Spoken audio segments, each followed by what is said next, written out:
is essentially, so it seems like they were running racetracks, which basically means they're making a big oval in the sky, which seems like they were trying to detect or identify something. That E3V Sentry ended up moving and is now on the way toward this newer no-fly zone over Lake Huron, and so we were able to just pick that back up now, so we can see the direction of that. Captain, I want to ask you real quick. Been a lot of developments here over the past 12, 16 hours. What are your thoughts? I would have to say, and I'm at work right now, actually, and we're getting ready to actually head to the hotel. But the one thing that caught my eye was the fact that the U.S. has now employed the E3. Your mic, just quickly, I know, man, I know you're right, but your mic is a bit far from your mouth. Not sure if you can get it a bit closer so we can hear you better. Is that possible? Yeah, is this better? Yeah, it's better, man. I was just going to say that the one thing that's kind of interesting to me is that now we've employed the E3 Sentry. So that's something we haven't seen yet, and I'm sure there's a reason why they're using it, and maybe that's just to paint a better picture than the ground-based systems that we have in place now. But that just kind of caught my eye. As far as the F-16 scrambled out of Wisconsin, scrambling is something that's not in the Air Force. It's not something that every base can do right now. You know, there's a lot of things that have to happen. And so I don't know if Madison has what we call a CAC or a combat alert cell. We have those in Joint Base Elmendorf, and we have them in. You're still a bit far, bro. It's getting worse again. Yeah, it's probably just the noise level surrounding me. So I'll probably have to step away until. It's good. Yeah, it's a bit better. It's a bit better now. Yeah. Okay. But just the whole combat alert cell. You know, I don't know if Madison has one, but if it does, and they've employed it, and those F-16s have been scrambled to go up there and take a look, you know, that would be interesting as well. Although if they have a combat alert cell, it's very easy for them to do, like we saw at PDX yesterday. Right. Okay, so we'll oh, Jim's here. Jim, hey, Jim, how you doing? Doing well. Sorry, couldn't unmute quickly enough. Doing well. Kind of amazed by all this. It sounds to me like a big shiny object everyone keeps throwing out against something else, but who knows what's going on? Literally a big shiny object? Jim, I've got a question for you. Like, how's the response in Washington? And I know you've been talking to people in your network since yesterday. Would love to get a sense of the sentiment and the conflicting messages we're getting. Yeah, I mean, I think everyone in DC is kind of taking it seriously. But you remember we had James Carafano from Heritage Foundation on a space a little while back, and he's been tweeting out the same thing. I thought, and he and I talked briefly, but he's putting stuff out, kind of almost making fun of this in a way, not so much because he's not taking seriously what's happening, but because it is a real distraction from a lot of serious things taking place. So there's some of that sentiment in DC, and then there's other people who are just taking a look at it and just kind of shocked and frustrated. Yeah. So, Ross, were you trying to unmute there? Was it? No, I was just saying hi to Jim real quick. So sorry about that. Good to see you. So, Stephen, let's get your thoughts on this. I don't know if you were here for our space yesterday, but it does seem like there's been a lot going on over the past 16 hours, and we've heard so many different stories. And let's hear your thoughts here.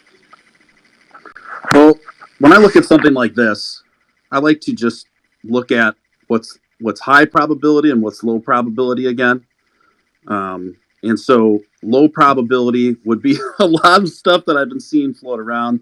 A lot of more conspiratorial kind of stuff.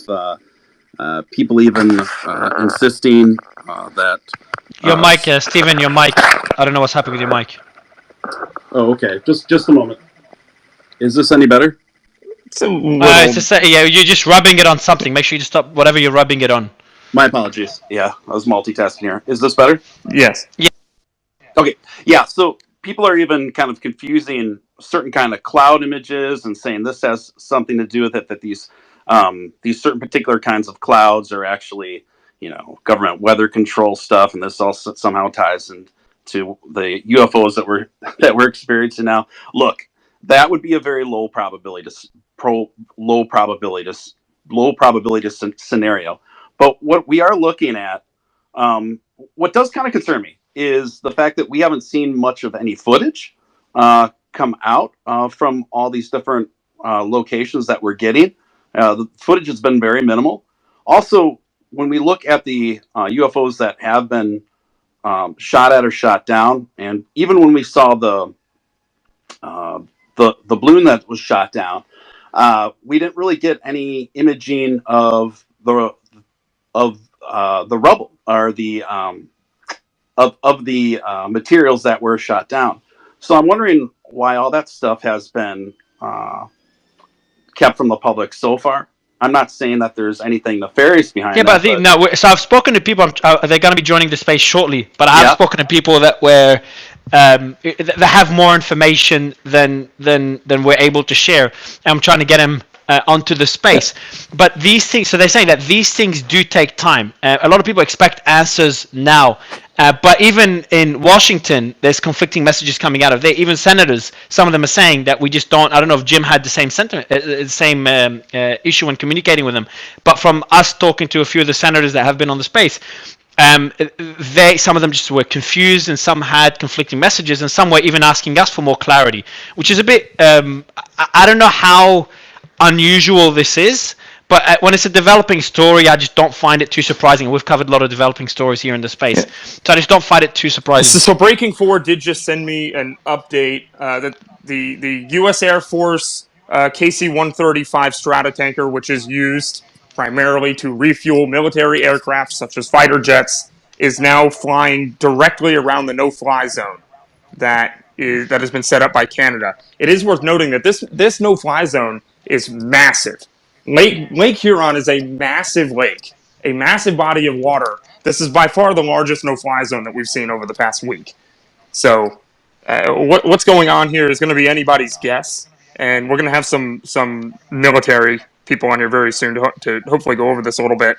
But breaking 4 news. Yeah, Jim? I was just going to say, I got to tell you, there's a whole lot we do not know. You're good now. Do you not hear me? Do you hear me?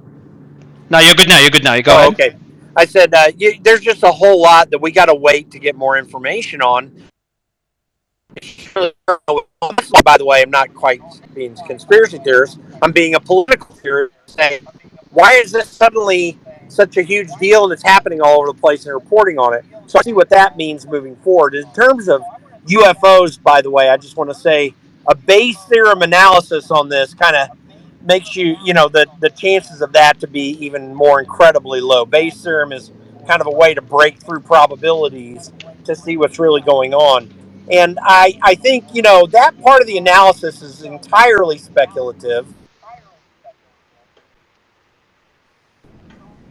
It's taking place if,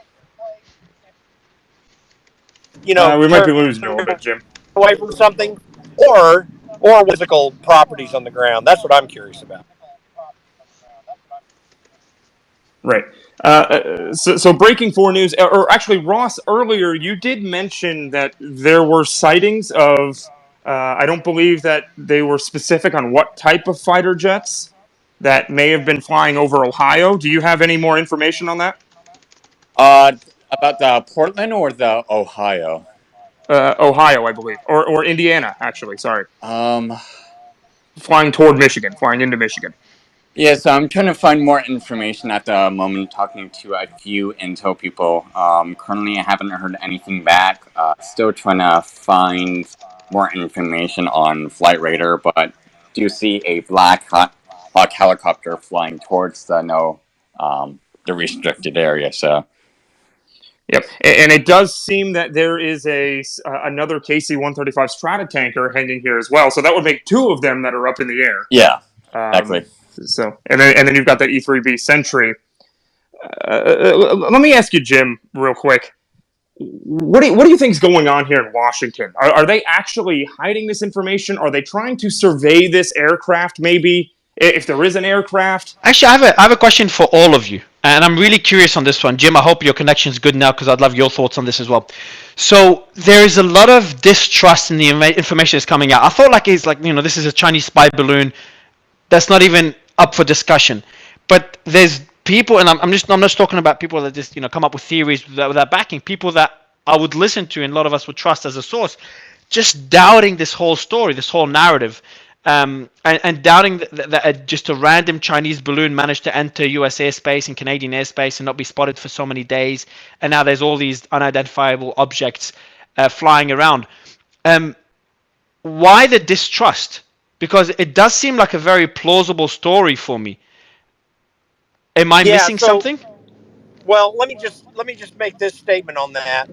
When, for me at least, when Joe Biden came out during the Chinese spy balloon thing, saying, "Yeah, they told me about this on Wednesday, and I told them to shoot it down, and they told me we needed to wait until, blah blah blah." There is a real incentive for politicians that get themselves back into a corner to do certain things. So, again, how that feeds into this, I'm still trying to evaluate myself. But a lot of people don't trust Joe Biden on information. I mean, the guy is a serial liar. I mean, let's just be honest about it. I mean, whatever side of the aisle you're on, that he's forged his resume many times. He's quoted people and took it as his own quote. So people have this general sense of, okay, are they really telling me something? You add that on top of the general concern about government, and that puts even more suspicion in. Now, as to these actual planes, the KC 135s, and some of the AWACS planes that are flying around, I mean, the military is honestly doing some surveillance. So there's something going on. I don't know what it is, but it's hard to think that they're throwing all those assets out for no good reason just to make a political point. So this is the difficulty. That's why people distrust the first thing I talked about, but secondarily, something is going on. We just got to figure out what it is, and we don't know yet. So it does look like before we go to breaking forward, because it seems like he does have an update here. There are a lot of reports here that one of those Air Force refueling planes is accompanying a combat aircraft, and they are skirting right around the no-fly zone. It is. I do have to say that no-fly zone is over the Canadian border. It goes up to the Canadian border. The FAA has not issued a no-fly zone for the U.S. side of it yet, but it seems like a lot of people are expecting that shortly. So we'll see. We'll see if that pans out. But breaking four, Matthias. Yeah, I just wanted to make 2 points that kind of go towards the discussion. But the first one I'm going to make is a little off topic just because I want people to know I'm getting questions about another NOTAM over Arizona. I want to remind people on this space that today is the Super Bowl and the NOTAM is in place over the airspace surrounding the stadium. So that's not to be concerned or connected in any way to what's going on today. But there is increased security as usual at the Super Bowl event, and they were on mainstream media talking about if there are any implications due to the recent military activity around the United States, but no specific threats of any kind, and that NOTAM is a precautionary NOTAM over the stadium and surrounding area. That's common for every single Super Bowl going back since I believe 9/11. And then Go you. the other point I'm going to make, I'm not going to talk about the specifics of the initial Chinese balloon. I'm going to talk about the 3 instances that we're dealing with now. The object shot down off the coast of Alaska, the object shot down in Canada yesterday, and the situation that we're dealing with in Montana, Michigan, and now Canada and that kind of situation. If you recall, the way the American public found out about this was during, and I mentioned this last night, during a press briefing from White House strategy coordinator John Kirby, after he was asked by a member of the press about a situation over Alaska. This wasn't forthcoming information, yet he did have a prepared statement. So what Jim is explaining is very important, because even if this wasn't purposeful by the administration, we have to play devil's advocate that this was not the case. It does not help them in their efforts, and when they claim that they are the most transparent administration in history, when they're withholding this, that should have been the lead story, right? He should have come out and he should have said, we want to make the American public aware. About an hour ago, we shot something down over Alaska and recovery efforts are underway. Instead, he waited to be asked about it, which puts them at the offensive instead of opening with it. All right, so Matthias, what did we hear this morning? I don't know if you followed this story, but apparently Chuck Schumer, who is the Senate Majority Leader, had a briefing or had a meeting with Joe Biden where they did seem to confirm that these previously reported objects they were cylindrical objects were actually just very small balloons. Has there been any more information on that? Do we know if there was a payload of any kind? Yeah, so we reported last night, based off a Wall Street Journal report, that there was in fact a payload attached to these smaller objects. Now, what Chuck Schumer described this morning is very interesting. He did confirm, based on his intel that he got, and we know that he's a member of the Gang of Eight, which gets intelligence briefings at a higher classification than other members of Congress. So we can trust his reporting, assuming that he didn't have a slip of tongue there. But it seems to be that multiple times he made effort to announce that these were in fact balloons. But we know they were smaller. They were about the size of a small car compared to the Chinese spy balloon and the balloons used in that bigger program, which was the payload itself enormous, over 150 feet long, as well as the balloon itself being 200 feet high. So he was able to confirm for us today that these were some sort of balloons, and that the debris field is large. Now, someone mentioned last night in the space that they read a report that the debris was like in a million pieces, right? And that kind of added to the confusion, because we saw images of people retrieving debris off the Carolina coast of these massive pieces. And in fact, they've stated that the payload remains underwater and is relatively intact. So people were asking, how could that be?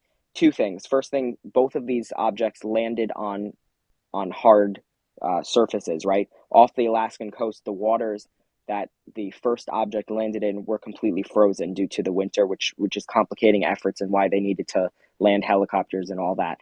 The situation over Canada was over land as well. And we don't know, but given the size of these two new objects, if the missiles that they used took down just the balloon portion and the payload fell, or if it kind of exploded the whole thing. We don't have that information yet.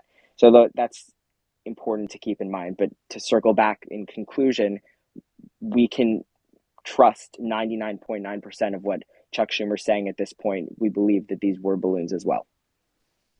Okay. But Yep.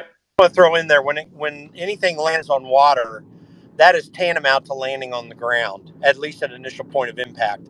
So I'd be very shocked if there's an intact in anything under the water that wouldn't have similar destruction to it that anything that fell over land on. So if they're representing it that way, that would be bad. But I don't know how much Chuck Schumer does not usually, even though he has the clearance that you're discussing, he rarely talks about things that happen within that clearance. In fact, it's usual because the technical analysis isn't there, whether it's the Speaker of the House, Majority Leader of the Senate, or the heads of the intel committees. They typically do not make statements about the intelligence they see, because they know Okay, that their ability for Jim, technical analysis is bad. I got to jump in here real quick, Jim. We do have some breaking news right now from U.S. Congressman Slotkin, who is now saying that there has indeed been an object detected over Lake Huron between Michigan and Ontario. So that is the first time that we have heard that they have acknowledged today, with these two no-fly zones, that there is actually an object flying between over Michigan pretty much the entire day. So I think this is going to be quickly developing from this point.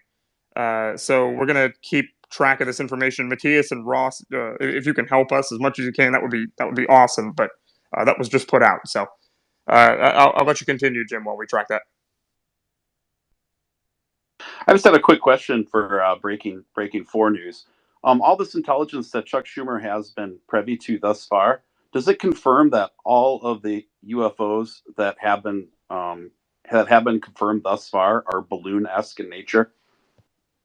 Yeah, that is what he confirmed this morning when he spoke to one of the mainstream outlets. I can't remember exactly the show he was on.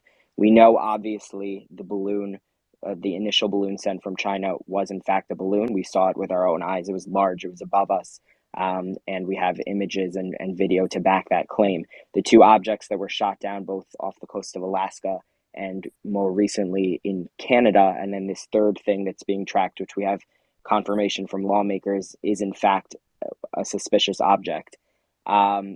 He is independent. He's basically confirming for us that those are balloons. So you can quote Chuck Schumer as saying that, but we have no other confirmation from the Pentagon or from NORAD officials. Got it. So it seems like, anyway, that the most likely scenario is that these are products of the Chinese government. We have no idea of confirming that, but does that seem like the most probable scenario, you guys? What do you think? Well, let me make a comment on that. I don't think any of the information we have directly would point to an understanding that that's even a possibility. The one thing that would leave it open as a possibility in my mind is if after they tested us, which I presume they did with the first balloon thing that came about, if they were testing our response to that, then if these are Chinese objects, then that would fall within a scenario where they are continuing to play with us. Now, I don't know that we have anything to that would give us any indication that that's even a high probability. It is a possibility in my mind because of the success, and I would say that it was China's success, the Biden administration's response to that first Chinese balloon incident at the end of last week. So I'm going to play a quick clip. John Tester's interview, I tweeted that a couple of hours ago. And he was one of the early guys to confirm today that the U.S. military is still investigating what appears to be the object over Montana, and that he confirmed that the jets scrambled yesterday were pulled back due to darkness, which is Rose Alerts. We were talking about this yesterday, and we had different reports.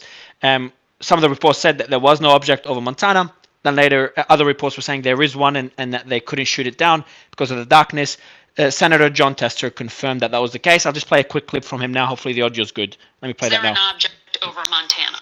Late Saturday, NORAD and NORTHCOM said there was a radar anomaly over your state, which is why airspace was closed. Was it a false alarm, or is there an object over Montana? Well, I think the investigation is still going on as we speak. The truth is that there was an anomaly, and they've investigated. I think it got dark last night, so they couldn't fully check it out. I'm sure as we speak, it's being checked out right now. So it hasn't been ruled out. There may still be something up there. Absolutely. There may still be something up there. It may be a false alarm. Late Saturday. So that there's still a possibility it's a false alarm. But Mateus, what updates? So we were talking about this earlier before starting the space. What updates have we received? And maybe refresh the space very briefly. What are the updates? What do we know since then? What are the different reports we've received since then, as you've been covering this story since the early days? And then I want to go to Tom to give us a general overview, because Tom has been following the story, and we're playing Tom's clip in yesterday's space. So we got Tom on the panel. But Mateus, do you want to just refresh the space and what we know so far before I go to Tom?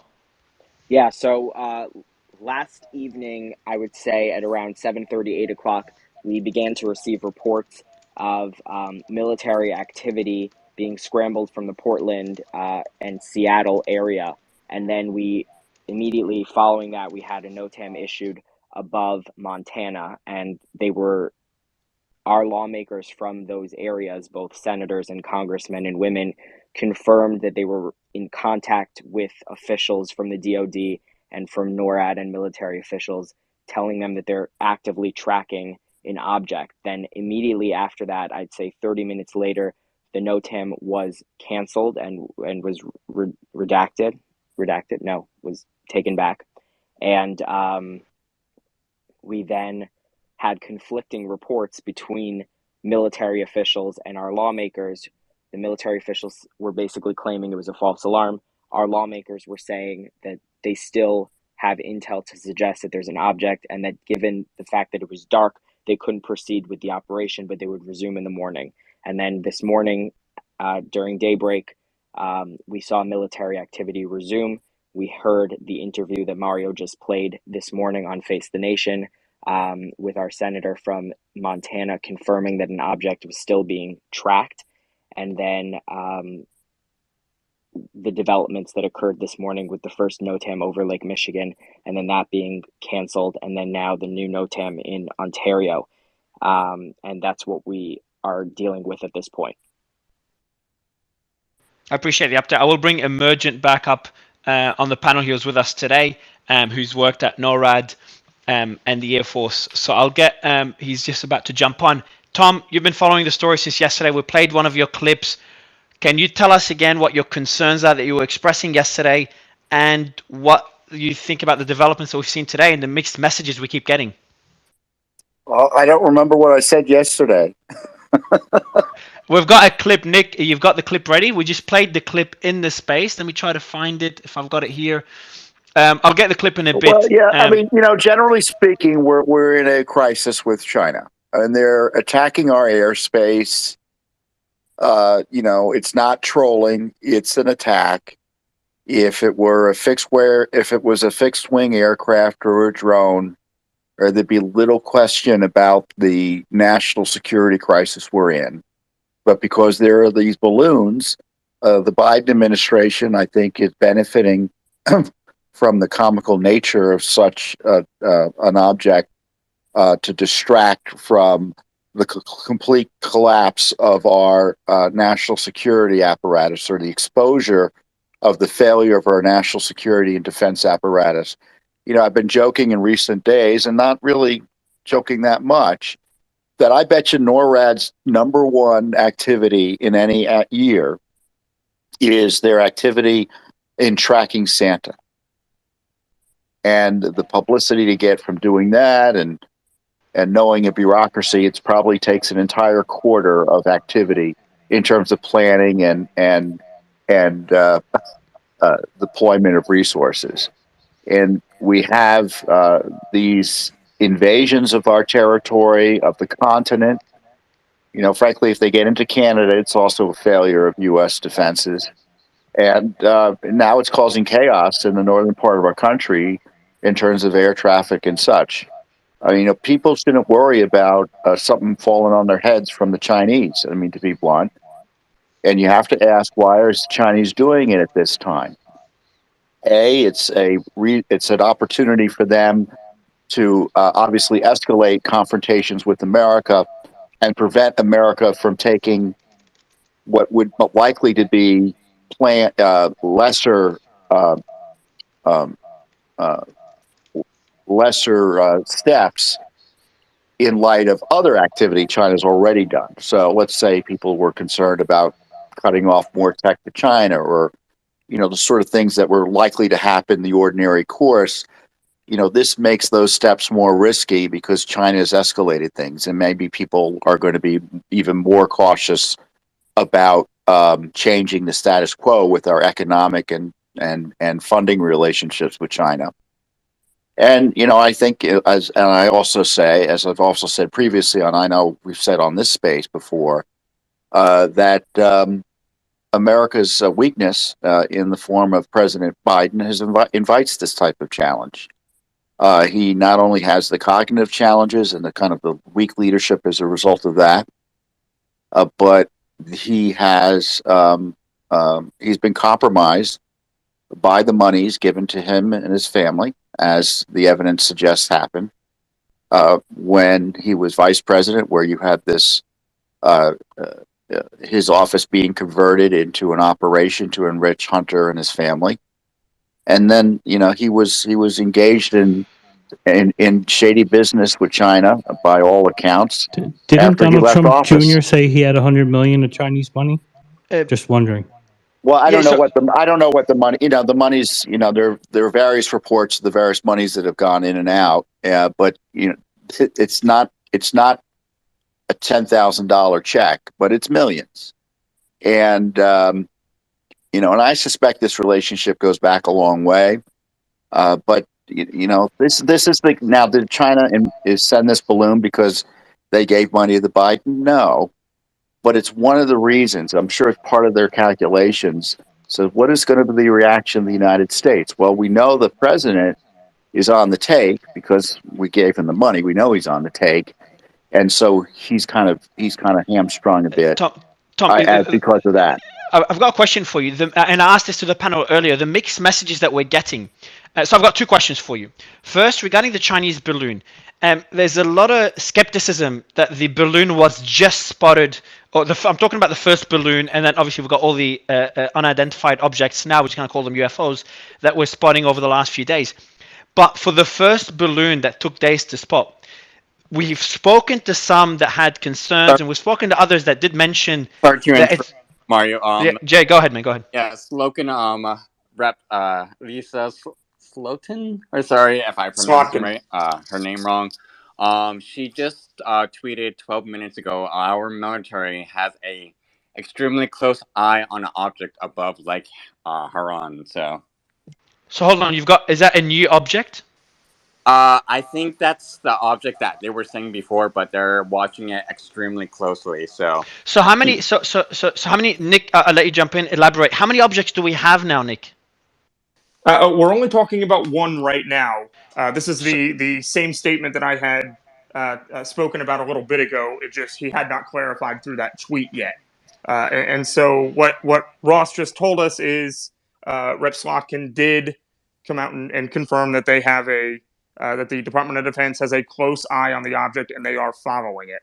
So that's probably why we are seeing activity running straight up and down the U.S.-Canada border there, with quote unquote combat planes. And so we're talking about the object that we talked about yesterday, that they scrambled the jets, but they didn't end up shooting it down because it was too dark, or they didn't end up investigating it, and then they scrambled the jets again this morning, and they've been analyzing the object but haven't shot it down. Is that the one over Lake?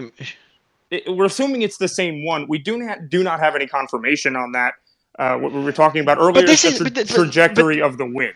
But Tom, this is the clarity I need. Like we were talking about one balloon earlier, and a week later, suddenly we've got all these different objects.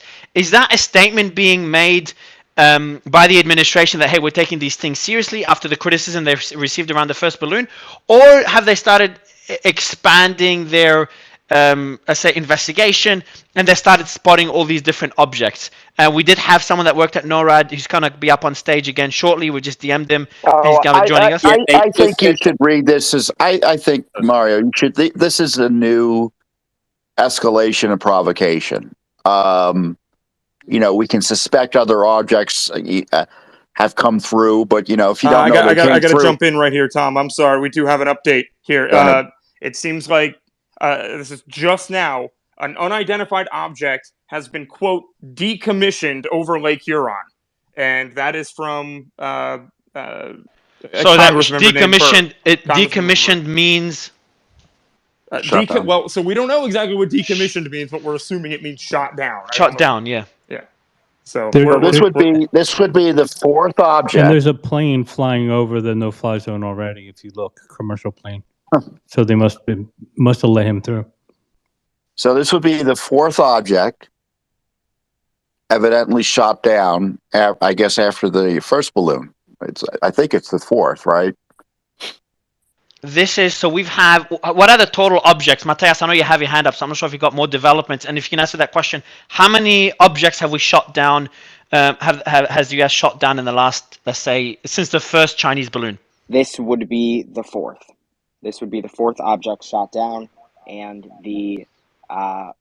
assuming that you connect the incidents in Montana, Lake Michigan, and Ontario, which due to weather patterns and common knowledge, we can most likely pin all those together. This would be the fourth downing of a suspicious object in the past 2 weeks. Now, I just received reporting and Fox News confirms that.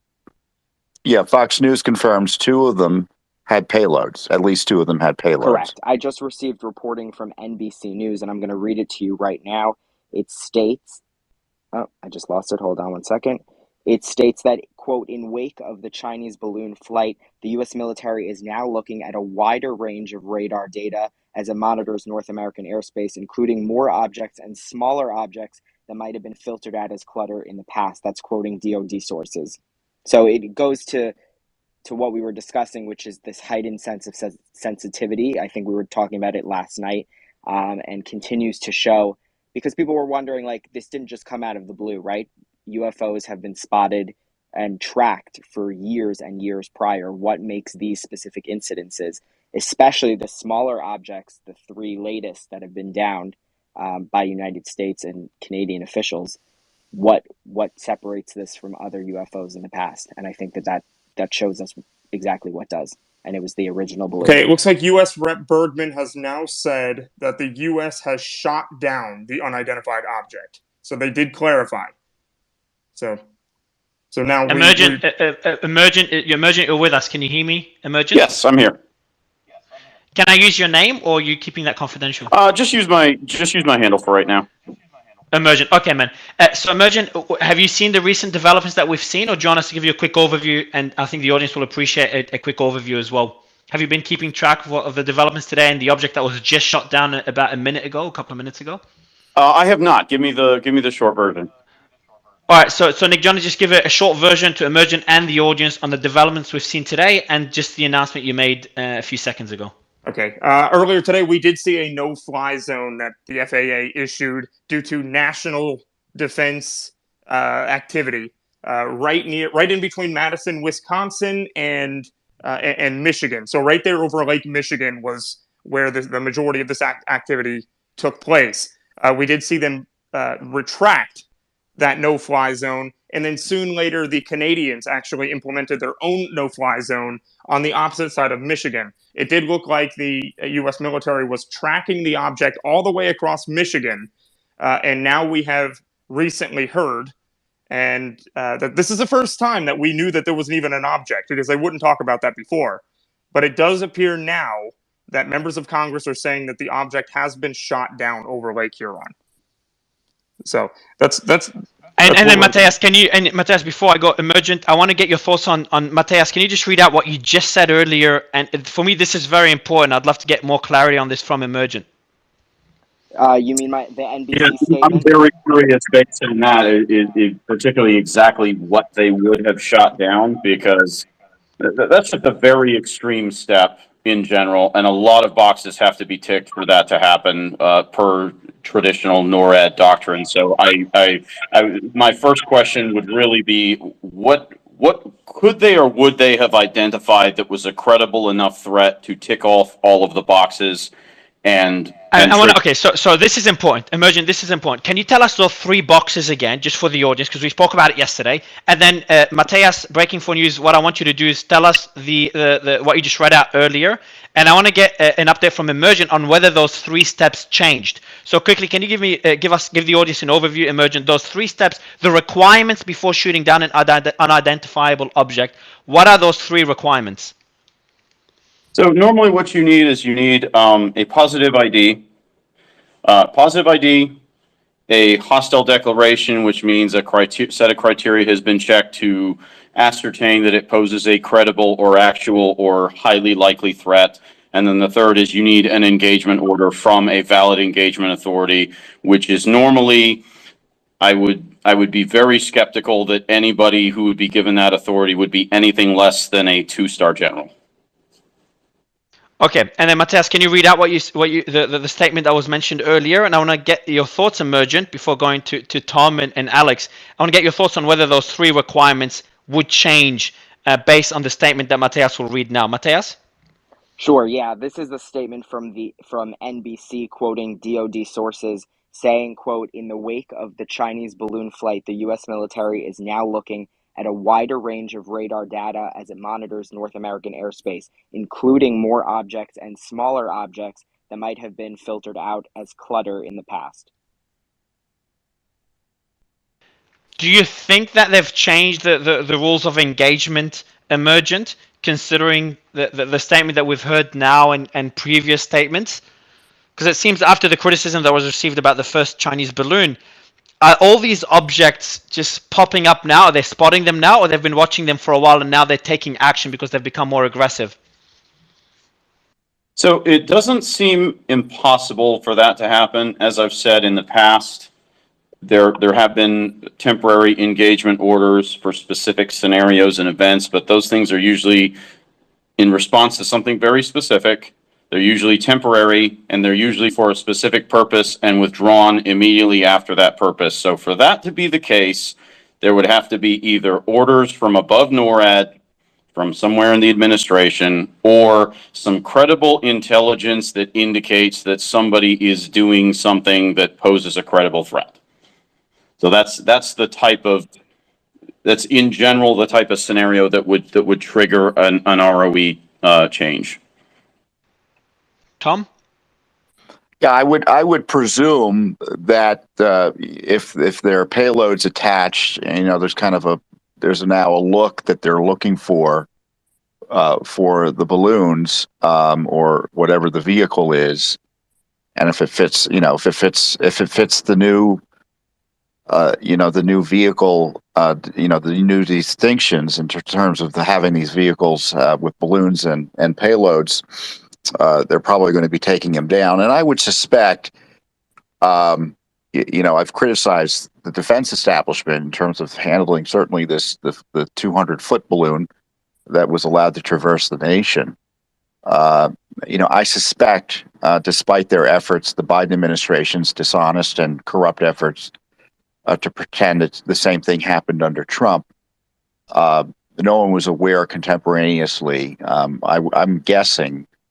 I haven't seen any evidence, but who knows? But I'm guessing no one has been aware previously of at least of how, in terms of it happening, and they're being aware as it was happening that these types of incidents of similar incidents in the past. Remember, the Trump incidents have been reconstructed, and so this is a new. So I guess that's an inarticulate way of saying this is a new escalation.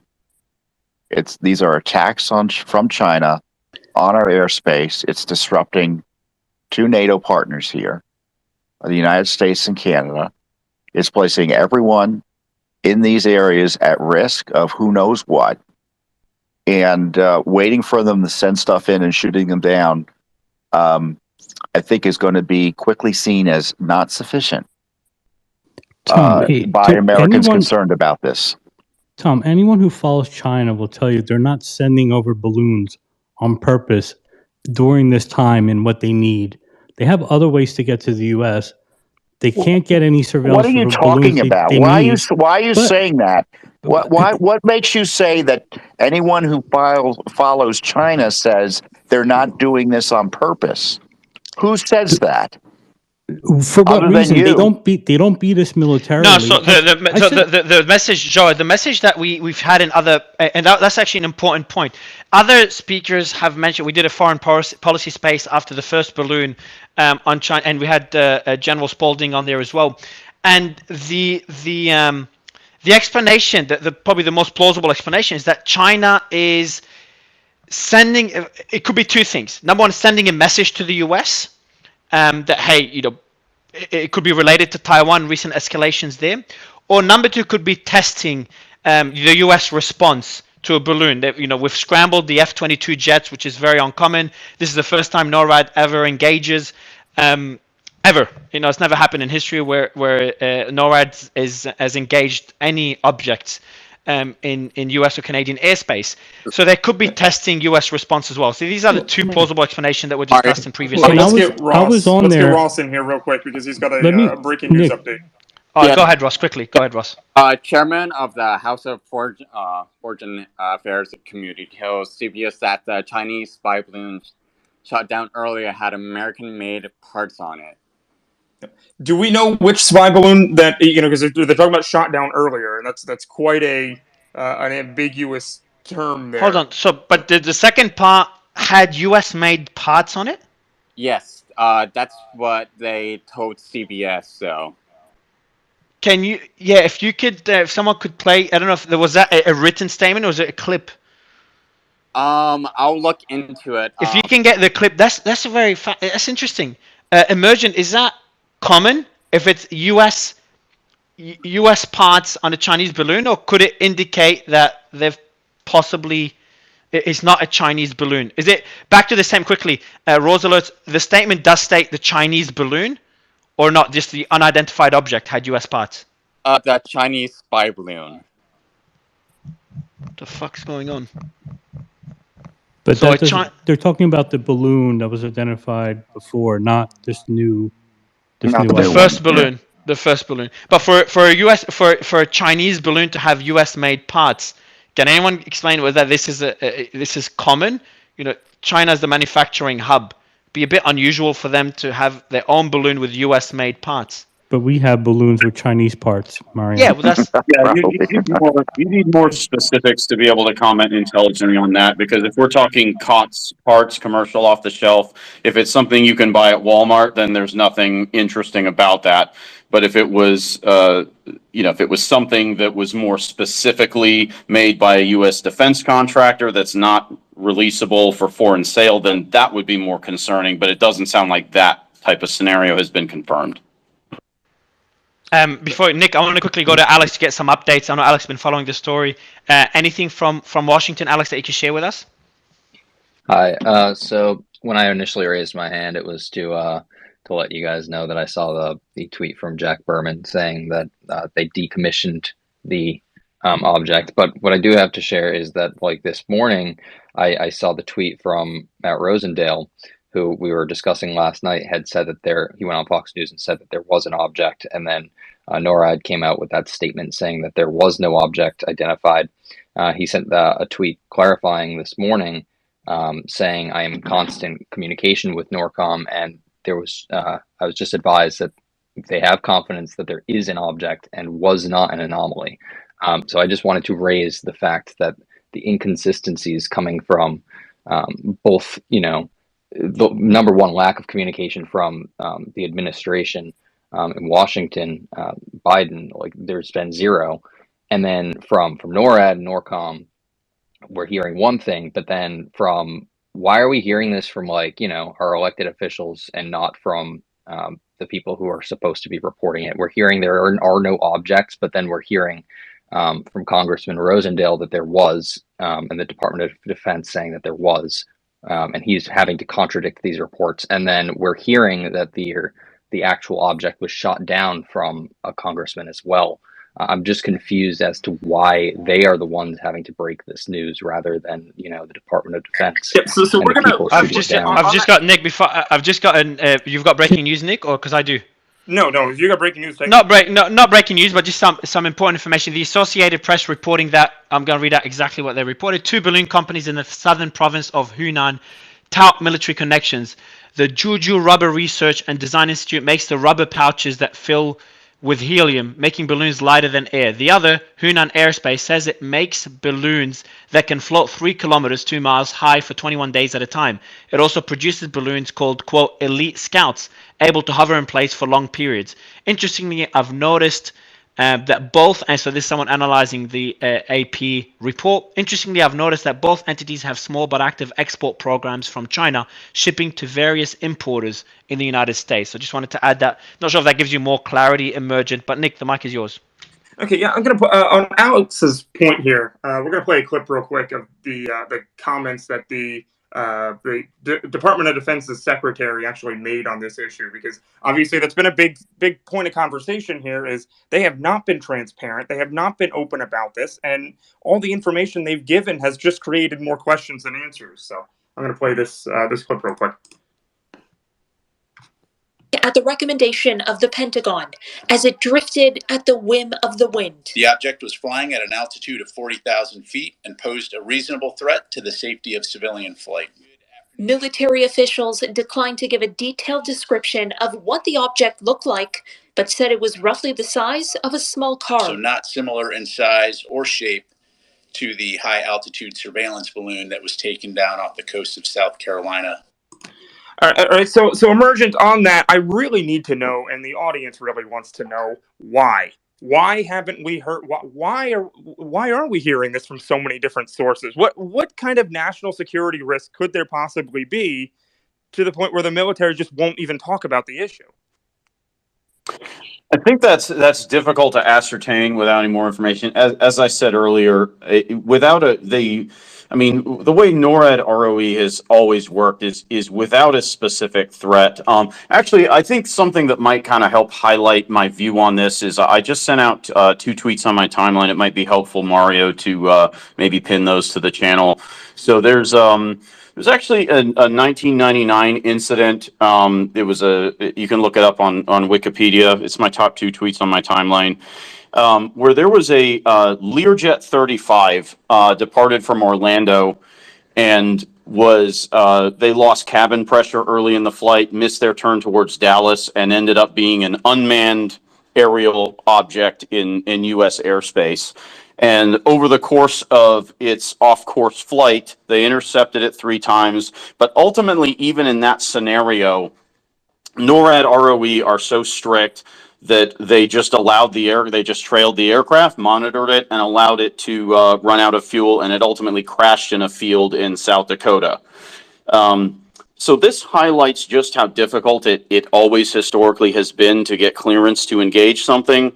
Also, an example there is, we go back to, does something pose a threat? So in this case, it's an off-course aircraft intercepted multiple times, not responding to F-16s on the radio. They were likely trailing it, buzzing it. They were probably dropping flares in front of it to get the pilot's attention, and they ascertained it's non-responsive. So protocol typically in that scenario is to simply trail and monitor and try to ascertain a threat. So in this case, it crashed in a field in South Dakota and ultimately didn't harm anything. But the scenario would have changed. Let's say it had been headed for a major city like Minneapolis, and they were then saying, well, the projected impact point is the Minneapolis skyline. That's where a different set of scenarios comes in where, and in fact, if you read that in that Wikipedia article, at one point, as the aircraft was heading towards Canada, the Canadian Prime Minister at the time contacted NORAD and said he was concerned it might go close enough to Winnipeg, and he started requesting, if it gets close enough to my city, I want it shot down, and there was actually a debate between the 2 countries in that scenario. But what I think this is a good historical talking point, because it shows how NORAD has a very strong default towards not shooting anything down without confirmed ID and confirmed hostile intent, even if we know it's off course. So I hope that helps kind of frame. That's why from my point of view, it just seems very unlikely, unless there was some credible intelligence or specific threat or specific observed behavior, for them to engage anything. Mateus, Can I just interject real quick? I think, hold on, Mateus has Ma- breaking news, I think, yeah. and then we'll go to Joe. Go ahead, Mateus. Yeah, sorry guys. I hate to interrupt, but I just got some breaking news. This is from CBS News. They can now confirm, according to Canadian senior government sources, that the U.S. have taken down this object and that it was completely over the United States airspace at the time that it was taken down. Canada closed its airspace just as a precaution, but the shoot down itself took place over the United States of America. When is, I just want to highlight the historic nature of what's going on here. Can I please finish my has point, Tom? happened. We'll go to you right after Tom. Joe, I'll make sure. I know you've been waiting for a while. Go ahead, sorry, but you can go ahead, Joe, if you want to. I'm fine. Joe, go ahead, then we'll go to Tom. Go ahead, Joe. Yeah, I was on the spaces with Brigadier General Spalding, and I had mentioned, and I think Kim.com, who was in the audience, was there too, I believe. And I said we should have went into high alert, right? And some people laughed, because if we went into high alert, it would have sent the wrong signal to Russia that we were attacking or something. And I've studied why mistrust has been happening in America, and there's a lot of things that the government does for perception. We let a balloon across the entire country and did nothing until it was over, right? A lot of people believe, yes, China knew the balloon was coming, but let's see how America responds to it. Not that it was like an attack or done on purpose or whatever. That is a consensus, and the Brigadier General Spalding said the same thing, right? Now we're shooting down things that are little balloons, or likely little balloons, based on data since the summer, where more than half of the things that are in the sky reported as UFOs are balloons. Yes, they typically have a payload, cameras, a metal thing to fill it up, the canister. It could be many different things that is a payload, right? So now we're shooting down everything to show we didn't go into high alert when we had a spy balloon, but now we're showing force by not letting anything over our airspace. And this is a message That's that what was it mentioned is. by other panelists, and I think Emergent you'd agree with this because we've discussed this, that they've been, so Emergent mentioned in the space yesterday that it's very unlikely for any object to be in US airspace without the Air Force knowing. Okay, it's very, very unusual. So essentially what you're saying, Joe, and what we've heard before, and I think you were in the space that we had after the first balloon, is that the Air Force and NORAD has known about these objects for a long time. They've been monitoring these objects, but they've never shot them down. But now, because of that we are on high alert, they're acting on objects they've known about before. And these are not things that we're finding out about now as the Air Force. It's just that's the first time we know about them as the citizens. Is that correct? UFO activity has doubled since last summer, but still more than half are balloons. We typically don't act on them, and we've never have. That's why NORAD this is the third time they shoot something down. Well, now I guess the fourth. We don't shoot them down. We let them go. Even the other spy balloons that were there, we typically let them go. We are showing force now to send a message, not twofold.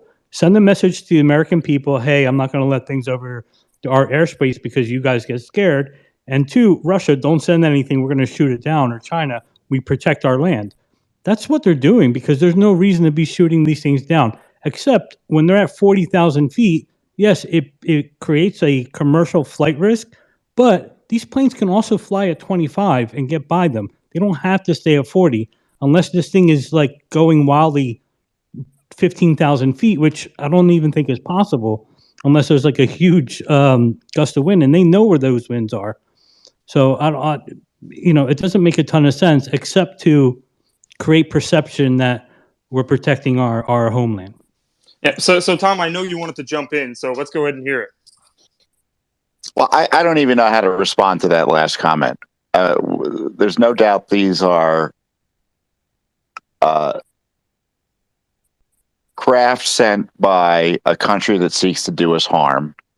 And the idea that there's no reason to do it other than to signal virtue or make a political statement or to reassure people, to me, is not a persuasive or reality-based analysis. There is zero confirmation. Okay, I'm not.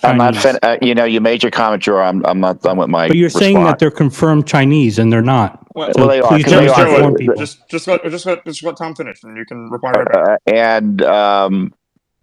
But secondly, here we've had 3, if you count the Canadian shoot down, 4 shoot downs. U.S. aircraft engaged with enemy craft. First time it's happened since World War II. First time, just one would have been the first time it happened since World War II. We've now had 4 in about 10 days. So my question is, when is Washington's political establishment, when is our national security establishment going to react beyond, do something beyond this really dangerously restrictive defensive mode to protect our homeland? And Tom, this is not sufficient that these balloons are making it as far as they're going and getting shot down. It's not appropriate. There's no reason that these balloons should be anywhere near land or frankly within territorial waters before they're engaged.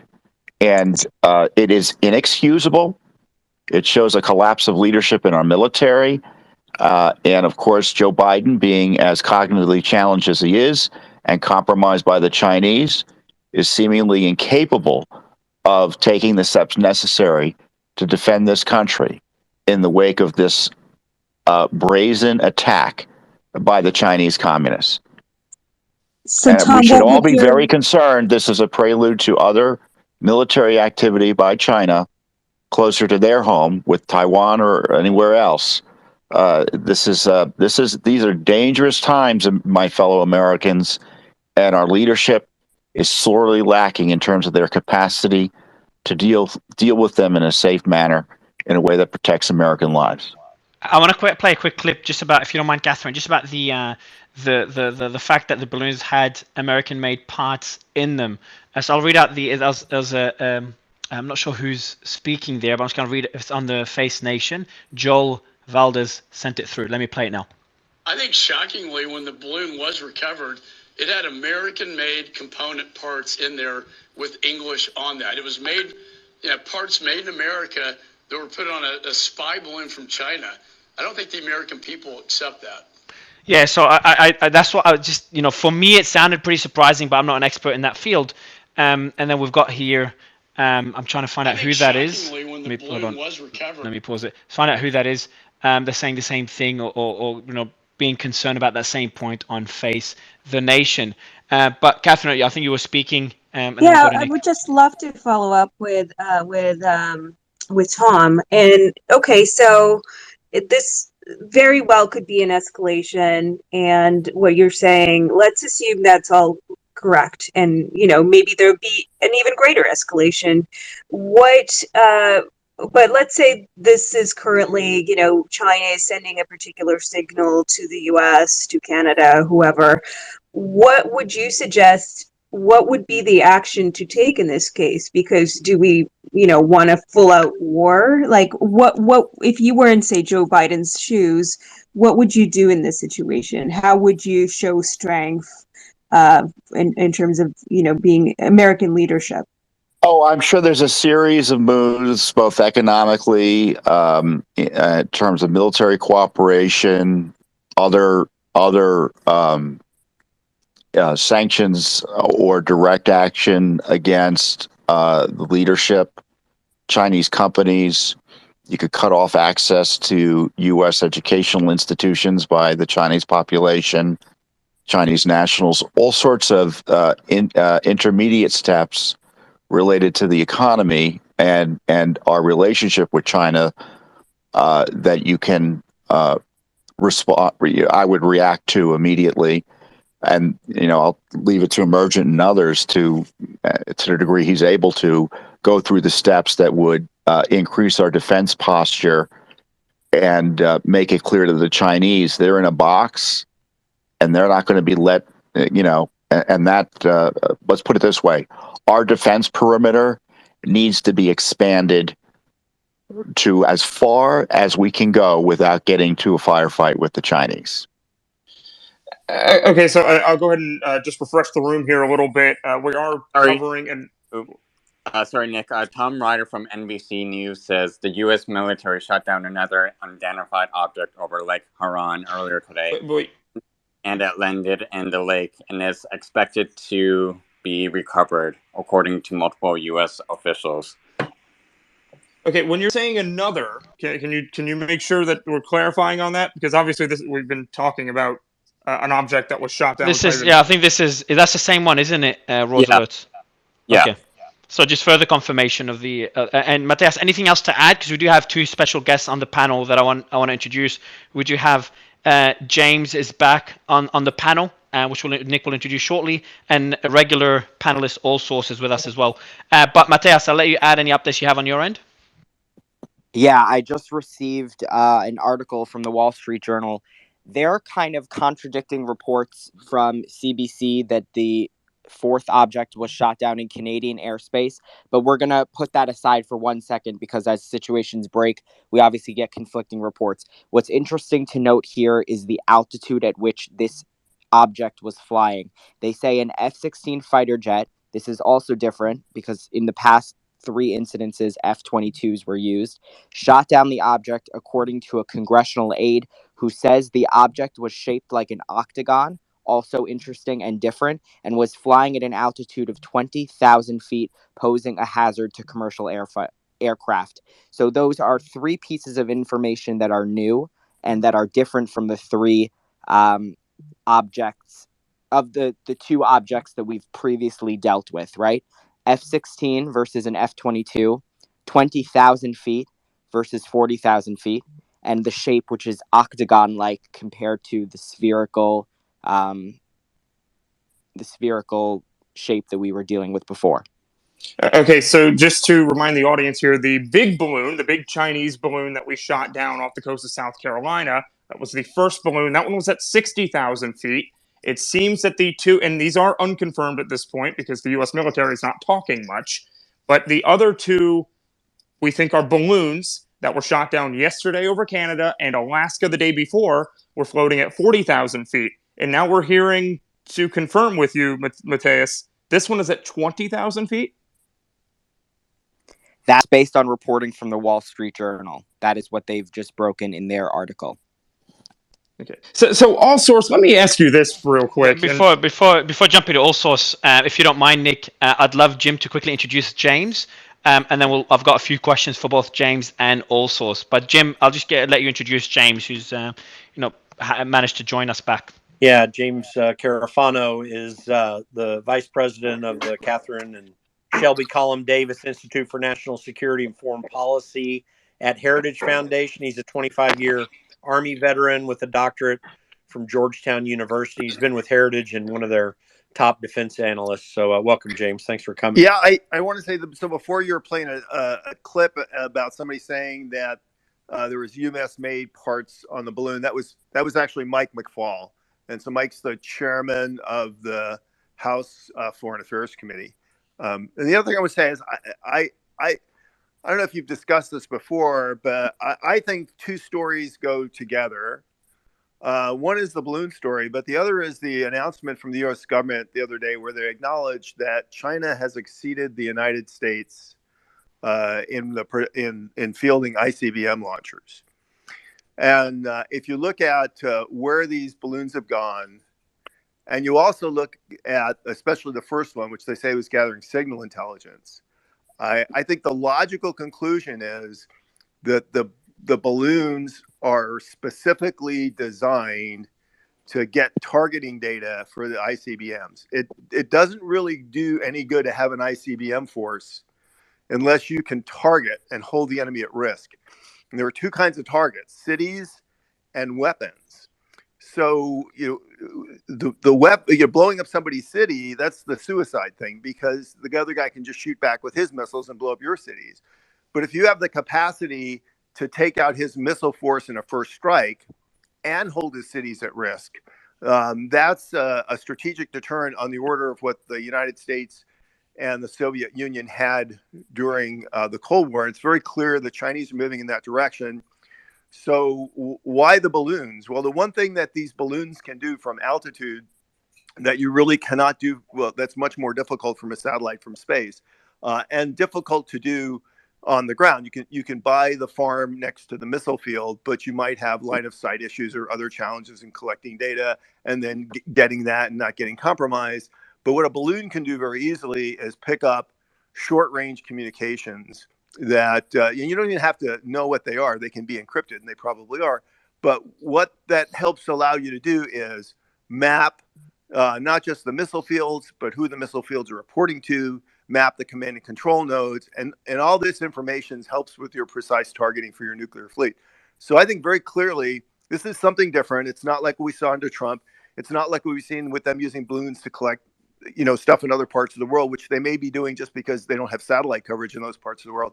I think this is matched with their now that they have a missile fleet, they have to have targeting data for that fleet, and that's not something that they've really needed before because they didn't have the capability to hit anything with it. And I think this is their way of building out their targeting data. So James, I'm curious, is it possible that there was an unarmed ICBM shot from California on Friday? Is it possible the Biden administration is signaling something related to what you said, or is there some other analysis of that having been done? I'm not sure what kind of signal that is. Remember, the Biden administration is very risk averse. If you remember, they canceled a number of ICBM tests during when the war with Russia started because they didn't want to spook Russia into believing that we were launching nuclear weapons at that.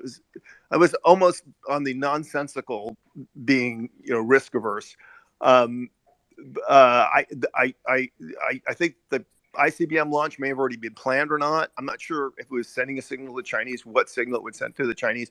I think the greatest weakness, and I would accept the explanation in that part. Well, we weren't too worried about this balloon because we were jamming it, and maybe that's something they didn't even want to acknowledge. If you're really good at jamming, you do it in a way that the other guy can't even figure out that it's happening, and he just thinks he bought bad stuff at Radio Shack.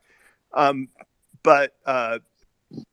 they may have actually jammed some of these balloons and prevent them from collecting intel. But I think the greatest weakness is they knew the balloon was coming over. They obviously could monitor its signals going out. And if you're sending signals out and they're encrypted, obviously it's on a classified mission. And yet they had fully intended on sending Blinken to China anyway, even though this balloon was invading our airspace.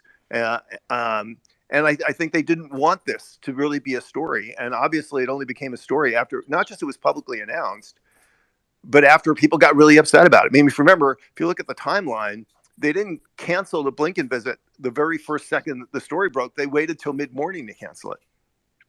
Hey, James, there's a lot of news breaking as we keep hearing about, but I want to ask you this one question. Is this the Chinese? Do we have any good sense of that? Are they balloons? I mean, I know you don't have classified clearance and you're not constantly on the inside of that, but how do we analyze even that aspect of it? Well, I mean, it makes sense. A lot of people collect balloon data, right? Overflying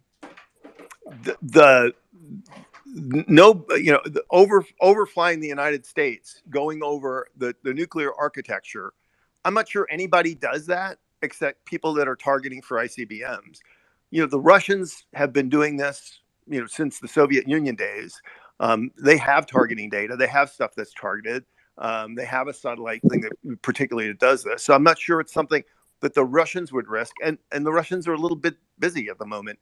The other thing is we've seen increasingly a lot of information on classified world, which shows that China more than has this capability. And don't forget, China, the first spy balloon, they said it was their balloon. So they acknowledged ownership of it, and they said it was a weather balloon. It was drifting off course, which is really nonsensical. But so, I mean, there's not a whole lot of question is, I don't know about this, the first one they said they owned. These other ones, look, they haven't really addressed. Would it make sense that you would have different craft of different size and different capabilities, and you're going to send them all at once because you may only get one shot at this? I mean, once the U.S. wakes up to this kind of collection effort, they're likely going to shoot everything down. So would you have a flotilla of balloons with different sets of capability that would probably all go over in roughly the same time frame, try to get as much data as you possibly can because you might only get one shot at this? So it's pretty logical. I would think that with China, you may be more of an expert of this, obviously, but it seems with China that their military and diplomatic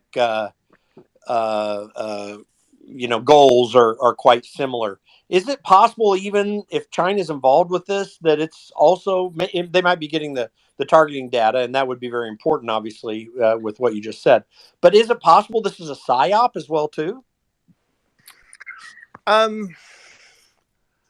You really can't know. I mean, so it's clearly, I think it will be indisputable in the end because we see no facts to contradict this. This is a military targeting intelligence effort. And obviously it would not have happened unless it was green lighted by the government. Now, did the government know that, because like the US, the Chinese don't always communicate with each other, and the right hand doesn't always know what the left hand is doing. Did the Chinese government know that these balloons were going over at the exact same time as Blinken was coming to visit, and as they're shifting from their wolf warrior campaign back to their, we're just nice, gentle China, we want to get along with the United States? I don't know that. But the one thing the Chinese government is very good at is in doing instantaneous calculations and pivoting to put out a message. So what's very, very likely, it could have been a deliberate effort. It may have just been a coincidence that it happened at once. And now the Chinese are seeking to maximize the political gain of that, or minimize the political damage. So, for example, when you say this is a weather balloon, which is such an obvious lie and so easy to disprove, it's you could do one of two things. One is because right now a lot of their diplomacy is not aimed at us. It's really aimed at the global South. Countries that they're trying to give an excuse to continue to take their money and their bribes and investment and everything else and be able to say with a straight face, oh, well, it's just the stupid Americans. The Chinese are not so bad. So it gives, in Africa, people can say, oh, look at the stupid Americans shooting down a weather balloon and lying about the Chinese. So that's one possibility. The other thing is it isn't a sense of humiliation. And actually, the guy who is really the master of this was Vladimir Putin, right? He poisons these people, and then he goes on television and he says, "Oh, that's not me." Wink, wink. Of course, it's me, right? So this is a very typical intimidating tactic where you do something brazen and then you lie about it, but the world knows that you're lying about it, and it actually perversely makes you look stronger because you're lying in front of the United States and getting away with it. So, James, can I ask you something? You're saying that China needs balloons to get targeting data. Does yeah. that mean America needs to use balloons to get targeting data for our ICBMs?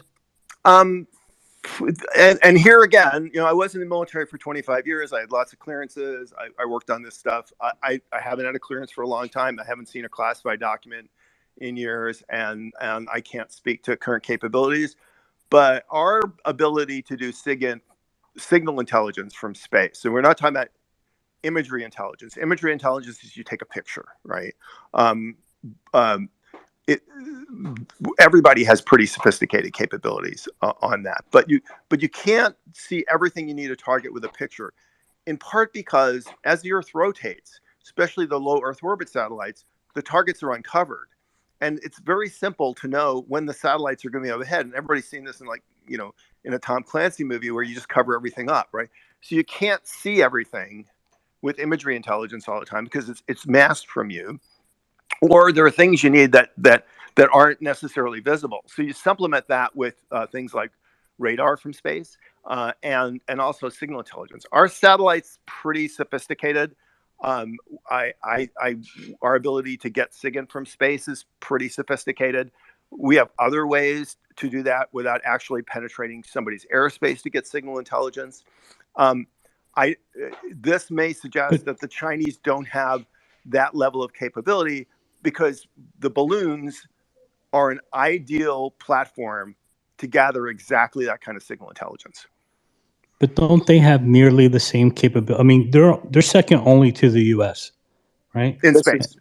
In This is space. In space. James. Sorry, go ahead, James. No, I don't know the level of this is a tough. I will say this: this is a tough SIGINT challenge because you're looking at, in many cases with this nuclear stuff, very short range communications that are encrypted, and they're often burst communications. And so unless you have a clean line of sight and you're loitering over them for a period, it's not the easiest thing in the world to collect against. James, Tom Fitton here. How are you doing? Thanks for Tom. Thanks for your comments. You're welcome. I guess my concern is, I can't dispute because you have a fair analysis as to maybe what the plan is for the use of these payloads. But there's a way to, one can gather intelligence by tapping a phone line, an underground cable to an embassy, or one can gather intelligence by raiding the embassy and overturning desks and keeping everyone in the corner while you just walk through their property and territory and take what you want.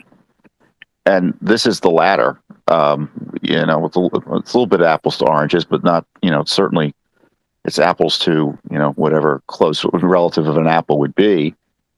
And then you tie that, and I guess my concern is that this wild and reckless aggression would fit in nicely, and I use that word advisedly, with a move on Taiwan. And you want to keep us nervous while moving in another theater. What's your thinking on that? There's no. You describe perhaps the benefit they're hoping to get, but firing into a crowd, that's quite a risky thing in order to achieve these goals. And this is just an extraordinary escalation. You have to wonder, is there something else imminent that they see it's worth it? Yeah. Well, I don't know if it's imminent, but one is it's absolutely egregious. It's completely illegal, and it's a violation of American sovereignty. So this is an aggressive, overt act of spying, which is outrageous. And regardless of what's going to, there should be an incredibly powerful U.S. response from this. And you discussed many of those things. You can pull back your ambassadors. You can close consulates. You can not let people come. There's a whole kinds of ways you can demonstrate really serious anger at the Chinese for this, because this is a very overt action. And just let it slide because you want John Kerry to go over and have conversations with him about coal plants. I mean, I just don't think that's going to cut it. I will say this: this would absolutely be a precursor to moving on Taiwan, because the reason why you do this is, look, the Chinese have probably, stolen somebody's Netflix password, or HBO password, and they've watched The Last of Us, and they don't want their country vaporized in a nuclear holocaust, and they know we don't either. And so what nuclear weapons are really for is this kind of hostage thing, which is, if I've got a nuclear force that's equal to yours, I can destroy your cities, I can destroy your missiles, right? Then you can say, if you're going to do something on the ground, America, are you going to risk losing Seattle and Washington, D.C.? Well, maybe we wouldn't mind losing Seattle. Portland, well, maybe we wouldn't mind losing Portland. Washington, D.C. and New York City, and to protect Taiwan, right? And so it's to cause the other guy to blink and not do something. And so clearly, if you wanted to try to scare the United States off from supporting Taiwan, you have to be able to have a robust nuclear deterrent that makes the United States worried that if they intervened in Taiwan, you might have a nuclear response. And if nobody believes that this works this way, we have a perfect example of this ongoing right now. Russia hasn't expanded the war outside of Ukraine, because then they would be attacking NATO countries, and NATO countries are under our nuclear umbrella. And they're very reluctant to do that. And in converse, as much support as we've given to the Ukrainians, we have refused to become a party to the conflict, and we won't, because that would bring us directly involved with the Russian, and you'd have nuclear powers facing off against nuclear powers. Now, we fight and compete. Like, we had Russians killing, trying to kill Americans in Syria and stuff and everything at a lower level. But what the nuclear deterrent does is it makes the other guy blink and think before they think about doing something aggressively directly against you.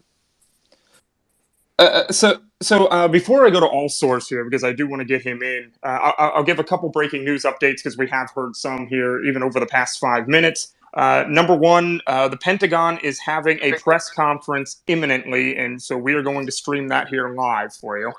The Canadian government has now confirmed that they still haven't found anything from yesterday's quote-unquote UFO that was shot down over the Yukon territory, which seems to be a little bit concerning. And the U.S. government has put out a statement now saying that there is no evidence of extraterrestrial activity in connection with unidentified objects. Now, I seriously doubt that the U.S. government would ever admit that there was extraterrestrial objects or anything coming into our airspace, but I do want to ask. Oh yeah, UFOs, no worries. It's an excellent distraction from everything else, so I think So would. we'll be streaming we'll be streaming the from the Pentagon press briefing. We'll be streaming that in about 20 to 30 minutes, correct? Nick, correct. So Rosa, let's go ahead. Yeah, I have a question for everyone. Isn't it weird that it's happening in 2023? How come this didn't happen in 2021 or 2022? So I think I can. Also, go ahead. Yeah. I think I can answer that. So, and actually, BNO9 News Live from NORAD. This is from NBC, and what they're saying, and I'll just quote it directly. They're saying NORAD has been looking at a wide range of radar data since the Chinese spy balloon, which may explain why more and smaller objects are being detected. Again, so this is the problem the Chinese did with the spy balloon data. They gave away a capability that now allowed the U.S. to track better a lot of these systems, and now enables the U.S. to then start taking these objects down. I think this was a widespread practice that the Chinese did. I think it's kind of indicating that this is a practice that they've done for a while, because it just doesn't make any sense that out of the blue, China just launched 4, 5, 10 balloons at us, and we just start knocking them down anywhere, right? And I understand the conversation about Taiwan, but then, like an invasion of Taiwan, we can go down the list, and I know, Mario, we talked about the war game for Taiwan, which is a different space, but there's different ways you have to do it. My belief is if China's going to go for Taiwan, they're going to go all or nothing, not a blockade, not seizing one of the outer islands. They're going to have to go all or nothing, right? That requires a significant amount of troop buildup. There's only a certain amount of the years that it's feasible to do it, etc. Also, you Yeah. geek out over mapping potential wars. Um, do you think the discussion of whether this is a precursor to a Taiwan invasion, is that a legitimate discussion to have based on what you know so far? And I know we've had this discussion a week ago, but that was before the recent developments. I'd love your thoughts on this, and I'll go to emergent. So I don't believe so in the sense, because we haven't seen any other buildup related to that, right? Because a military operation of such magnitude would require a significant amount of military buildup that we just simply have not seen, and it's very hard. You can't hide that, right? I think James kind of laid it out perfectly, right? The capabilities, etc. That that the U.S. intelligence community has, which is true. And I think that kind of lays it out. I think what happened, though, and I'm just saying, and I think the NBC article makes sense. China maybe did too much. I think they were able to do this in the past. I think this kind of shows a hindrance of their intelligence capability, right? I just think it just shows a limitation of the capabilities they have compared to the U.S. But I think this kind of falls within the specific intelligence operations that we do. I mean, again, let's not forget, in the Cold War, we had U-2 planes flying over the Soviet Union, then they got shot down, right? That we kind of went to the U.S. went more to satellites, because satellites have a significant. Hold on, the planes you're referring to during the Cold War, the Soviet ones, that was above U.S. airspace, and when was it? No, there was U.S. spy planes called U-2s, Dragon Ladies, that would fly over the Soviet Union, and then one was shot down During over the the Soviet Cold Union War, a during long the time Cold ago. War. So I think right, and there was a recent and there was a recent one that was shot down by China a few years ago, correct? Not shot down. That I think you're talking about the P3 incident, where there was a crash, where the P3 was conducting. Yeah. They were in international waters, and there was a crash. And but how common is it for because we've discussed, I think we discussed it a week ago, that there is in intelligence gathering, which everyone does, and everyone knows that China's doing it against the US doing it against China, and the list goes on. But there's a list of to-dos and not to-dos. How common is it for one country to send flying objects or spy devices or balloons or whatever it is over another country? Like, is this relatively common, and now the US is just getting aggressive and responding, or is that an escalation from China's side? So I think now that we know what we're seeing now, I think the Chinese have done it more commonly. Again, the U.S. has done this in the past recently. I think in 2011, an RQ-170, which is a spy drone that the U.S. had, crashed in Iran, right? That the Iranians then, use that technology to, that drone to kind of make up their own type of drone. But it's different. It's different. It's different what you do to Iran or a smaller country relative to a superpower like China or Russia. I think the issue is, again, a lot of this is when we're talking about intelligence gathering clandestine operations of this nature, it is rarely in the public knowledge. And I think the Chinese spy balloon incident, because it became public, and I think that embassy article that dropped, because the Chinese did this, we were able to then collect data that we didn't have probably in the past. And that now is enabling us to understand a more better picture and a better understanding of what China was trying to do aggressively over our airspace. And I think I think the Chinese use spy balloons, or these balloons, because they, it's kind of, I mean, think about it, right?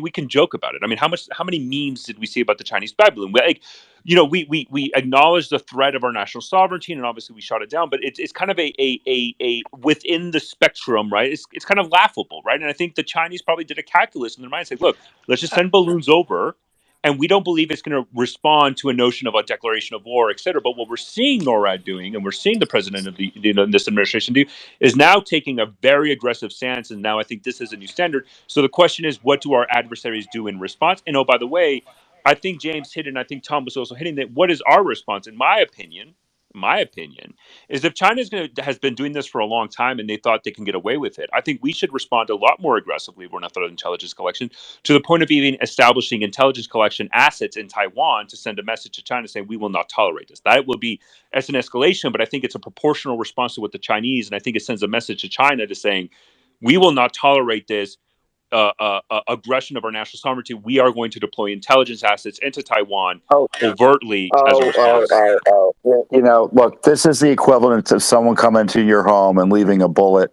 on your bedroom table. But proportionate responses. I don't understand that as a matter of law warfare.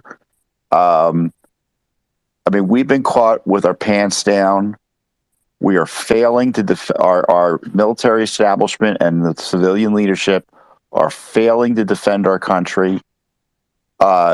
We're presuming that this intelligence apparatus or I don't know what's the plural of apparatus. Maybe that's plural itself. But these balloons are just intelligence gathering as opposed to a prelude to weapons of mass destruction. It sends a signal to others that they can do the similar activities, not only state actors but non-state actors. This is a crisis for our national defense, and I think we should treat it as such. And increasing our spying capabilities in Taiwan. I understand that you're presenting that in good faith as a possible response. I think we really have to expand and escalate issues in response in a way that makes it clear to the Chinese that there are red lines. And right now, I don't want the red line to be our border. That way lies the destruction of our nation. One of the points also sense. just too quickly to one thing that Tom you said. I want to add on to it because one of the comments from the audience, also while you were speaking, that's targeted to you. And by the way, anyone listening in the audience, bottom right corner, you'll see a purple circle. Comments, questions there. Me and the team read them. And I'm going to read out what Jojo said. May I suggest that these, quote, balloons are not gathering intel? We wouldn't waste expensive missiles on something we could jam. I think the government believes these are weapons or weapon capable. Is that a fair statement? Because Tom was mentioning that this could be more than just intel gathering. And considering that a lot of that intel gathering could be done through satellites, you don't need a balloon for that. So I'm wondering that comment. You can have intel gathering, but they don't know what it is until they shoot it down. I mean, we're presuming that they're taking these defensive, dampening steps to restrict any communications from the platforms or intelligence gathering from platforms. They don't know how it works. They're not. They're guessing what to do. So we're not even sure that if it was just intel gathering. But intel gathering also includes taking action and noticing a response for what additional actions and to inform additional actions. We should presume that this is a potential vehicle for weapons of mass destruction. And these are potential vehicles for weapons of mass destruction, whether it be biological agents, chemical agents, or nuke agents, nuclear weapons. And this casual approach that this regime is now 4 times has done this. You don't need to know. This isn't like assigning blame unfairly to the Chinese. There's no doubt, reasonable doubt, that the Chinese are behind this, and certainly the first balloon itself was enough to warrant the type of response I'm suggesting. Well, by the way, let me mention here real quick. We do have a press conference here from the Pentagon coming imminently, and we're going to stream that live here. We have several contributors in the background that are actually monitoring. Breaking news. Let me say this real quick before that happens. I just want to say, just to pick up on what Tom's saying. There's so many types of intelligence that they can get from this. I am observing the entire time since I've been on a KC-135 that is circling over Lake Huron and an AWACS plane that is circling just south of Sault Ste. Marie, Michigan. Like, they're just circling there. So then there's much more than that. So the Chinese are able to also observe how we respond and infer from that doctrine of how we would respond if they did anything else, whether it was of a belligerent nature or not.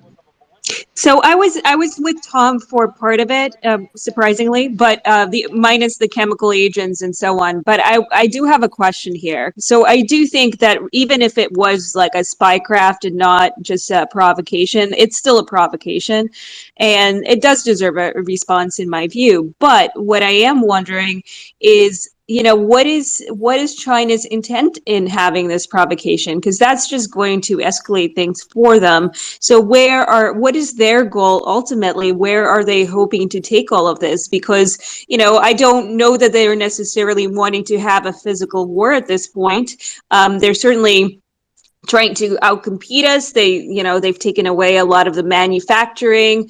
The U.S. has certainly crippled a lot of itself in terms of the outsourcing elements, and that Biden did try to take some of that back with bringing back oh my gosh, I keep forgetting the word for it, but the chips and everything. Semiconductors. Semiconductors, exactly. So with the semiconductors, but it's maybe a little too late. But however, I mean, China is making moves, right? And they're not being very apologetic in many ways. But what is their end goal? Whether they're trying to gather intel or they're trying to provoke, like, what is their ultimate end goal with this? Because, like, is it war? Because I don't think they're ready for war. I'd love maybe all source and emergent. You can take this, and then we'll go to Joa.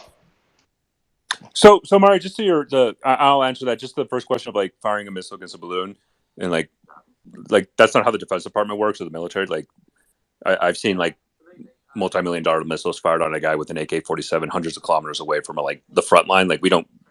That's not our risk assessment, and we don't do cost analysis. We fight to win, and if there's a threat, we'll destroy it. Doesn't matter how much it's cost. So I think that kind of just put that away.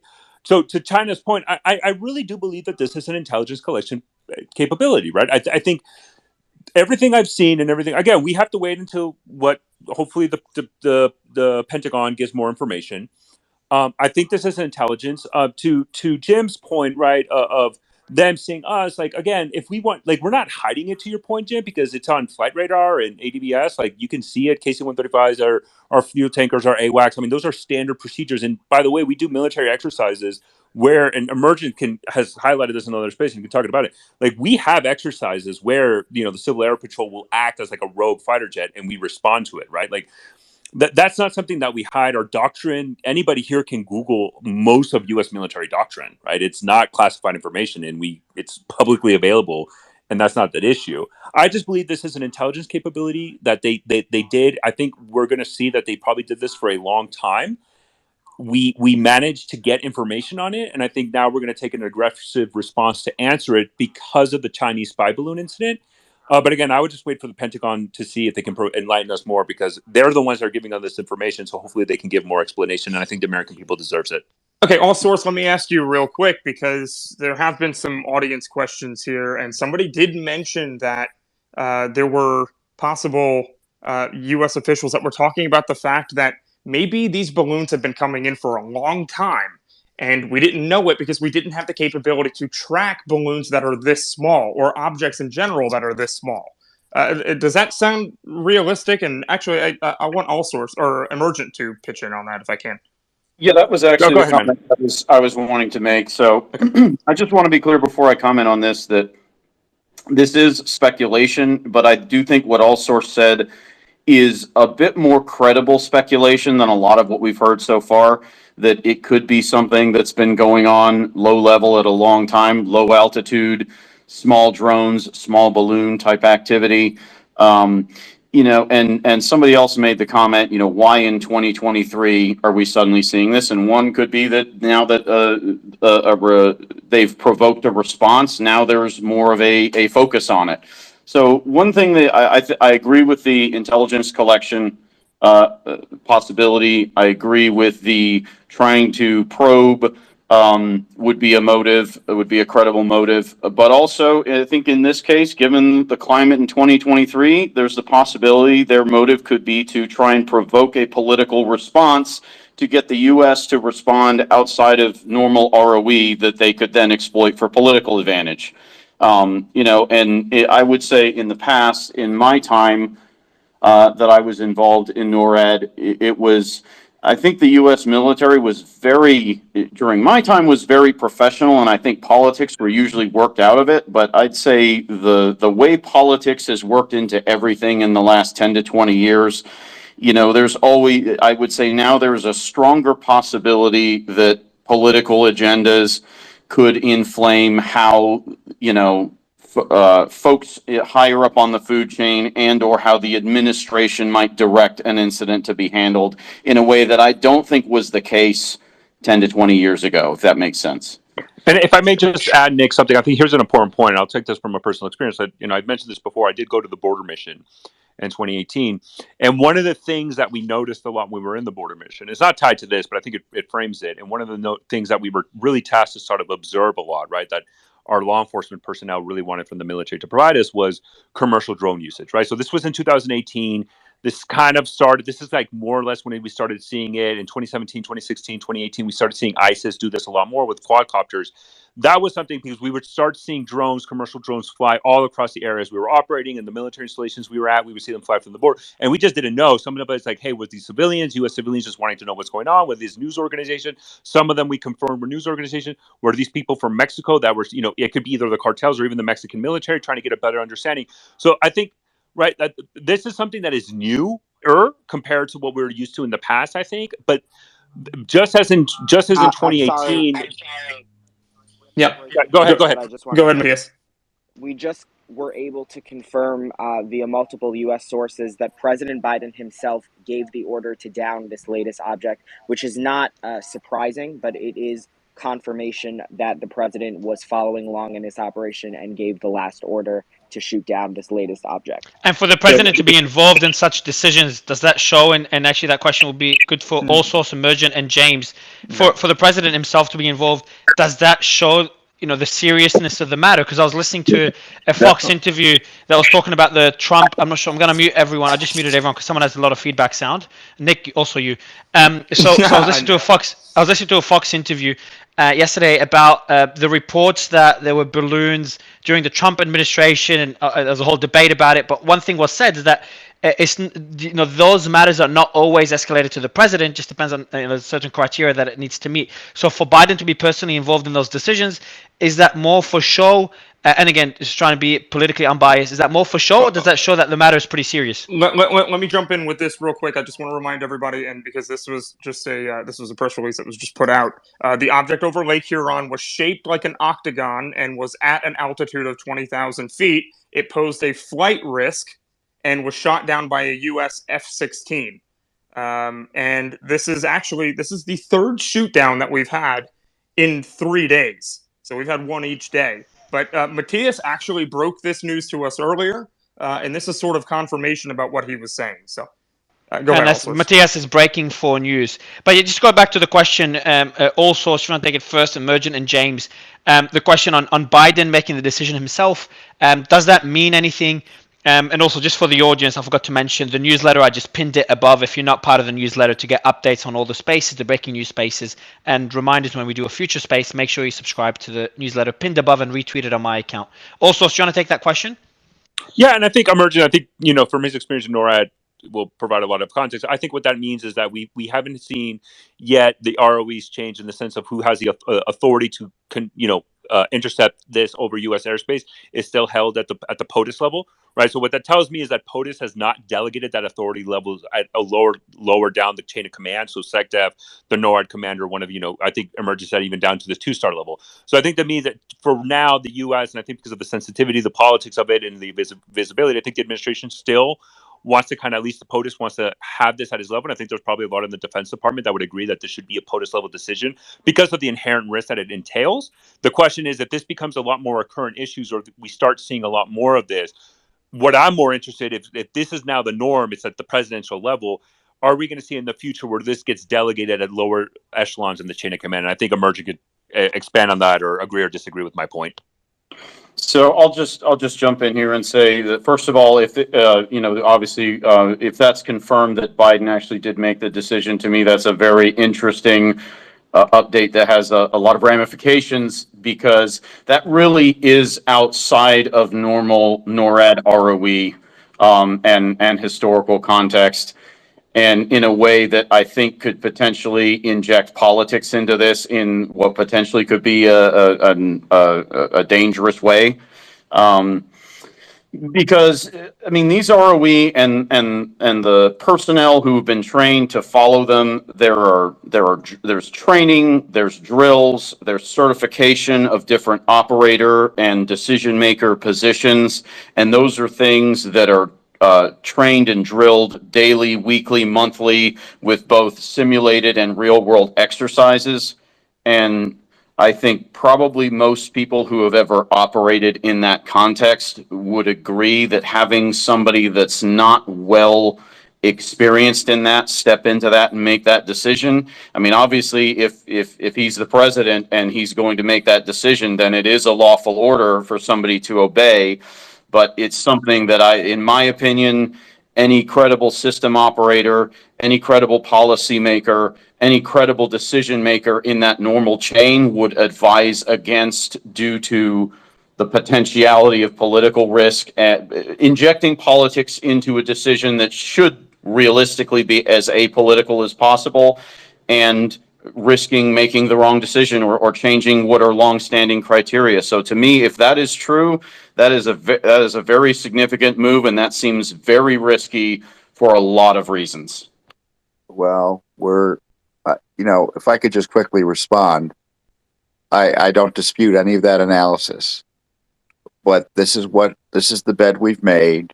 We have the Chinese engaging in hostile actions in U.S. sovereign territory over our homeland, and you can bet the president's going to be involved in decision making related to handling that directly, however inappropriate it might be, or not having the White House essentially press the button on operations like this seems to be, the caution light is well taken there. But again, I want to highlight that this is going on in U.S. territory is a failure of U.S. policy and our defense systems. We have got to immediately expand the red line for shooting down these objects well beyond U.S. territory as far as possible. If they had launched an ICBM or a missile, we wouldn't have waited, if we had the technical capability, till it was in our airspace before seeking to deal with it. I do not understand why, after 2 weeks of this, upwards of 3 weeks, we are still playing red line defense when we have the capability to expand, as I said, our defense perimeter. And if we don't, then we have to make some sort of take emergency defense actions in terms of enhancing our capabilities. We can't defer to the military, folks. We can't defer to the political leadership. We have instances of the chairman of the Joint Chiefs of Staffs calling the Chinese behind the sitting president's back to say, "I'll give you a warning if he does anything weird." They haven't earned our trust. They've lost our trust, and these incidences, and the pilots are doing the jobs they've been trained to do. God bless them. I want them to do it further away from the homeland, and I'm sure they'd be happy to do it for us. And we should demand it, not just read the news reports and react.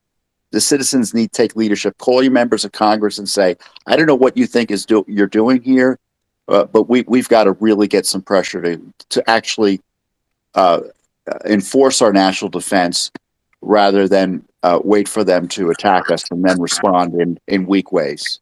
Okay, let me give a quick update here. It does seem that the Associated Press is reporting, based on U.S. officials, their sources are U.S. officials, the object shot down over Lake Huron is believed to be the same one which was seen over Montana. So that does kind of go into the discussion earlier about the Department of Defense, or NORAD, actually coming out and saying that it was just a radar glitch. It was an anomaly. So if it does come out that this was seen over Montana, I think that it's going to create, maybe some trust issues with our Defense Department. But I do want to go to I do want to go to James here and ask you a Can I chime in question. with a quick comment? Sure, go ahead. I just wanted to say that I agree with Tom on the politicization of upper echelon decisions, i.e., at Milley and Biden's level, is a risk. But I just wanted to give one other piece of context to what I said prior to that, and that is that one of the policy, and this is, you can find this across the military in multiple contexts, but specifically within NORAD, when they have an air defense coordinator on the ground who is directing and giving orders to those F-16 or F-22 pilots in the air, there's a reason. They have a particular doctrine for that, and it has a very good reasoning behind it. And the air defense coordinator on the ground who is giving orders to those pilots in the air, that person has to be a pilot themselves. And the reason for that is they do not ever want a scenario where a non-pilot is trying to tell a pilot what to do and is not understanding the context of. They want that engagement, that air defense coordinator and that pilot in the air to be completely in sync as to what the other is seeing, what their capabilities are, what considerations have to go in there. They want an absolute sync between those two so that there is no room for misunderstanding or miscommunication.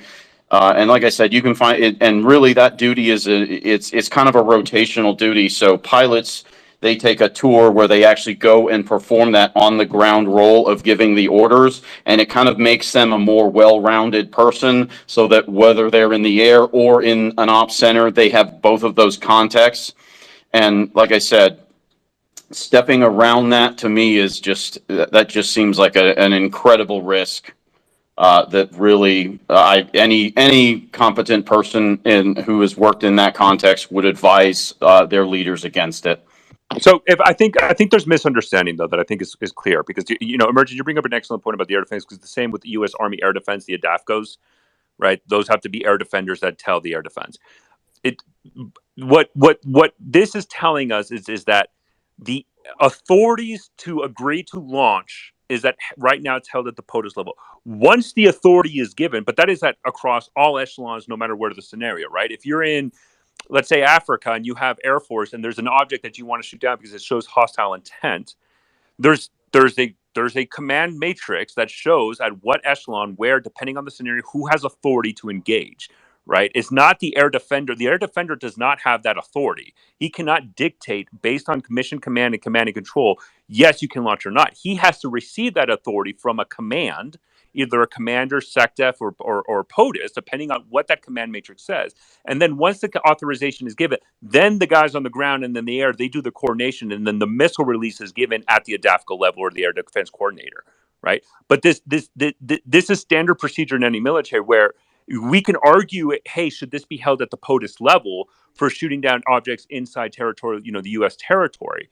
But if you go anywhere around the world, depending on where you're at, authorities to engage, depending on, hey, where's the system from? What is his flight profile? What is hostile intent, et cetera, is held at the higher level. And then that commander or the president can delegate it depending on the situation. So if you're at war, obviously the president is not going to have that authority, or a four-star general is not going to have that authority. They're going to delegate it because now you're in an active conflict. And I think that's just something important that I want to provide context on. I want to quickly ask another question, and I'll mention that report earlier, and I'll read out what Fox mentioned. China claims, quote, unidentified object, and quote, in its airspace, prepared to shoot it down. And we haven't really discussed this earlier. I want to go to James. James, does this surprise you? Is that just China trying to change the narrative and seem as a victim as well? Or could that be a legitimate report or legitimate claim? Well, look, the Chinese always seek to leverage news to their advantage, either to take advantage of it or to mitigate it. So it's completely consistent with Chinese behavior to say, But if anybody tries this against us, we will take action. It's a strong message to the Chinese people. It sounds intimidating against the United States, so it's I think a fairly predictable thing. We've seen lots of this, them just going into their kit bag and taking out things they've used before. So, for example, the statement like "We reserve the right to retaliate in the future for an offense." That's something that they've used before. They tried that, so they're going into their diplomatic statecraft's kit bag and they're rolling these things out. Sometimes it's like throwing spaghetti against the wall. They throw these things out to see what kind of impact it'll have in the international community. If it works, they do more of it. If it doesn't work, they stop. I did want to point out, though, that the, I don't think we've discussed enough is there's a big difference between flying a balloon at 60,000 feet and flying a balloon at 20,000 feet. At 60,000 feet, it's clearly a violation of U.S. airspace. It's clearly a targeting mission against the U.S. nuclear infrastructure, which is completely unforgivable. At 20,000 feet, it's a threat to people. Airplanes fly at 20,000 feet. You're scrambling jet airliners in a U.S. airspace.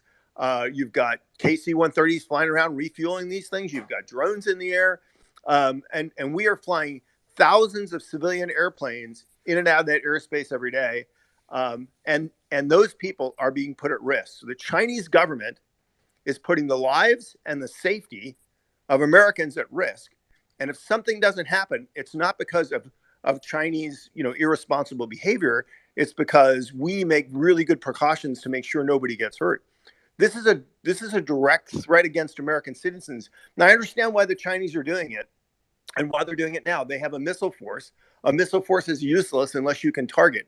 If you can't get the targeting data any other way, I understand why they would take the risk to do this and why they would send an armada of balloons to try to do it. Because like I said, this is probably not sustainable. They probably can't do this day in and day out and get away with it. But why they're doing it now. But we should be outraged because they have put the lives of Americans at risk. Something could happen in the air, could miss the target, hit an airplane.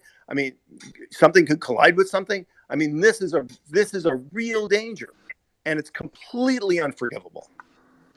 And can you tell us, so there is, how high were the different balloons? Maybe Nick, you know all the figures. How high were the different balloons from the first one to the recent objects? Sure. So the much larger one, the earlier one that was confirmed to be a Chinese balloon, was seen at 60,000 feet. That was the one that was able to traverse the entire country and be shot down off the coast of North and South Carolina. The two objects, which I don't believe the Pentagon has confirmed, were balloons. You had one shot down on Friday in Alaska. You had another one shot down in the Yukon Territory in Canada. Both of those were reported at 40,000 feet. And this one today has been confirmed as 20,000 feet. To James's point, it ticks all the boxes that you've mentioned, James. You got right. 20,000, 40,000, and 60,000 feet. Yeah, Mario, can I jump in here real quick too? I mean, I just want to say, I know we were talking about this on the space last night.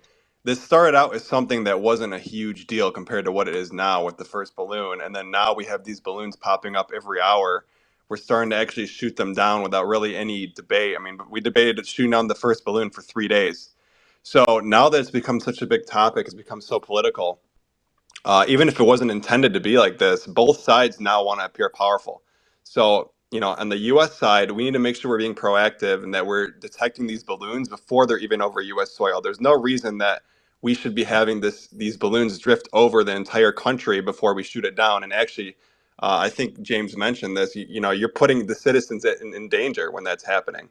So I think this has really become a big test for the U.S. to see how powerful how strong of a stance is the U.S. going to take, and the whole world is watching. China knows that this is now a test of, well, what if they tested the waters with Taiwan? What if they started, just digging a little deeper? So it's important we put our foot down now.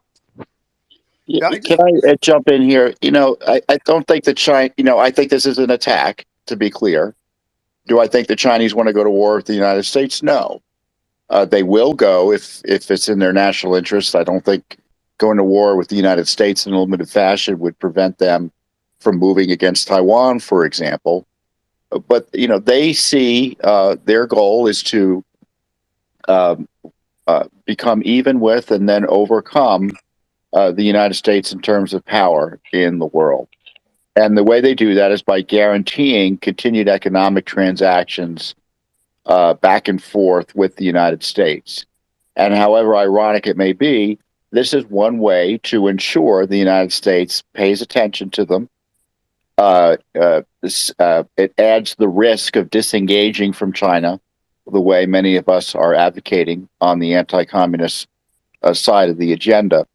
And, so this is the Chinese are, they see themselves as playing quite a sophisticated game here. And my concern here is that they're engaging in these provocations against the United States because of the perception of weakness.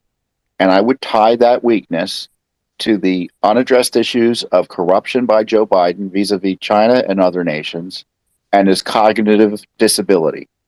And if this doesn't paint a target on that issue for accountability, impeachment, or whatever you want to call it, then I don't know what will. I mean, lives are at risk. Our nation's security is at risk because of the endemic corruption here in Washington, D.C. that we refuse to grapple with. It's, in my view, it's led in part to a war in Ukraine, and now our nation is under direct attack from a foreign threat. Can I just go back to the missioning real quick? Because I think that you have balloons at 60, 40, and 20,000 feet is completely consistent with a targeting effort, particularly if you're really trying to get the intel for targeting, trying different altitudes, because maybe that gives you different SIGINT profile capabilities in collection, and also trying different altitudes to see if there's a weakness in the U.S. ability to detect these. So it absolutely is consistent with targeting, and the fact that they've tried different platforms at different altitudes, to me, suggests this is part of a serious campaign. Not to dispute anything that Tom said, that the Chinese could be leveraging this in all the ways he just mentioned, but if this looks like a deliberate targeting campaign, and if when the information we get that says anything other, I'll be greatly surprised. Okay, so James, on that point, we did have someone on yesterday. I believe it was Emergent actually that was able to answer this question for me. Did these balloons, based on the timing here, did those balloons take off after the U.S. had already started going into crisis mode about this massive balloon that was flying over that traversed the entire country from China? And one of the reports that we heard today was that that there were American parts used in the object that was shot down. Also, actually, no. This one was off the coast of South Carolina. This one as well. Was this to throw off the U.S. population and maybe make it seem that there was some U.S. involvement? Because obviously China knew that this balloon was going to fly over, and one of their narratives has been that these were commercial weather balloons. So does that seem like a likely scenario that may have been why they used American parts? Well, on the timing, I would say I think either scenario is possible. Either these additional balloons were launched, and we're assuming that they're still part of the same targeting effort. They were launched after the first balloon, or the other thing is even if they weren't, because they are maneuverable. If the Chinese saw the American response, and if they wanted to lower the temperature, they could have diverted those balloons or had them self-destruct at sea. So obviously, they knew that this was going to be an additional provocation. And even after the first balloon went in, they deliberately sent these balloons into American airspace. So it is adding a provocation on top of a provocation. I don't know what to make of the American parts, because we don't know what parts they are, but everybody globally sources everything these days. So it is not unusual to find American parts in it. We found American parts in Russian weapons that have landed in Ukraine. We found them in Iranian stuff. There, as somebody mentioned before, there's two categories. There's commercial off the shelf stuff you could just go and buy, at Best Buy. And why would you do that? Well, maybe it's just a cheap, good part. The other thing is there could well be things that are restricted from China, which they may have gotten a hold of, and they're using. But I don't. Does it discount at all that it likely came from China? And I would say no, because the Chinese, like all of us, they get a lot of parts from everywhere to build these things. But I would point to the fact that even in the unclassified world, we absolutely have plenty of information that says the Chinese have all the capability and all the technology in the universe to produce these systems. And I believe that we've already sanctioned some Chinese companies. James, could you go through the options for military escalation by the United States in response to this this assault? Well, I don't know if you would have a military response, because what you tend to do in these things is to be proportional. So somebody does something to you, and you do something proportional to that. And that doesn't necessarily mean it's symmetrical, like you fly a balloon over us, we fly a balloon over you, but it does something, you do something of that level to show the seriousness of that gravity. So since the balloons didn't actually try to hurt or kill somebody, and you have to remember, the Russians had an air defense system in occupied territory. They shot down a civilian airliner and they killed hundreds of people. Nobody took a military response against them. We did lots of other things. So what would be appropriate here?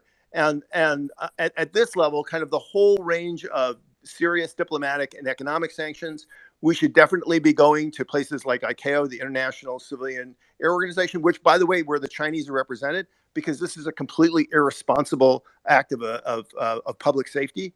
We can cancel Chinese flights to the United States. We can revoke Chinese visas. We can throw people out of the United States. We should do things on that level of seriousness, right? Well, So do you expect such a response, James? No, because I don't from this administration, because this is really the bottom line. So there's two sides to this. You know, why now? Yeah, because the Chinese need nuclear targeting data for their ICBMs. But the other is they sense this administration is weak, as Tom has said. They saw that in Afghanistan. They saw it in the reluctant response in Ukraine.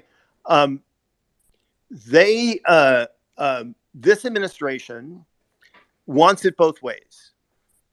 They want to be tough on China because they know that's what the American people want. So, which is in the end the way they came around and said, well, we're going to shoot the balloon down and everything else.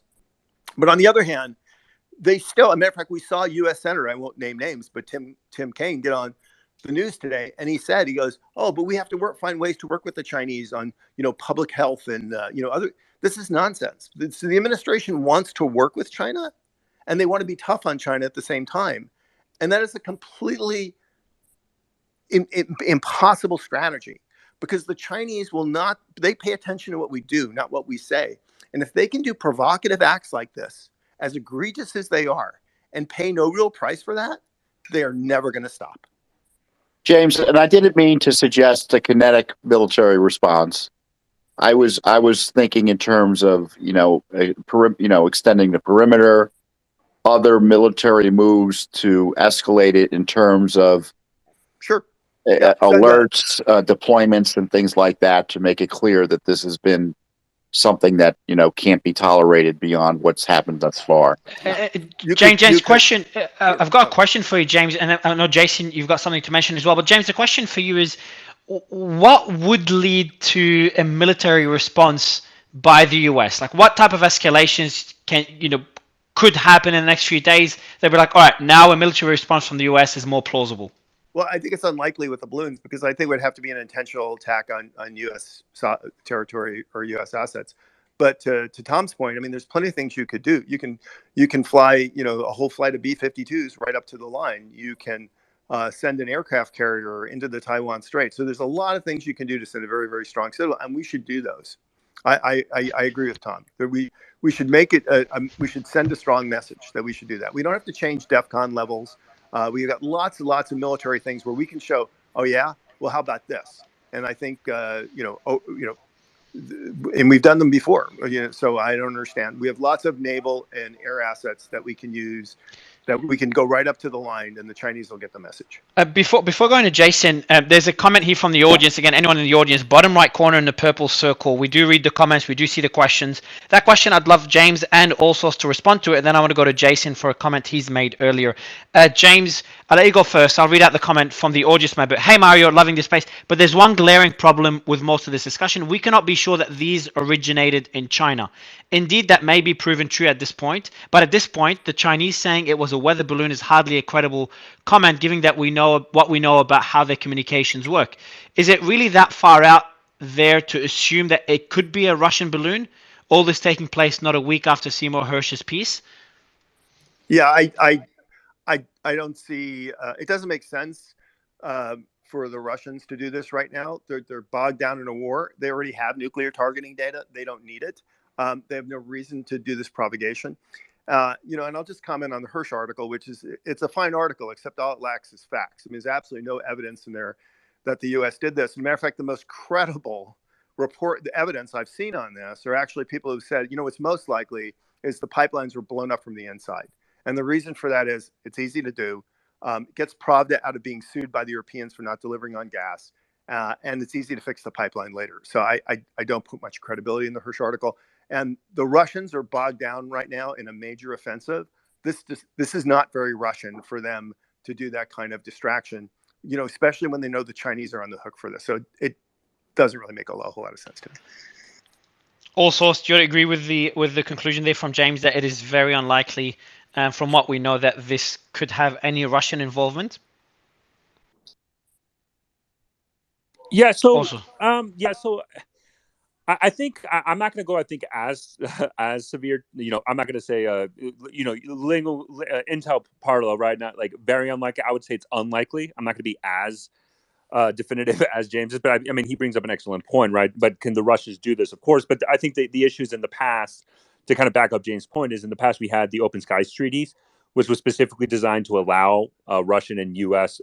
Air assets to fly through our territories to kind of monitor things to make sure, like, hey, we're not going to nuclear war. We did this as for transparency point of view. During the Trump administration, they pulled out of the Open Skies Treaty, and to their defense, right? I mean, Russia was violating every notion for this, and you can't trust the Russians. But the one thing I would like to highlight is that I think everything that is shown, right, and again, if these are balloons, it takes a long time for these balloons to get here, right? I find it very unlikely that these balloons were launched after the first Chinese spy balloon. Again, I think the issue is that now we have the data, right? When you launch a capability, when you try to show a capability, and you lose that capability, and then the enemy is capable of exploiting it, that's a problem. That's a problem. And I think now the U.S. has now a better picture of Chinese aggressive intelligence posture against the U.S. because we were able to exploit this capability and have a better understanding. I think the most likely thing is that China has done this for years. Obviously, for them, they're targeting our ICBMs. I think the reason why they use spy balloons is because their other intelligence assets are just not capable of providing them good fidelity. But again, focus on our ICBMs. Okay, great. But we have the nuclear triad. We also have nuclear submarines, and we have our Air Force that can launch nuclear. You can knock out one triad. We still have two more left, right? I just think that this is a huge glaring gap of the Chinese. And I understand the comments that people are saying that we need to respond forcefully. Look, unless we go to war, unfortunately, just like during the Cold War, the U.S. had to deal with the Soviet Union. We competed, but we also had to deal with them. This is the nature we're at. I think we need to start framing the conflict that we have with China as a Cold War 2.0. I think that's a legitimate statement. I think that, and I would hope that the administration goes with that. But even during the Cold War, we still dealt with the Soviets. We still have to deal with the Chinese. Well, and maybe there should be a posture for containment. That could be a future. And I think a lot of it, what we're seeing is a start of a containment 2.0 geared towards China, and the initial framings of that, both during the Trump administration and we're kind of seeing a lot of that continuation during the Biden administration. Of course, we could do more. Again, my comment, my way of saying escalatory, I think, is putting intelligence assets into Taiwan. I think that sends a clear message, and it's reciprocal, not necessarily proportional. I think it's reciprocal, and it would give us a lot of capabilities. But we have to be very careful about shooting down aircrafts or balloons outside of 12 nautical miles. First, international law, that's open airspace. Anything outside 12 nautical miles is open airspace. And we do this a lot. Like, we fly spy planes right at the border of the 12 nautical miles to do intelligence collection, and that is 100% legal. If we shoot down anything outside of that, we have created a precedent that would put a lot of U.S. Military personnel at danger and would trigger would make a war trigger much more likely. Right. So what's the alternative to that? Waiting till these aircraft get into U.S. territory with close enough to harm American citizens because we're afraid. the Chinese and the Russians would then shoot down all our Will they? aircrafts that are Will doing the they? same. But Tom, the problem is if you start shooting down things outside of territorial waters. First, that is not legal. The Navy, the reason why we do freedom of navigation sailing, because we say these are international. Anybody can go through here. Why isn't it legal if the aircraft are being targeted at the U.S.? No, what I'm saying is if they enter U.S. airspace, you shoot it down. But we cannot shoot it down outside because then all our intelligence platforms Under would be what theory of international law does the right to self-defense end at international waters? Because the 12 nautical miles has always been the internet and that has been U.S. policy forever. I mean, we fought Gaddafi in the 80s. We're just in my view. No, because if you're just speculating here. Tom, if the U.S. can protect its territory beyond U.S. territorial waters when there is a threat directed at us. I use the comparison to an ICBM or ICBM is a completely different. It's an ICBM. If a strategic bomber was heading our way, we wouldn't wait for it to reach our. I tell you what, if our strategy is, by your logic, we wait for them to get here before we shoot a strategic bomber down. The Russians do it all the time. The Russians fly their strategic bombers right at the 12 nautical miles. I want to go quickly to Jason. Jason, and by the way, Nick, I'll let you. I'm not sure if you've got any updates with Breaking 4 News and Raw's alerts. But before that, Jason, I just want to ask you a question. You've sent a message saying someone should make the point that this is our generation's Sputnik moment. Can you elaborate on that comment? Jason, you there? You got to unmute bottom left corner, Jason. I know you've been trying to come up for a while. While waiting for Jason, Nick, any updates? You want to refresh the room with the latest updates and what we know so far? And then sure. Rosalers, Mateus, feel free to jump in. Absolutely. So it did come out just a little bit ago here that the object that was shot down over Lake Huron actually did not have any sort of discernible payload, which does seem like a pretty big development here because that makes us question, like, were the Chinese just flying a balloon over our airspace, a 20,000-foot balloon just to see what we would do about it? I know that's been a theory, but I do want to get Emergent's opinion on this because you've been great on reporting to us from a perspective Emergent, the comment you made yesterday, and we all kind of implied that the likelihood that this is just China probing U.S. response is very likely. And with the news that Nick just mentioned, that there was no... Nick, can you tell me the news again? That there was no equipment, is that what they said? No spy equipment on the balloon? Payload. No discernible payload. Your thoughts on this, Emergent? See, and that's been a common theme throughout this so far, is we're hearing that there are reactions, and then we're hearing NORAD come back after the fact and state that there was not an object there, or that we're not sure what it was, or no payload. To me, this again goes back to my comments on, NORAD has been around and has had a standard and very well-developed ROE for over 70 years. And there is a lot of wisdom in those standard ROE, and following those like I said, has a lot of wisdom to it. Real world incidents like we've talked about on both of these spaces. So the 1999 the Payne Stewart plane incident, the feedback of 9/11, the 2004 incident where they almost shot down the governor of Kentucky flying into DC unannounced. So something that NORAD does in their doctrine is they always review and dissect, and they have lots of recording and real world scenarios of all of these past incidents. It's like it's doing an accident autopsy to try and extract those valuable real world lessons learned to make sure that at a moment of crisis, these decisions are being made based on real world criteria and not on hypothetical pie in the sky. So to me, that's why there is a wisdom to not going around those standard ROE, is because somebody gives an order, go around the standard ROE, and then we find out it's not what we thought it was, or the threat profile, the object is not what we thought it was, the threat profile is not what we thought it was. Some of the information might have been misreported or miscommunicated. You're just like anything. There's always that.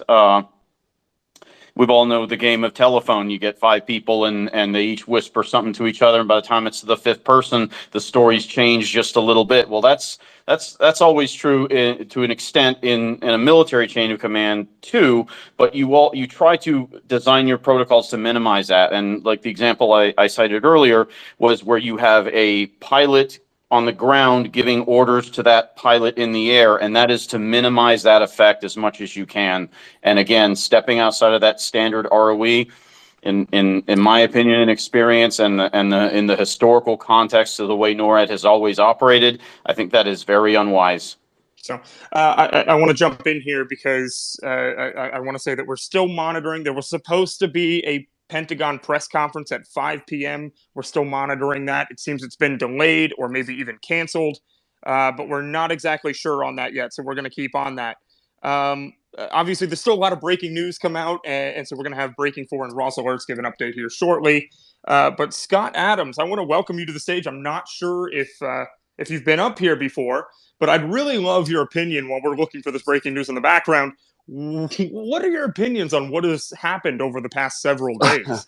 Well, let me put the Dilbert filter on it. I would definitely treat seriously the possibility that it's like, the beginning of a full-scale invasion or something like that. Could be. I have no reason to rule that out. But the other possibility is that if this were any other big organization, not just the government, somebody would be looking to shoot down every unmanned balloon they could find just to make a point. So I would not rule out we're doing it for show. That's really the only thing I have to offer here. So at the end of the day, do you believe that there's a lot of politics involved here? That maybe that it does seem that it was reported actually by NBC News that there was an expansion of the let's see here. Breaking 4 News, can you jump in with that real quick, Matthias? Hey, sure. Basically, I reported earlier a statement that NBC News acquired from DoD officials that NORAD was changing the way that they found things on radar to kind of pick up smaller items. And then we just got an additional quote from CNN, which indicates that they readjusted their filters to better spot slow-moving targets operating above a certain altitude.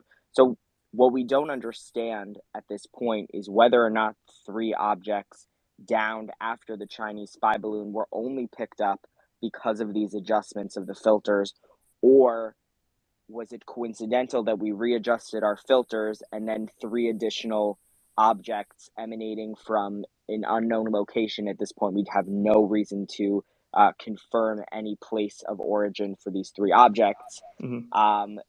That those were just picked up on a whim, okay, as opposed to being picked up because of the heightened sensitivity of our sensors. Gotcha. So Scott, I do want to circle back with you in just a second here, but I need some clarification from all source or emergent. Can you sort of explain to us what that means? What the NORAD, the Department of Defense, changing their filters when it comes to tracking unidentified aircraft? Yeah. Or you want to go for it, Mayor Emergent? Go for it. Okay, I would just say that could involve tuning the sensitivity of specific radar units, or that could be either ground or air base. For example, we've seen the reports earlier that they had an AWACS aircraft circling over the Great Lakes region. So it could involve tuning those types of assets to tuning the fine settings on those to produce maybe a more fine low altitude air picture, for example, maybe tuning out some of that. I mean, every system has to be tuned to filter out ground clutter, but it's a compromise between how much ground clutter are you going to get versus how much versus what do you want to see, and how much of what you don't want to see are you willing to tolerate? So it could mean adjustments to that. It could mean adjustments to algorithms and protocols that flag something. So in general, in U.S. airspace, what they're looking for is what's called talking, squawking, and behavior. So talking means they want to see an air track does or does not have radio contact with the ground or with a control tower. Squawking means it's squawking an assigned transponder code, either is or isn't. And then the last is behavior. Where is it? What is its heading? What is its speed? What has it been observed doing? So really, like I said, there could be some audible, and we saw the report earlier of they said they had implemented temporary extra let me make sure I got the term right, flight restrictions around the Great Lakes region. So that could involve special ROE or tuning of systems or tuning of some of those rules and protocols. So I really can't comment further without knowing more of the specifics, but there's a general picture. So all sorts of you have a little bit to add to that. You can. So radar intelligence collection also. I mean, a lot of there's systems that are utilized that are able to kind of. It's different feeds basically coming in. You have your radar feeds, you have intelligence assets that are collecting, and so what that tells me, like what Emergent said, we got a data because of the Chinese spy balloon, right, from the NBC and the comments of the senior officials. That data allowed us to paint a better picture to then have a better understanding of what's going on. And that's very important, right? And that's the standard operations when you're doing like air defense type of operations or trying to get a better picture of what the air is showing and Emergent hit it. But if you're able to get specific data, either through radar or intelligence assets that are collect and paint a better picture, that's probably what it is. And now we are able to have a better understanding of what's in our airspace based on this. And if that's the case, I think you can kind of deduce if, hey, we shot down, it's kind of, they're kind of implying the shoot down right now, in the Great Lakes to that spy balloon data, right? Or what happened in Alaska or what happened in Canada. I think based on those comments from the DoD official and the ability to get more data, I think it's pointing that all these assets then are Chinese. To follow up on Scott's point, if I could just be brief, I'll be brief about it. Okay. When a country is weak, it invites aggression and invites overreaction by the weak country. And that's my concern about our national security posture under Biden, is that he exudes weakness for the various reasons I've discussed. And our opponents, might see opportunities where they might, mistake that weakness for actual technical weakness and do things they might not otherwise do. And then we're forced to react. And as Scott suggests, mistakenly overreact or engage in some type of silliness in response that doesn't get us anywhere but more grief. But either way, it puts us in dire straits in terms of national security. Can I add just one thing? If they change the filters to make them more sensitive, we would expect more false sightings of things which they imagined were moving slow and were small, and they ignored in the past. So the most reasonable thing I would expect is that even if there are additional Chinese spy planes or spy balloons, that there would also be a number of false sightings that we wouldn't have seen before, except we set the filters differently. He's right. That is generally correct. But what filtering and tuning often involves is trying to tune radar sets and the monitoring tools for a specific, say, airframe profile or threat profile. For example, like as we've said, there are well-known things like what a radar cross-section for an Su-27 or a MiG-29 looks like. And I'm sure, as somebody said earlier, about them actually now having a profile for the first Chinese balloon that transited. That's probably now a known object profile within certain parameters within these systems. So I'm sure since my time, they've probably developed some parameters for small type UAV drones, the kind that you can get at Best Buy for a few $100 or a couple $1,000, because those are now more of a concern than they really were during my time. So again, it's about finding those radar cross sections and threat profiles and tuning systems to see them better. But you're right. What Scott said is correct. Is that tuning process can result in some false positives until the tuning gets to a point where it is well tuned. There's loosely tuned and finely tuned. So that is a very good point. Yeah, I want to update you guys on a piece of conflicting reporting that has now been worked out. Originally, we reported to you that Canadian defense officials were telling Canadian media that the third object was shot down in U.S. airspace. Then the Wall Street Journal kind of contradicted that point and mentioned that it was in Canadian airspace. The Wall Street Journal has since rewritten that report, and we can confirm that the third object was in fact shot down in the United States. So we have 3 objects, including the original space balloon, shot down in U.S. territory, whether that be in the sea, right, off the Carolinas, as well as off the coast of Alaska. And then we now have this downing in the Great Lakes, and then of course which is the third balloon to be shot down in Canadian airspace yesterday. Matthias, let me ask you a question here real quick, because I am looking at reports that are saying U.S. officials have released more info on the mystery object that an F-16 shot down over Lake Huron today. As we know, we already knew that it was at 20,000 feet, and it was reported earlier that it was an octagonal structure. But this is a little bit of a new development, because now it says that there were strings hanging off and no discernible payload. I mean, does it seem So maybe that I get, I mean, a balloon, a kite, something like that, but with strings hanging off, are we thinking that maybe there was payload and there's no longer payload? Maybe it fell off somewhere? The only thing I could contribute without speculation, because I want to give everyone here just the facts, is that we have seen kites and kind of paraphernalia that you would associate as non-harmful and common being used for nefarious purposes. And the best example I could think of is in Israel, in southern Israel, we deal with these incendiary balloons that are meant to spark wildfires when they cross over the border from Gaza into southern Israel. They light the fields and the produce on fire there and destroy infrastructure.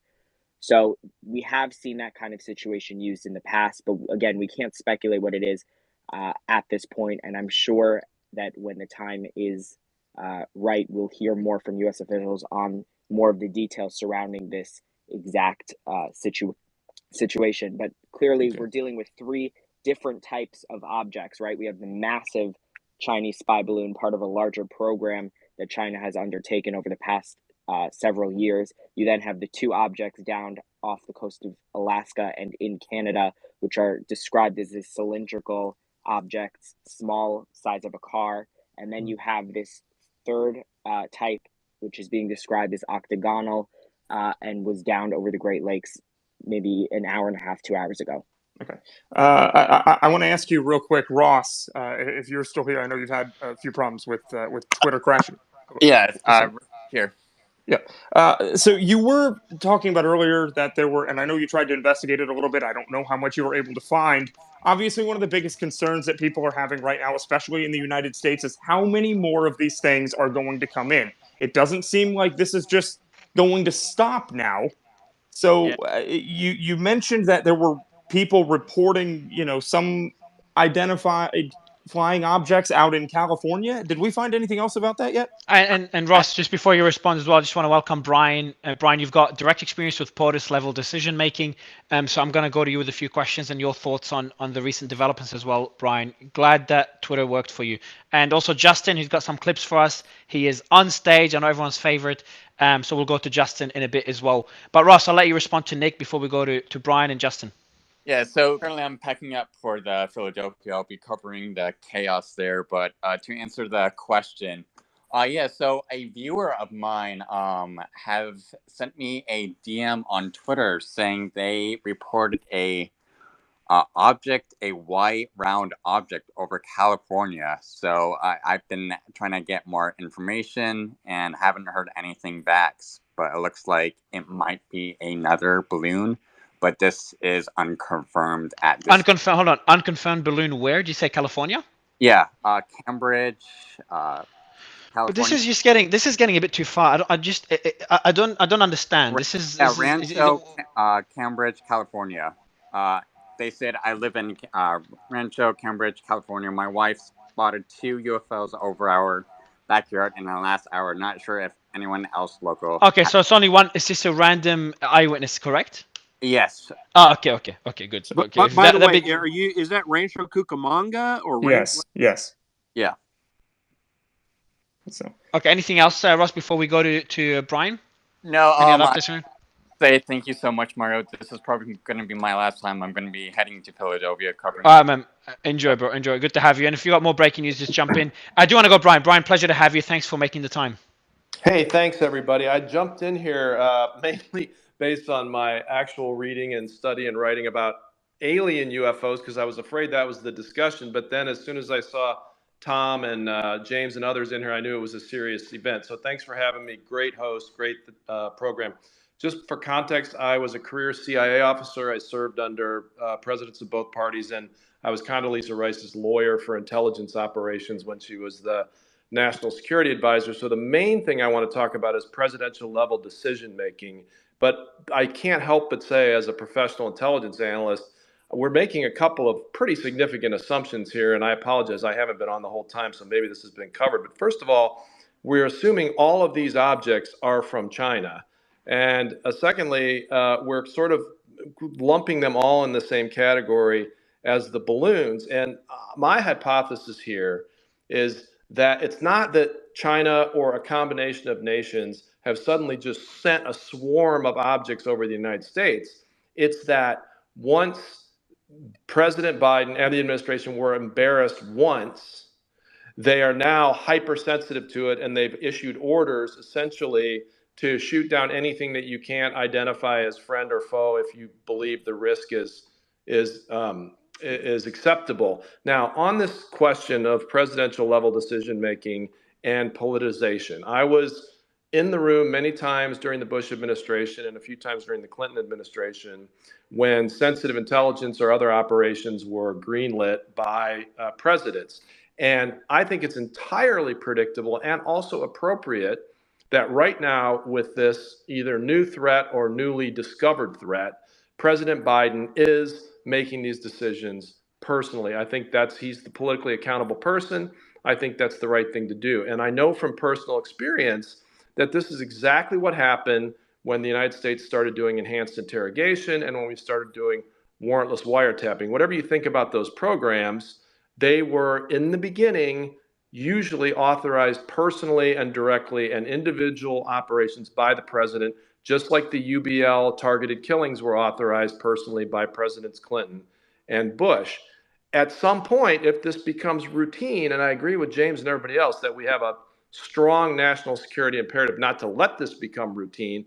If it does become routine, yes, they will change the rules of engagement and the president will not be personally involved in every one of these. But that's where some of these earlier programs went off the rails, is when it didn't reach the National Security Council or the presidential level for decision.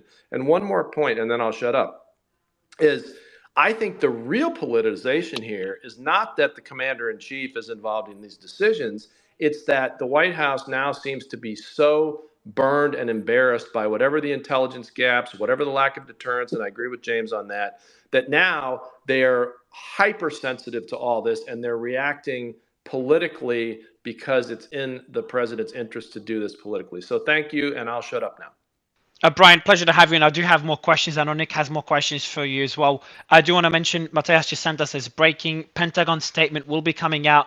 We'll be summarizing it for everyone very shortly. Nick, mic is yours. I actually just got the statement right now if you want me to read some points. Oh, please do, yeah. If you can send it through to me as well in our group. And can you read out some key points for us and for the audience? And Brian, do hang around with us if you do have time. Would love your thoughts on this, along with Emergent and the rest of the panel, all sorts as well. Go ahead, Mateus. All right, so the Just Pentagon, make sure your mic is close. Make sure your mic is close to your mouth so we can all hear it well. Sure. So the Pentagon says that the object shot down on Sunday was a threat, quote, due to its potential surveillance capabilities. Pentagon also says the object flew in proximity to sensitive U.S. military sites, and the official time of downing was at 2:42 p.m. Based on the recommendation of Secretary Austin and military leadership, President Biden decided to take that action. F-16s fired an AIM-9X, which is the same missile heat-seeking that we saw used in the past 3 incidences to successfully shoot down the airborne object flying at approximately 20,000 feet in U.S. airspace over Lake Huron in the state of Michigan. So that is what we can confirm at this point. I'll continue to bring you the latest when I get more unpacking of the Appreciate it. specifics. Okay. Do unmute whenever you have more updates on that. All Sure. source, Brian, Emergent, any thoughts on the statement that we just received? I think Brian hit the nail on the head, right, on what it is, why that was made. I think the key thing is the potential surveillance and where it overflew. So that does show that there was this surveillance capability.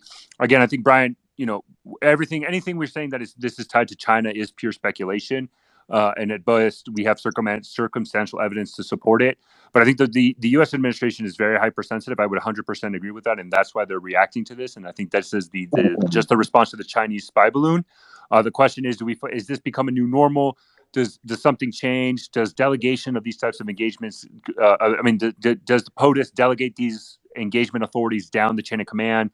Those are things that we need to wait to see. And I think, this is where the administration, Congress, and the public should get involved and to see what is the right course of action forward. And then to see how the U.S. administration responds if we get confirmation that this is from China. Regardless, the Chinese spy balloon that we all know, the first one over the Carolinas, there needs to be more more severe response than just sanctioning these companies. And I think we should push heavily on the administration to make sure that happens. Yeah, by the way, we'll go Brian and then Tom. Go ahead, Brian. Yeah, by the way, I think that it is the most likely hypothesis that most or all of these objects are from China. I'm just saying we shouldn't make that assumption until we know for sure. Also, I think it's not credible that these objects were sent after the failure of the United States to keep the first balloon out. The physics, the aeronautics don't work that way. These things were around or in flight for a long time before they got here. One other point I just wanted to make from something that was said when I first came in, and maybe this doesn't need to be said, but Seymour Hersh has been completely discredited as a credible reporter for like 20 years. He was credible at one time, but he's just gone off the deep end. So I hate to even hear him cited in a group like this. Thank you. Brian, one more question before I go. Actually, I'll go to Tom, then I've got a question for you, Brian. Tom, go ahead. Sure. Yeah, and I think Brian raises another question. When did these balloons get released? And I guarantee I would hope we know that detail. I just want to alert listeners: this has never happened before in modern American history. It's not just another day in paradise when the President of the United States authorizes U.S. fighter jets to fire on an object, and the fact that it's happened 3 times, 4 times if you count Canada, that's practically speaking us as in terms of this potential threat. So this is a crisis that, there's nothing comparable that we can point to in American history to say, oh, well, this is ordinary. This is how we responded then. This is what we should do now. This is what the Chinese intentions are. And I would highlight, again, the failure of the military leadership to engender trust in the American people. They put out when this gargantuan, dangerous thing flew into U.S. territory, they said, well, we're not going to tell you where it is. And they said, you know what? The Air Force General, Brigadier General, came out on the Pentagon podium and said, oh, well, America, you can look up and figure out where it is, but we're not going to tell you. Sorry, folks. No trust in you. Congress has got to get its act together. The fact there hasn't been a hearing on this in any substantial way, maybe one happened, I didn't hear about it. But what is going on in this town? We're under attack and our leaders are hapless. Tom, I 100% agree with you. It's worse than that. They haven't even been able to brief the Gang of Eight, the key leaders on the intelligence and national security side in the Senate and House, because they're not in session and they're not coming back to Washington to get their briefings. It's insanity. The 9/11 Commission, so one of my extra jobs when I was at the National Security Council is I was the rep to the 9/11 Commission. They spent pages and pages and hearings on who issued the order to be able to shoot down a civilian airliner. Now, these are not objects full of Americans, to be sure, but this is a huge deal, and it's being treated as just another Sunday talk show political football to be debated, and it's kind of disgraceful, honestly. Yeah. You know, by the way, as I'm listening to all this, I've got a big question, and what keeps going in the back of my mind, and I've spent some time in Taiwan, and as some people know that listen to me and have friends there connected to the government. I just want to read off some headlines that have happened in the last couple of days, because see, one thing we're not talking about in all this is Taiwan. Like, is all this a shiny object maybe to stuff that's happening in Taiwan? But just listen to these headlines. I just looked this up. Taiwan, this is the Financial Times. Taiwan reveals Chinese military balloons fly very frequently into its airspace. This from Reuters. Let's work to keep peace, China tells visiting Taiwan KMT official. And for those who don't know, KMT has tended to be the more pro-China political party in Taiwan. The next one is from Yahoo News. China says it's ready to enhance ties with Taiwan opposition. That follows up on the Reuters one. Here's one more from Just the News. China warns Europe against escalating Ukraine war / strengthening Taiwan ties. Like, let's keep in mind that this diplomatic stuff is going on in the background of all this. And these are all from a couple days ago. But I'm curious, Brian, your thoughts on that. Yeah, I think the strategic part of this on behalf of the PRC is the timing of it. They had to know we would catch that balloon when it, hopefully long before it hit U.S. airspace, but certainly when it hit U.S. airspace. And they also knew that Secretary Blinken was going there for a visit. I think we might be making this more complicated than it is. I don't have the technical knowledge of all sorts or some others on, what they could gather with a balloon that they couldn't gather from a satellite. I think this is largely, one, a diplomatic provocation, and two, testing the resolve of the Biden administration. I don't think this is some actual sophisticated intelligence operation. It doesn't strike me as very sophisticated at all. I think this is Xi Jinping telling his intelligence services and his military, figure out all the weaknesses and all the ways the U.S. will respond militarily, diplomatically, with intelligence, because we need to know that if we're going to invade Taiwan. Just before you go, I do want to go to Jason very briefly before you board the plane, then of course introduce our regular Kim.com. Nick, you've just got a quick update for us before I go to Jason? Sure, very quickly. Just a quick update here. It does seem like we're having more contradictory statements, sort of, like we had last night, when it came to whether or not there was an actual object in the sky. Earlier, we heard from U.S. officials that were saying that there was no discernible payload on this balloon. However, now they've just come out and stated that the object shot down on Sunday was a threat, quote, due to its potential surveillance capabilities. So if they knew that there was no discernible payload, it's a little bit weird that they would still say that there were surveillance capabilities. So I'd assume we want to talk about that in a little bit, but I want to let you go to Jason first. Yeah, Jason, just about your comments I made earlier. I know you're just boarding a plane now, so Thanks, you've guys. only got a minute with us. No, go ahead. I appreciate it. I want to echo a little bit of what Tom said about the historical nature of this. I consider this a slow motion Sputnik. And I don't have anything revelatory about the tactical discussions that we've had, other than to say our enemies are setting the tone and the pace of international engagement. We aren't anymore. And I think that we have to have kind of a moment of gravity here in this country. There's a land war in Europe. The Colonial Pipeline, the largest pipeline in the East Coast of the United States, was shut down. Russia assassinates people around the world with chemical weaponry. So Brian mentioned, right, that public pressure on the Biden administration. We're going to need to keep that up because if our response is what's considered reasonable or proportional, well, China has priced that in. And I'm sorry, I have to drop. Thank you guys for the time. I appreciate it. Thanks. Appreciate it, Jason. And I do want to go to Kim. Kim, appreciate you for joining. What are your thoughts on the developments we've had yesterday and today? Not sure if you've been keeping track. Yeah, well, thanks for letting me speak. I've been listening to you guys, and I'm really just sitting here shaking my head. And let me just say this: I think this is a PR story. There are no spy balloons; these are weather balloons. This is a distraction from the Seymour Hersh story, which quite detailed. Described how the US government blew up Nord Stream together with Norway. And also, it's a distraction from the fact that Ukraine is losing against Russia and that they're now desperately taking actions with chemical weapons against Russian forces. So, this whole story is such a nothing burger.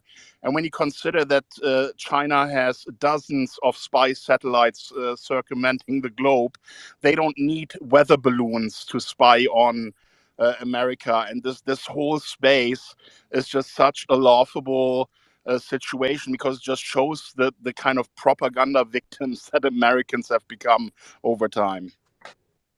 Kim, Boy, so let me ask you this: the Chinese admitted that the first balloon that was shot down over South Carolina was theirs. Was that a lie? Yeah, of course, they said it's a weather balloon, and they made clear that there's no surveillance equipment on that balloon. And you've just basically someone who's just spoken before confirmed that they think there may have been surveillance equipment on it, the U.S. side, but they have no evidence of it. So this whole thing. That's the third balloon. You're mixing up No, incidents. That's the the one right first now. balloon as well. There's absolutely no evidence that there was any surveillance equipment on that. And by the way, the logic behind this makes no sense because when you have spy satellites above the United States, you don't need balloons to surveil any kind of U.S. area. It just makes no sense, and this is literally the biggest distraction to distract from the fact that things in Ukraine are going terribly wrong. That's also why they put this big show on with Zelensky traveling all over Europe to all these parliaments, where everyone is renewing their support for him and cheering for him. It's over. Like the Russians have their 500,000 troops ready to go in. And the situation is escalating in Ukraine. That's why they're now using chemical weapons. It's literally a distraction and nothing else. These balloons are such a sideshow created by the Pentagon so that we don't talk about the real issues and what's really going on, including the Nord Stream pipeline, which the U.S. blew up in an act of war, a terrorist act against Germany and Russia. Okay, Can I respond to Kim? I got to jump in here. What you have just heard is complete Russian propaganda. It might as well have been written in the Kremlin. Seymour Hersh's story has no facts in it. It has no credibility. Hersh was discredited 20 years ago, and I hope we have an episode of this great event the day that the Navy divers bring up the actual hardware from that balloon and prove that this was a Chinese intelligence collection operation. Brian, just a second. I need to respond to that because he's addressing me. You're saying I'm spreading Russian propaganda. I can tell you I have absolutely nothing to do with Russia. I'm not spreading any kind of propaganda. Anyone who's following me on Twitter, and it's now 1.3 million people, they know that the evidence that I provide and the tweets that I provide are factual, and I'm not dealing in conspiracy theories.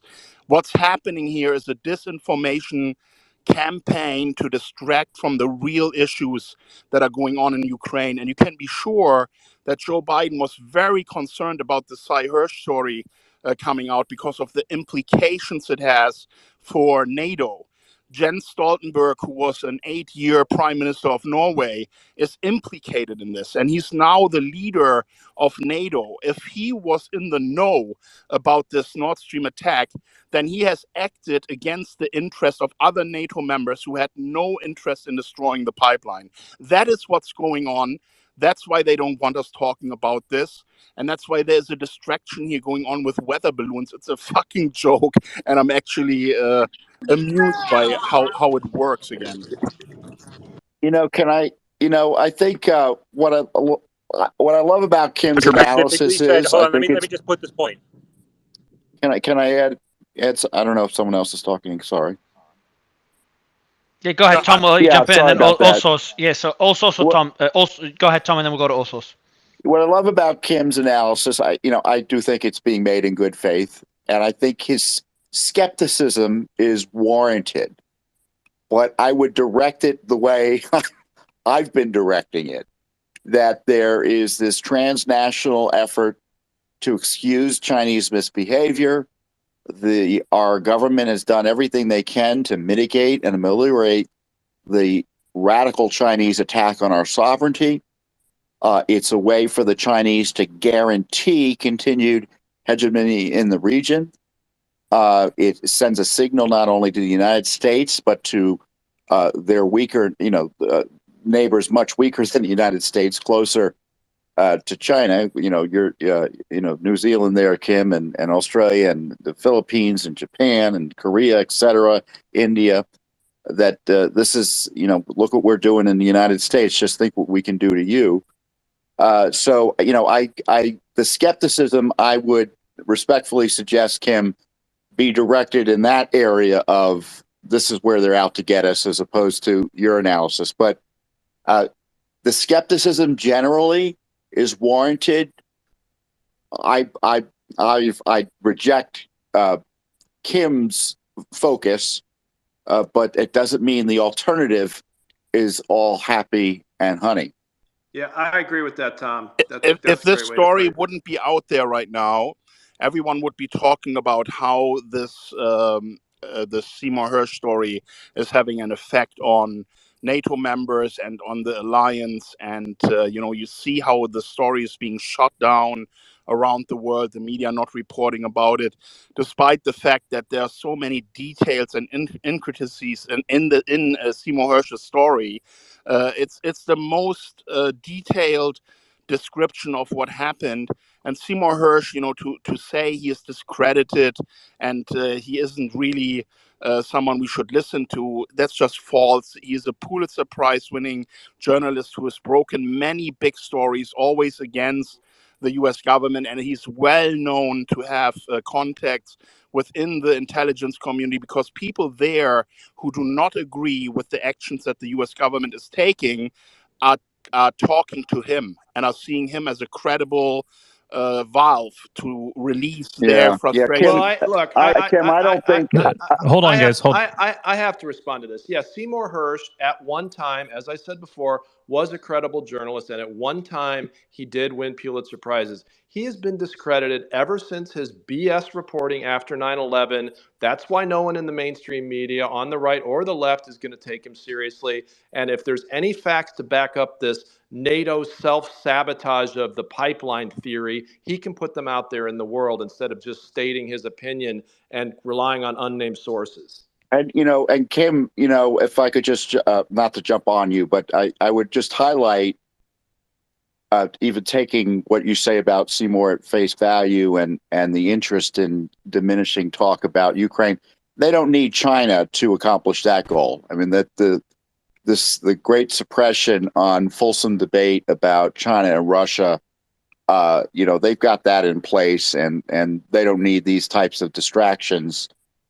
as you allege, to keep suppression of discussions about what's actually happening in Ukraine. And frankly, again, I take the opposite view with you on Ukraine, is that the suppression, the scandal is how the Americans have hung the Ukrainians out to dry while pretending to help them, and allowing a war to drag on that could have been ended months ago.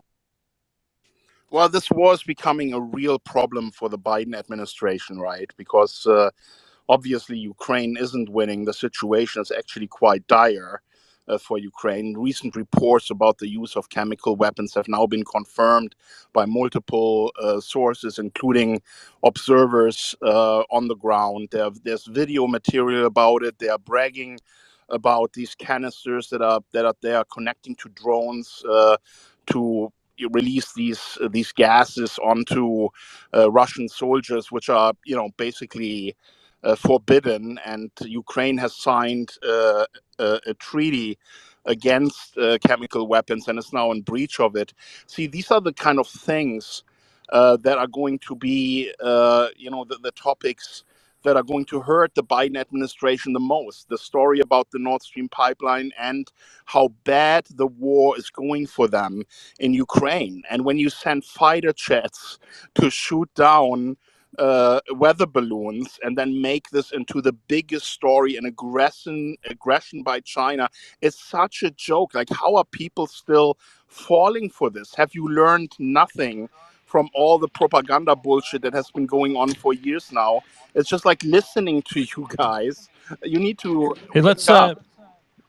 I want to go before you jump in, Justin. I've just got breaking news before Allsource responds. So that was sent to me by Breaking 4 News. Just going to read it out quickly. Britain will undertake a security review in the wake of the incursion of Chinese spy balloons into Western airspace. And that's from Defense Secretary Ben Wallace. There's a statement. I'll tweet it out instead of reading it out here. Otherwise, I'll go to Allsource while we tweet this out. One second, Allsource, but let me just round out this Seymour Hersh thing and ask you, Brian, just a little pushback one to understand. I mean, in his story, it's pretty specific from the Ballstops 22 effort to the Norwegian Air Base. Are you saying this is just conjured completely? Or, I mean, it's one thing to say it's conjecture and opinion, but the piece is pretty riddled with a lot of great detail that was convincing as you read it, too. I had some issues with Seymour in the past, but at the same time, I'm looking at this. I'm looking at Biden's intentions, what he said. Do you think there's some connection here? Tell us your thoughts on just round out this Seymour Hersh before we move on. Yeah, well, just let me clarify a couple things. One is, let's remember, Seymour Hersh has maybe in so many words, but certainly in all but so many words, said that the 9/11 attacks were not perpetrated by Al-Qaeda. So that's where he comes from.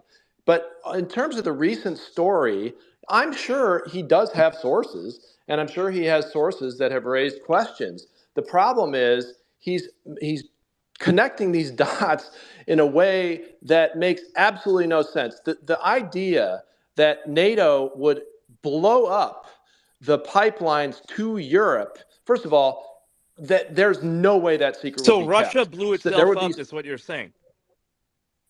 But I do, guys. So Brian, I'll let you finish in quickly your reply. But I do want to go back to the current story we're discussing, rather than discuss. Yeah, but Ian, Brian, guys, I do. This is a debate we're prepared. Ian, Brian, we're debating this. We have a space being organized for this. I do want to just focus, if you don't mind, Brian and Ian as well, because we are preparing a discussion regarding that Hersh story, and we've been preparing for it for 2 days now. But I do want to go also. So I know you were trying to speak for about 10-15 minutes now. I'll let you jump in just with a focus on the current story and recent developments. Kim, the point that Kim is making, away from the Hersh story, the point that Kim is making that this is a distraction, is it, and that's why I echoed it earlier, a lot of people in the comments are, have are coming to similar conclusions from all this, that it is a distraction. There's a lot of distrust from everything we're hearing from the Pentagon. Would love to get your thoughts on why the distrust, and then obviously your comments on what Kim was talking about, because you tried to jump in earlier. Mario, I have to go. I will just say one last thing.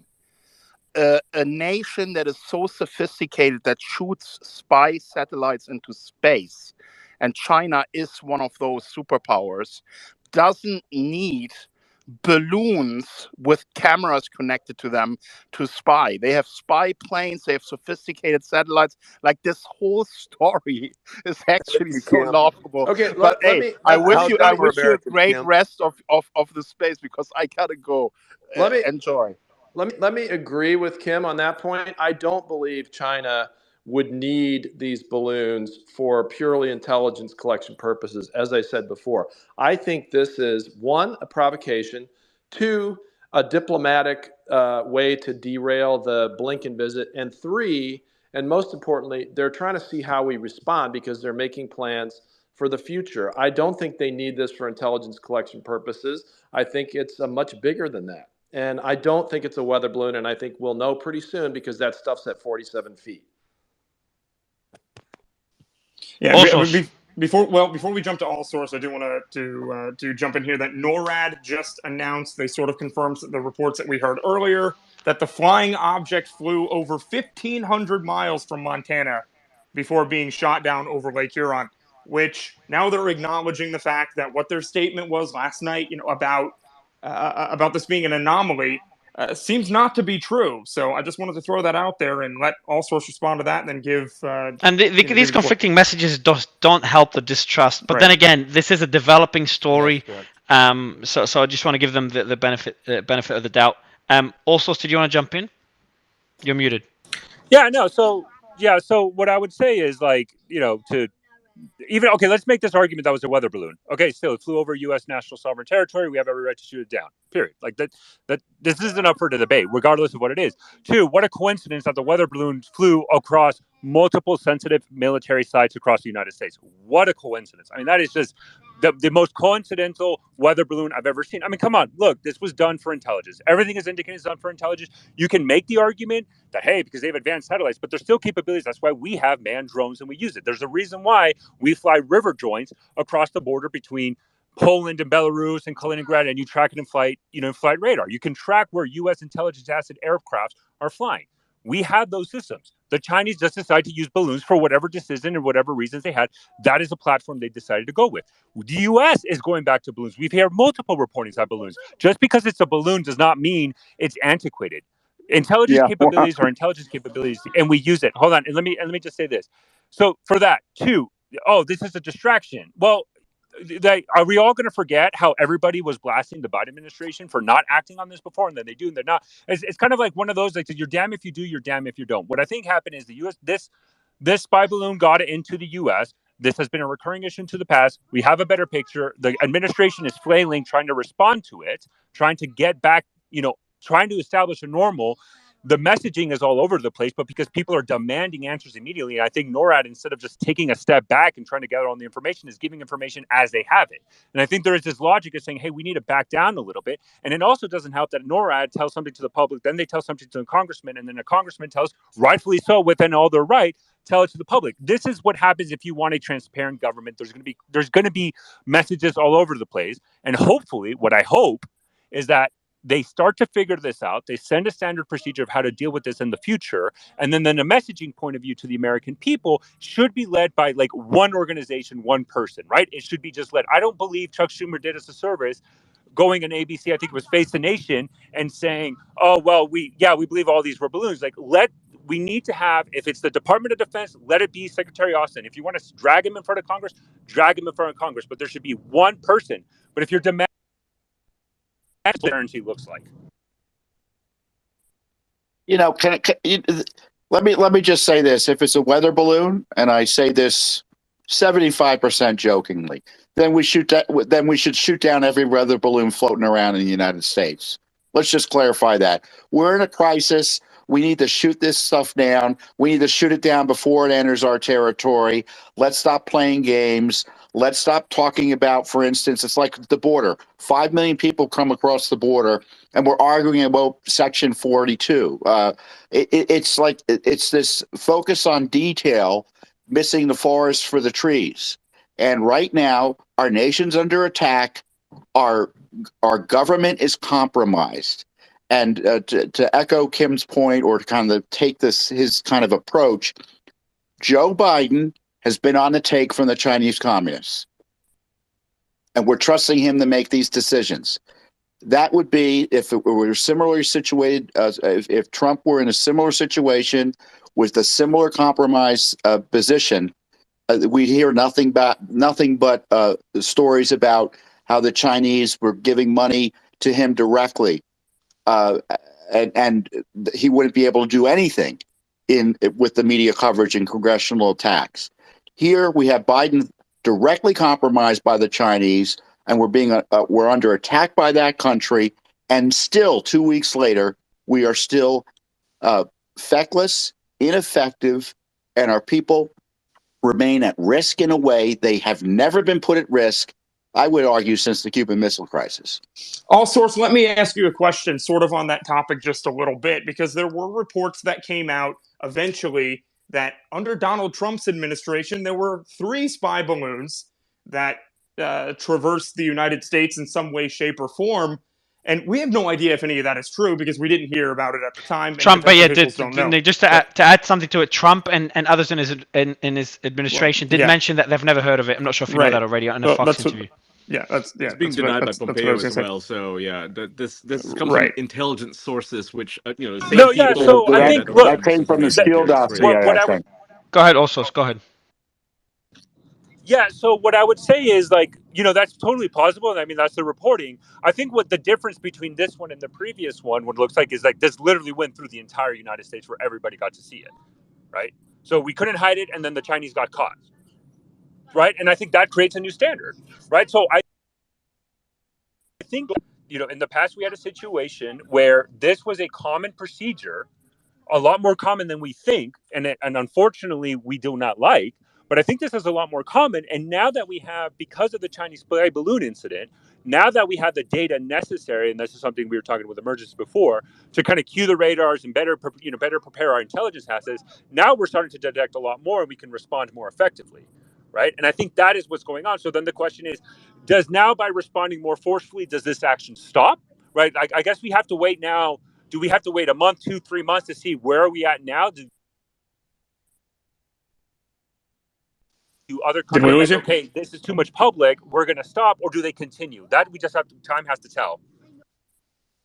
Justin, you have some clips for us, man? Yeah, let me play you a quick succession. Look, you can always gauge the feeling about what's happening in DC and with the mainstream media based on how they're reacting to the news on the Sunday news programs. Now, I think one of the things that set the press off was this incident that is described here by Chuck Todd on Meet the Press. Just a quick clip here. It's queuing, sorry. Of course, now the balloon is blocking my internet. Hey, here it comes. Here it comes, right? That's exactly what it does, right? Let me go right to this clip. Here it is right here. Nope. Not volunteer this information about... I was just talking about, for some reason, the spokesperson, John Kirby, did not volunteer this information about fighter jets being scrambled to shoot down another object until a reporter in that room asked. In a statement on Saturday, the U.S. military could not provide details about the object, including its capabilities, purpose, or origin. And again, there's some weather issues when it comes to actually collecting this thing that was shot down. And so Todd is really upset. He goes on to say, here's Kirby, who's the spokesman of the Pentagon, who didn't volunteer that they were scrambling jets for another interception until a reporter said, hey, we hear this is going on. He had to own up to it. Here's Meet the Press later on from the Gabble, including Jonah Goldberg. Hines is absolutely right about this. The problem here is the lack of information and people filling in the blanks on their own. I mean, I've already been hit with the no. The Chinese thing is a story. This is really UFOs. I'm like, oh no. Oh, it's all over the place. Yeah, it has gone down some real rabbit holes. And I think one of the things that he makes a good point about is we haven't been looking for. Balloon is a funny word. We like talking about balloons, and it was a giant floating middle finger above Middle America. But the reality is, these are all drones of one kind or another with different forms of propulsion. And I think, not to get into the alien thing, but to quote Yoda, begun the drone wars they have. Yeah. We are going to be having this for a long time to come. Okay, and then the last clip here, this is just a quick 15, 20-second clip. This was on the Sunday News Show this week with George Stephanopoulos. He has Chuck Schumer on, and he makes a point that everyone's been making. We let it go, and well, I'll let it play for itself here. The first balloon, there was a much different rationale, which I think was the appropriate rationale. We got enormous intelligence information from surveilling the balloon as it went over the United States. Didn't the Chinese get enormous intelligence as well? Well, they could have been getting it anyway, but we have to know what they're doing. Okay. So there's a lot of pushback. Normally, Chuck Schumer could find a very, very calm and very friendly softball audience with George Stephanopoulos, but you can see George pushing back. You can see Democratic representatives pushing back on the administration on this stuff. And then I think, Mario, you had a clip up on your feed. I'll just play it real quick. You may have played it already, but this one talking on Face the Nation again about how the U.S. may have contributed to manufacturing the Chinese spy balloons. I think shockingly, when the balloon was recovered, it had American-made component parts in there with English on that. It was made, parts made in America that were put on a spy balloon from China. I don't think the American people accept that. So I can tell you right now, going into this next week, talking to some of my friends on Capitol Hill, this is going to be a very, very sore point of discussion. And it's not just a partisan issue. This is going across the political spectrum. And Nick, I'll give you the mic briefly to give an update for the audience on the developments we've had so far that you, Rose Alerts, and Breaking 4 News have been summarizing for us before I go to Aaron. Okay, yeah. Obviously, there's been a lot going on here in the past 24 hours. We covered it pretty extensively last night when it came to there was a balloon that was shot down. Well, what we think is a balloon that was shot down over the Yukon Territory in Canada. Then a little bit later, we heard that there was a TFR put in place in Montana that was called off for the night because it was apparently too dark to do anything about it. That balloon has now been confirmed by NORAD to have traversed 1,500 miles from Montana to the east side of Michigan in between Canada over top of Lake Huron. And it was finally shot down by a U.S. F-16 using a Sidewinder missile. And it's also worth noting that this balloon was only at 20,000 feet. So the Pentagon did come out and release a statement recently that told us that it was a threat to civil aviation, and it also had surveillance capabilities that we were worried about from a national defense standpoint, especially being all of the sensitive sites, especially nuclear silos that this thing had traversed over. You know, Aaron, if you're a politician, it occurs to me that you don't want to be the wrong side of an issue where Americans are worried about something falling on their heads. Read about the geopolitical issues. This is something that immediately every American understands. There's something floating that shouldn't be out there, and it could fall on them. You know, just to be blunt. And you, most of you are probably too young to remember, but you know, I was a kid at this time, but we all remember Skylab. And, you know, there's that kind of viral nature of this attack scenario that is not going to be result in the typical Democrat versus Republican defense versus offense on Biden. He faces precarious political waters, as this clips has shown on his approach here, because you know, no smart politician, Democrat or Republican, is going to be out there defending this activity, or frankly, the response, as hapless as we're seeing in real time today. Yeah. So let's get Aaron in here. Welcome back up, man. Oh, thanks, Nick. I can't believe we're having another space on this issue, but here we are. It's fascinating.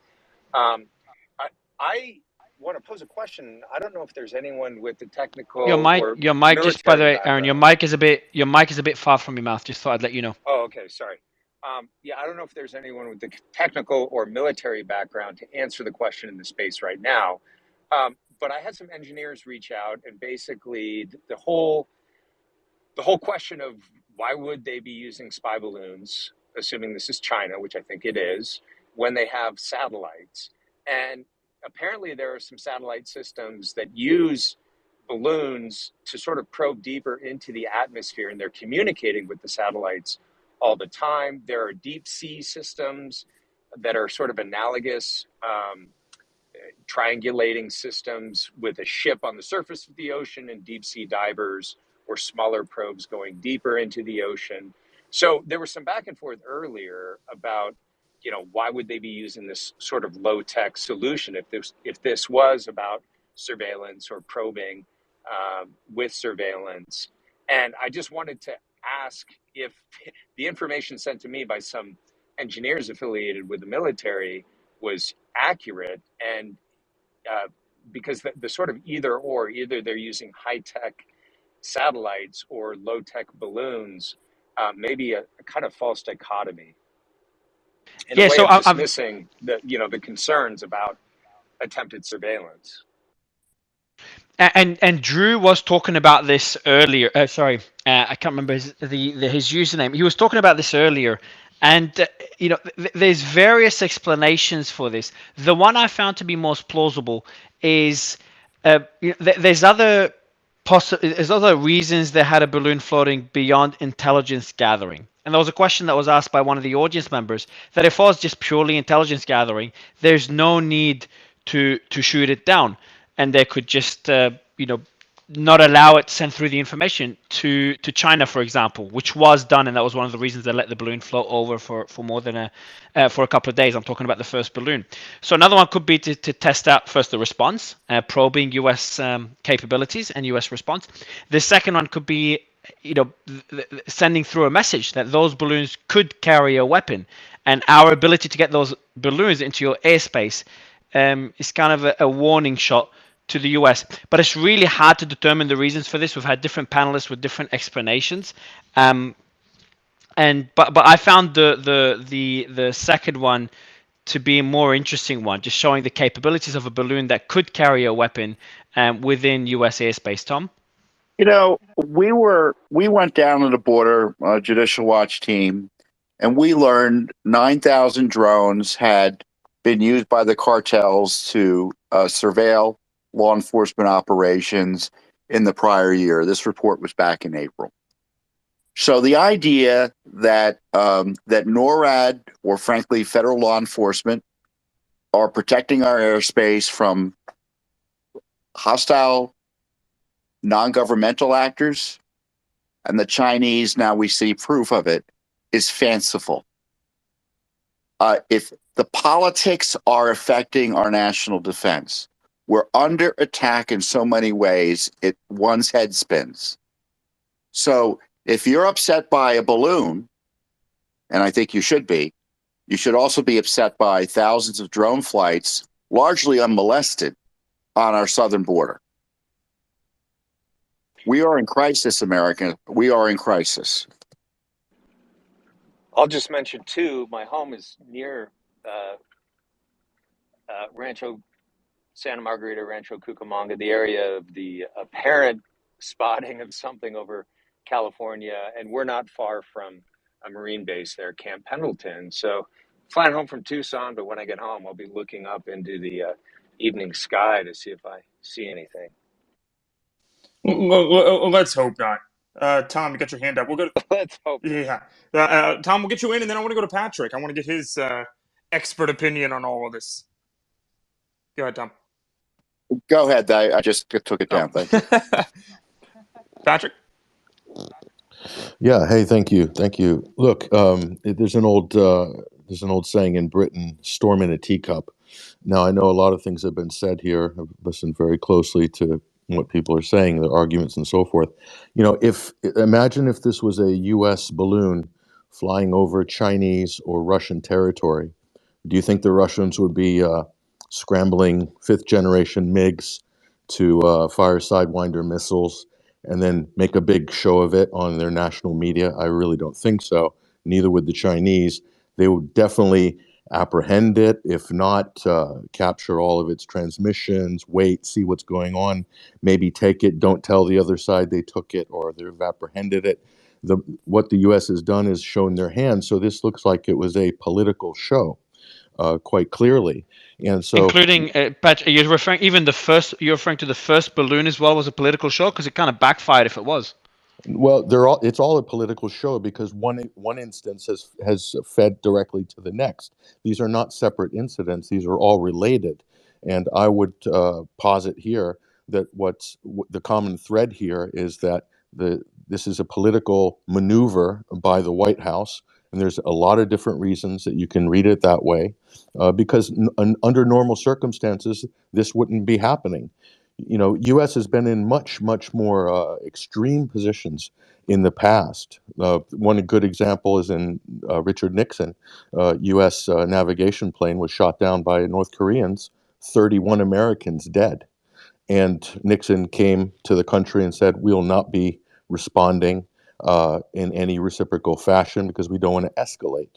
And already we're having everybody basically festooning around, talking about getting ready to escalate, and that this is a prelude to escalation with Taiwan. I mean, this is like patently ridiculous. What's amusing about this whole conversation is that there's a lot of people. What's the basis for saying it's patently ridiculous? Because come on. It's frankly a non-serious approach.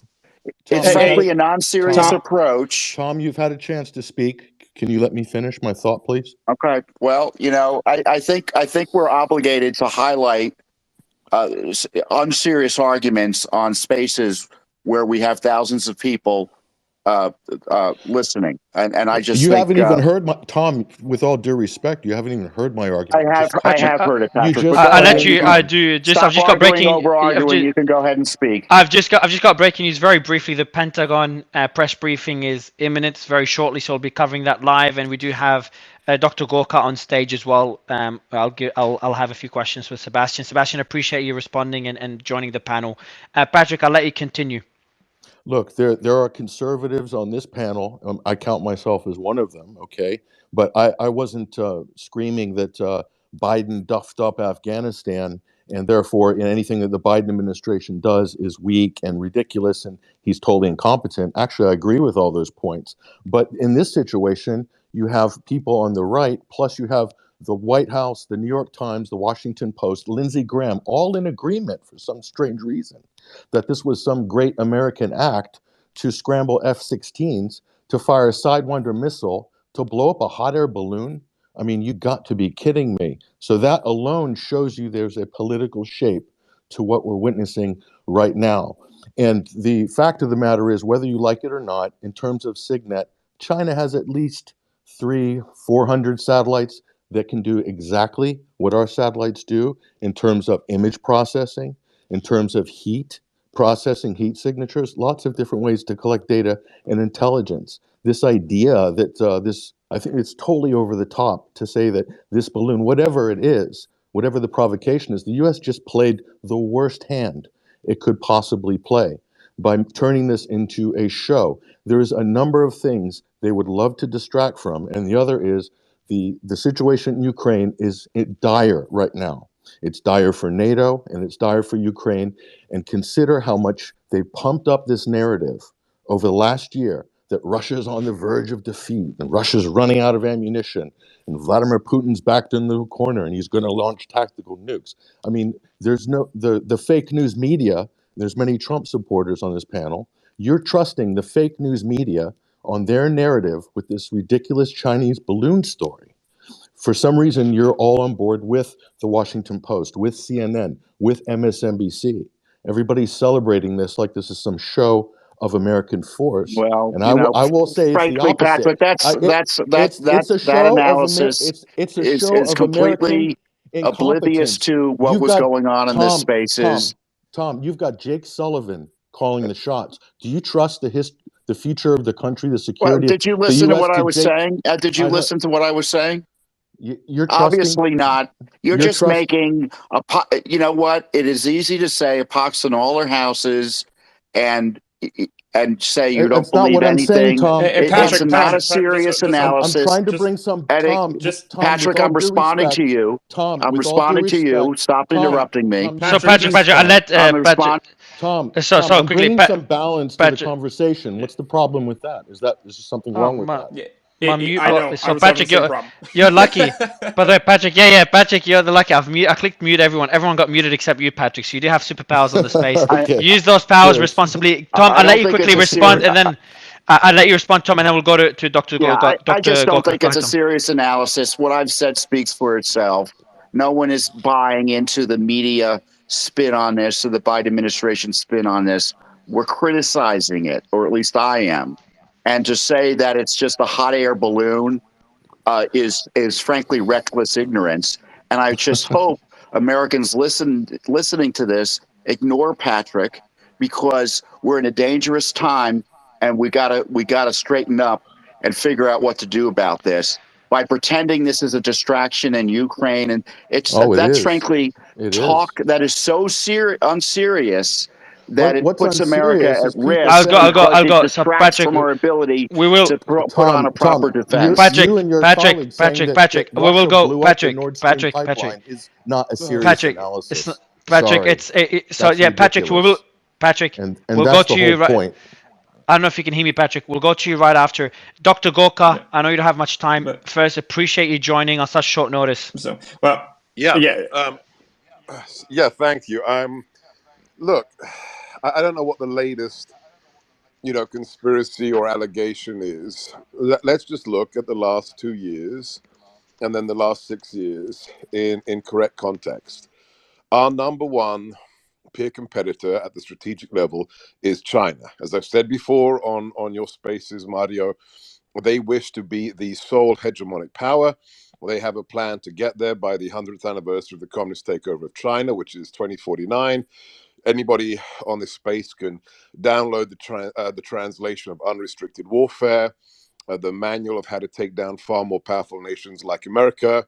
You can look up One Belt, One Road, the plan that they're using to dominate economically those parts of the world that have the natural resources that are not only essential to China, but we need as well. So whether it's rare earth minerals in Africa or the biggest copper mine in the world, which is in Afghanistan, that America allowed to buy when we were controlling that country, China has a plan.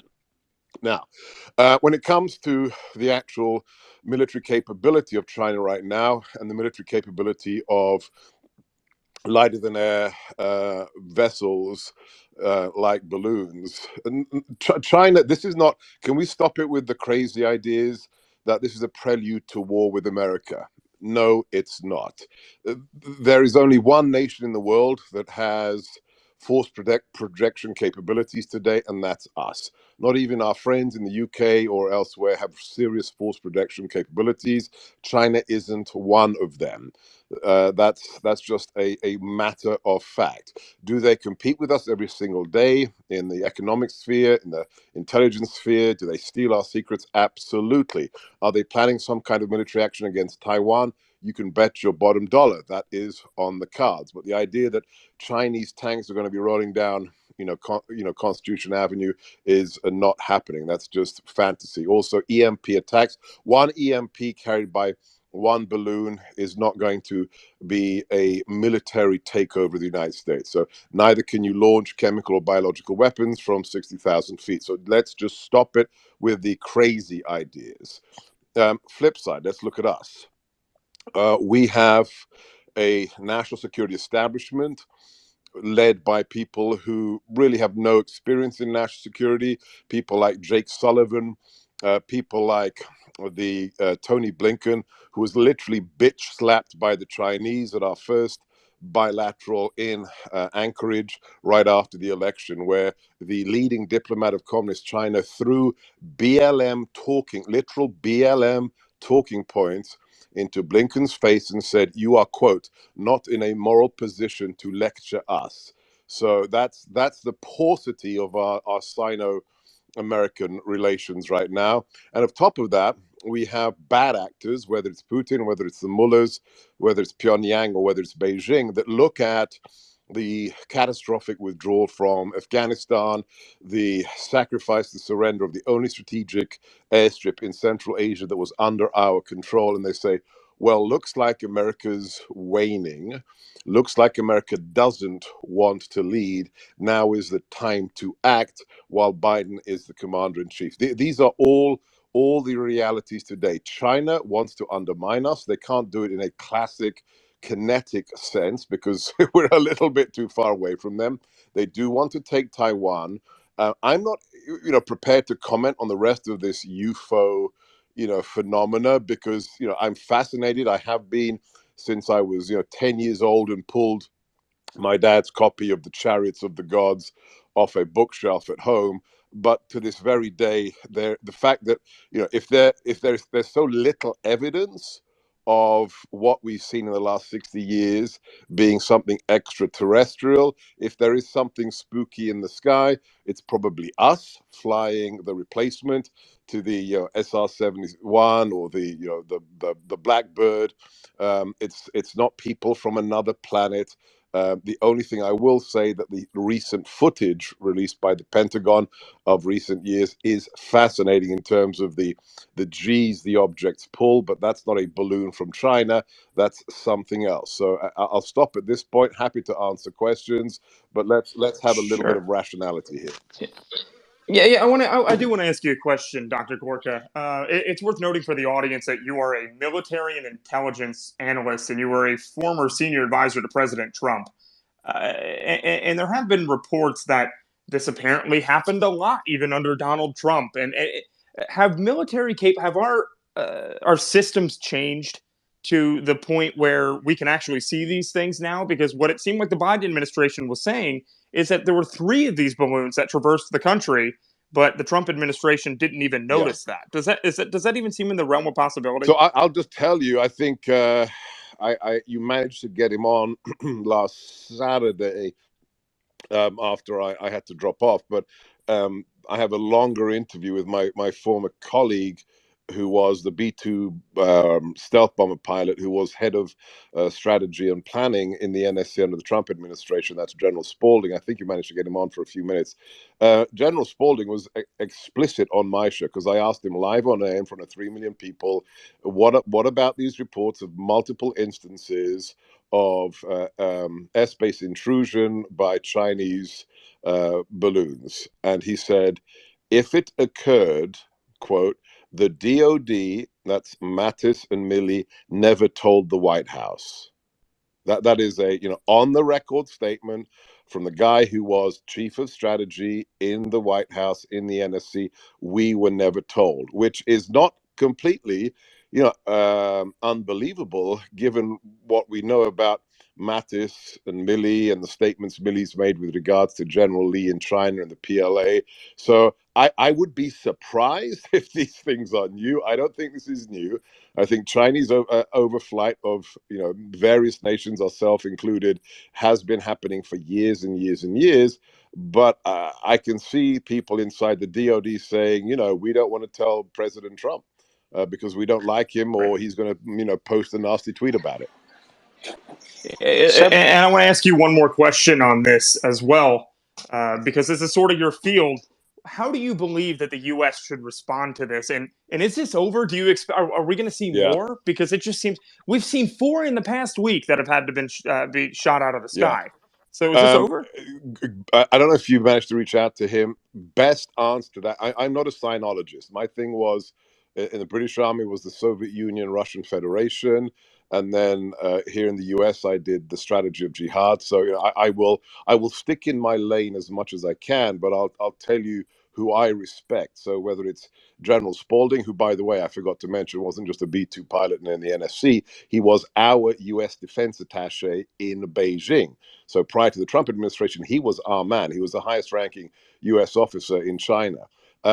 Also David P. Goldman, Michael Pillsbury. But let me quote what Gordon Chang said right after this balloon catastrophe occurred. He was on my radio show again, and he said, immediately, irrespective of who's in the White House, immediately, every single Chinese consulate in America from DC to San Francisco should have been shut down and all the diplomats in those consulates expelled, PNG'd from our country. The ambassador should have been called on the carpet, not to the State Department, but to the Oval Office. And temporary, very swinging sanctions should have been put in place in key areas of trade to send a message, even if they're just temporary. But consulates should have been shut, ambassadors should have been called onto the carpet, and there should have been some at least temporary swinging trade sanctions to send a message to Beijing. None of that has occurred. I've just got a couple of questions for you, if you don't mind, Sebastian. And then, Tom, I see you jump in, so I'll let you jump in after this question. I've got a few of them. The first one, we do have an ex-NORAD a panelist that was on here earlier, and he sent me a message. He cannot speak right now. He'll be joining us again shortly. But he does expect other countries to be shooting down similar unidentified objects. Now, I know this is speculation, but would that be too far-fetched? And we did see a statement from London. Nick, do you remember what that statement stated? The one we read earlier? That basically the British government was going to be reevaluating their defense strategies and their detection methods based on what the U.S. found, where they had to readjust their filters to be able to detect these smaller objects. And if we see that with other countries, other U.S. allies, doing the same thing as the U.S., aggressively shooting down any UFOs in the airspace, could that lead to further escalations? Look, I think you may see a bit of that. However, I will say that most nations don't have, no nations have the capabilities we do.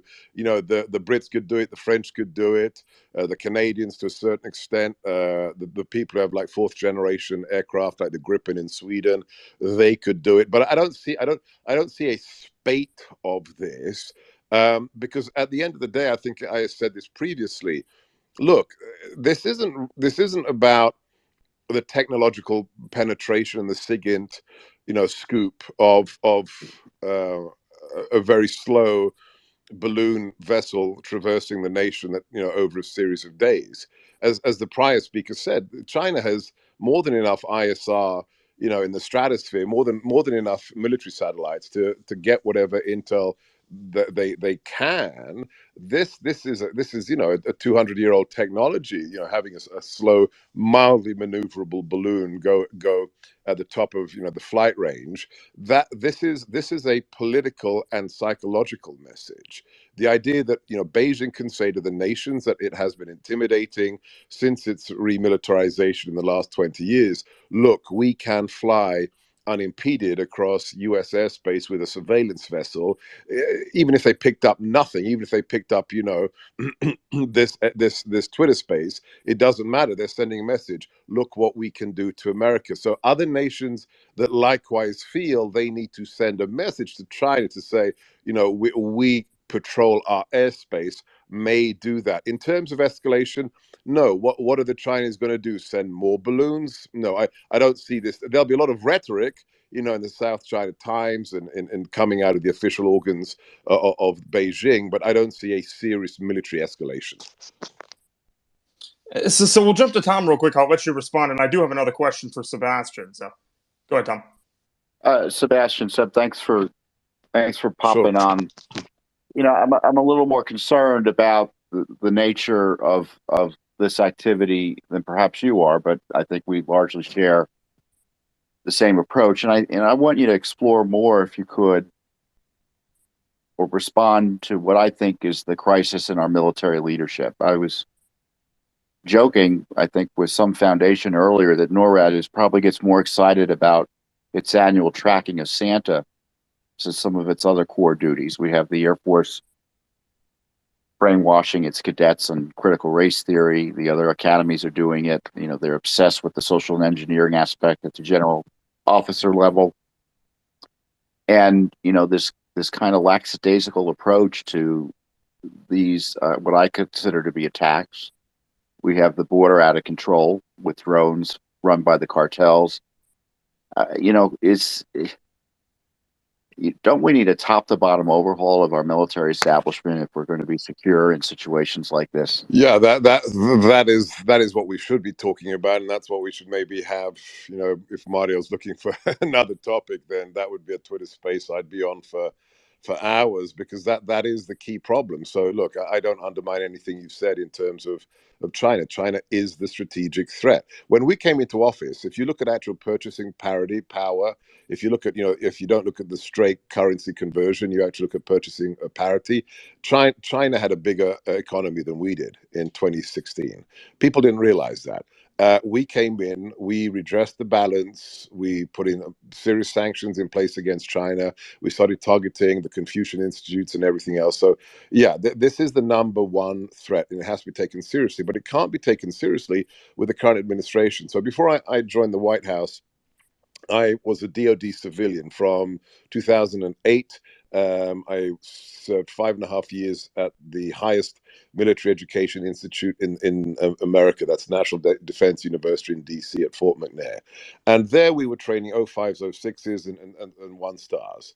And over my time in the DoD, and this was under Obama, I saw a increasing politicization of the officer corps over the rank of half bird and above. And it was the Petraeus effect. You became a political actor. Your job was to say yes to your masters. Oh yes, we can democratize Afghanistan. Yes, the Iraqis are going to love us when we invade and occupy.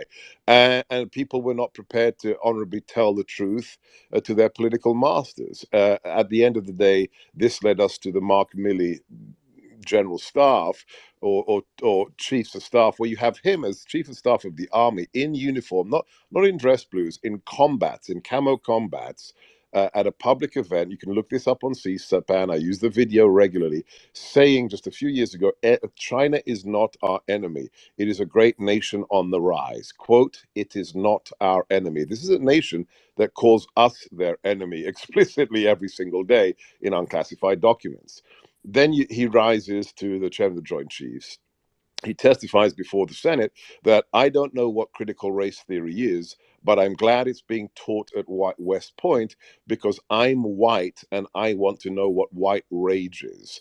This is the same man who's admitted, again, on the record, that when President Trump was in office, he told his counterpart in China, General Lee, the equivalent of the Chairman of the Joint Chiefs, don't worry if President Trump plans some military action against China, I will give you a heads up. At any other age, that would have been sedition and treasonous, and that man would have been arrested and court-martialed. That is the man who is still the highest-ranking military officer in the most powerful nation in the world. Likewise, this is a personal anecdote from just 2 weeks ago. Son of a 3-star former Green Beret general, is returning from Europe. He has been training SF, as he's been training special forces in a specific Baltic state, trying to get them up to speed on irregular warfare prior to any potential Russian invasion of a NATO nation, because all the Baltic states are NATO nations. This SF operator returns to Fort Bragg after training our NATO allies to kill Russians, and he has to sit down to a 4-hour mandatory lecture on pronouns.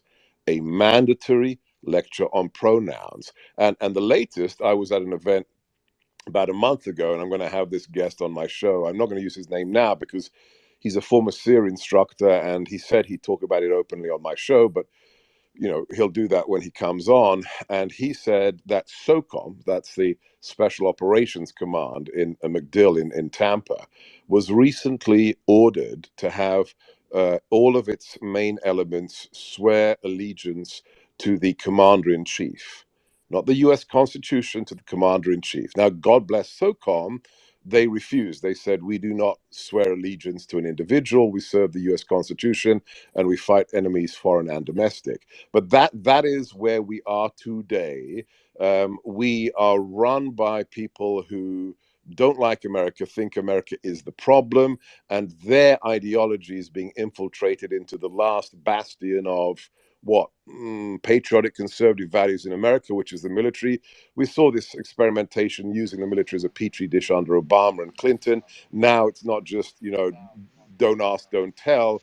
It's you've got to comply with critical race theory and the usage of pronouns, or you will be reprimanded. That is a topic for a very serious space. So I've got Sebastian. I've got another question for you, and I know we got Dusty up on the panel, which we'll go to in a bit. Sebastian, my question for you is, Biden being involved in the decision-making process for shooting down those UFOs. I'm just using the UFOs as for unidentifiable objects. Is that just for the show, or does that mean the matter is more serious than we may think? No, that's how it has to happen. I mean, you got to remember, this is NORAD's first ever kinetic action. So, the White House would take that decision. Now, this is fascinating if you go back in time, and we don't know how much we're being told is actually accurate. But if you read the biography of Obama, which is very strange, when we finally located bin Laden, when we sent in that doctor to do the genetic testing surreptitiously, confirmed the identity that man, 1.5 miles away from the Pakistani West Point, was in fact the mastermind for 9/11. The final decision to send in the 2 SEAL teams was put to a vote. The then Commander-in-Chief, Obama, actually in a NSC session at Principles, and this has all been declassified, asked his cabinet members to vote as to whether or not a kill team should be sent in. The only person of the cabinet who said no and voted against the decision to kill bin Laden was the then Vice President Biden. So it puts an interesting spin on what we're being told about the current shoot down. So if you don't mind, I want to ask you one more question, Dr. Gorka. When it comes to the response from the U.S. government, at what point, what has to happen for us to respond militarily in some way? That's been a big question that we've gotten from the audience tonight. I can't right now imagine what would require a military response, because whichever way you put it, yes, it is an object that is relaying material back to the PLA's MI headquarters. I mean, the balloon. but this isn't a military operation using kinetic force against US assets or interests somewhere else in the world. So, even if the balloon, malfunctioned and landed on somebody's ranch and, killed somebody inside a building, I'm not sure that would be seen as grounds for a military response against China. This is an espionage activity coming from a militarized state with one party that is the world's biggest communist dictatorship. So right now, the apposite, the correct response is a political, diplomatic, and economic response. That would be the correct response right now, which would include, making China hurt. It's not just words, but making them hurt, like kicking out when after the Skripal assassination in the UK. We in the Trump administration did more than anybody else. We actually kicked out more than 60 KGB officers from the United States. Germany was banging their chest that we kicked out 7 people. We kicked out more than 50 Russian intelligence officers who are under diplomatic cover. That hurt the Russian Federation, something akin to that, and that's for an assassination attempt that didn't even occur on our soil against the U.S. Citizen. It occurred in the UK. So something at least of that magnitude has to occur today for us to send the requisite message of seriousness to Communist China. Yeah. So before we go to Dusty here, I do want to mention that we are monitoring this Pentagon press conference that is imminent here. We are hoping to learn a lot more. The Pentagon they haven't been talking too much about this stuff over the past week. So we're hoping that we'll actually get some useful information and maybe they'll be a little bit more transparent. We expect that at any time now. So, and we're going to stream it live here. Dusty, I want to go to you real quick because you've been pretty vocal about this, about how these balloons and objects are much more difficult to take down than people think. And then as well, there's a cost issue there as well. So what's your take on it? Yeah, thanks for having me. I appreciate it.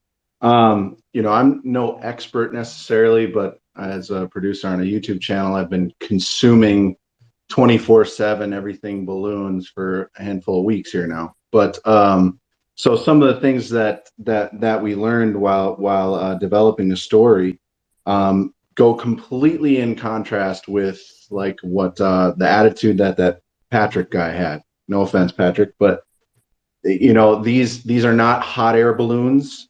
They are not a joke. They're a true serious military platform. And I think that's number one, the first biggest risk and biggest takeaway to take from this. And as far as taking down these things, of course it is possible, but you start getting into the ones that we've had so far. I can't speak on these smaller objects, but on the larger balloons, the altitudes that they were at were low for the platform. So they can go much, much higher. 60,000 feet is low. 40,000 feet is low. 130 is doable. 175,000 is the record. And so it starts becoming quite difficult to take them down, especially at an appropriate cost. So that is a good point here, because these Sidewinder missiles that have been shot out of now both F-22s and F-16s now, they cost around $600,000. Well, between $400,000 and $600,000. And so people are wondering, why can't the mounted cannon be used? Just fire a couple bullets into it and blow it out of the sky. Why have we decided that we need to use these $600,000 missiles to shoot these down? Well, I can answer that. So any kind of ground-based cannons or guns or anything cannot reach these altitudes. So that's one. Secondly, it's been done before. Some of these other lighter than air vehicles have been shot at over 1,000 times, hit with bullets, and because they have low pressure, they don't just go down immediately like someone would assume. It's not like popping a kid's balloon. So that's the main issue with those type of weapons. And then cost. So on the balloon side, see, that's the ratio people need to understand as far as how this could go with any kind of war of attrition. So it's at least at a 30-to-1 cost ratio. Project Loon estimated somewhere, the Google internet balloons, are somewhere around $25,000 per balloon with the gear. So the balloon, the first balloon that we had, we're estimating maybe was around $100,000, but it depends a lot on what the payload is. So you're talking $100,000 versus 3 million or more to take one of these balloons down. That's a huge issue. So, go ahead, Mario. You're trying to go. Yeah, sure. I was going to ask. I go back to Sebastian. Sebastian, this being NORAD's first engagement, you know, it just I'm a bit split on whether how seriously to take this matter. Because on one side, intelligence operations are relatively common. All countries do them to each other, especially the larger, especially when you look at Russia, China, the US, and most EU countries. But at the same time, having a flying object over US territory and having NORAD engage, and that was a week after the initial balloon, is that just China's audacity and military might, or is it just something being exaggerated and shouldn't be considered as serious as we were discussing earlier?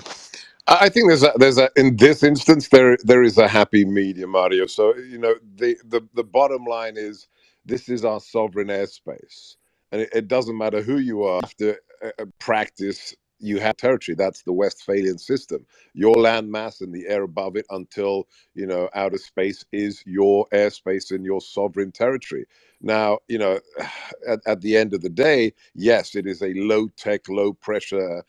Lighter than air vehicle, but it is a spy vehicle. It is a surveillance vehicle from a communist dictatorship that expresses its enmity towards us. So you have to take it seriously. Now, the paradox we find ourselves in is that the non-negotiable principle of sovereignty, whether territorial or airspace, is kind of difficult to argue for when you have a political elite that thinks, for example, the physical territory and the sovereignty of national borders is just facultative and plastic.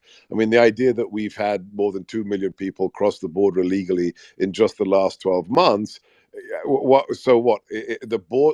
the sky is important, and we're going to use our most expensive weapons platform to take down a balloon that's not even a dirigible, but we're going to leave the border open to 6,000 illegal immigrants every single day. This is the kind of bizarro world we find ourselves in. China is a threat. It's not a direct military threat to America. It is a financial, intelligence, psychological warfare, and everything else kind of threat. It is a military threat to our friends and allies and partners, especially in Southeast Asia. But at the end of the day, this is our stinking airspace, and anything that comes into it willfully to collect intelligence should be intercepted. Comparing this to immigrants from Mexico versus a spy balloon from a rival, it's difficult. Territory. Country's sovereign territory. But I just wouldn't put them in the same basket, in my opinion, Sebastian, unless there's a separate point you're making. But the next question that I have is, I'm not comparing illegal immigrants to spy balloons. I'm talking about the principle of national sovereignty. So we're in this paradox situation where we will deploy the sexiest piece of hardware available, the most expensive aircraft out there, to shoot down a balloon, but we won't secure the physical border from those crossing it illegally. It's just, it has to be noted.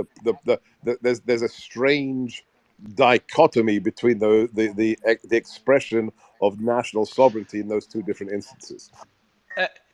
Dr. Gorka, where do you draw the line in intelligence gathering? If a flying balloon doesn't cross a line and doesn't warrant a serious response, and I'm not referring just to a military response, what are lines that, if crossed, again, we're talking about intelligence gathering here, even you'd be concerned and a military response is more plausible? Well, it depends upon the target, right? We know that Eric Swalwell, for example, was courted by a honeypot, had somebody campaigned for him and he had sex with somebody who was a Chinese intelligence agent. We know that. We don't deploy SEAL teams against Fang. So it depends. I mean, are they assailing the launch code sequencing in President Biden's nuclear football?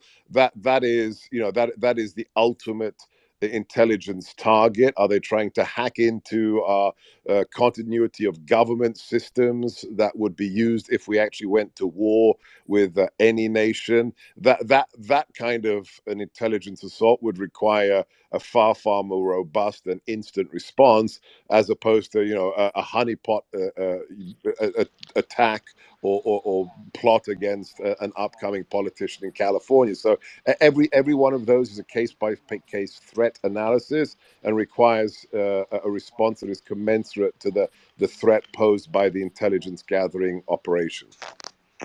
Could I add something here, Mario? I think, and I think Seb would probably agree with this. I mean, the challenge that we have here in the United States, and frankly transnationally, is that there are many elites that not only it's why do they excuse China? Because they admire their system of government. They admire and envy their ability to, quote, get things done.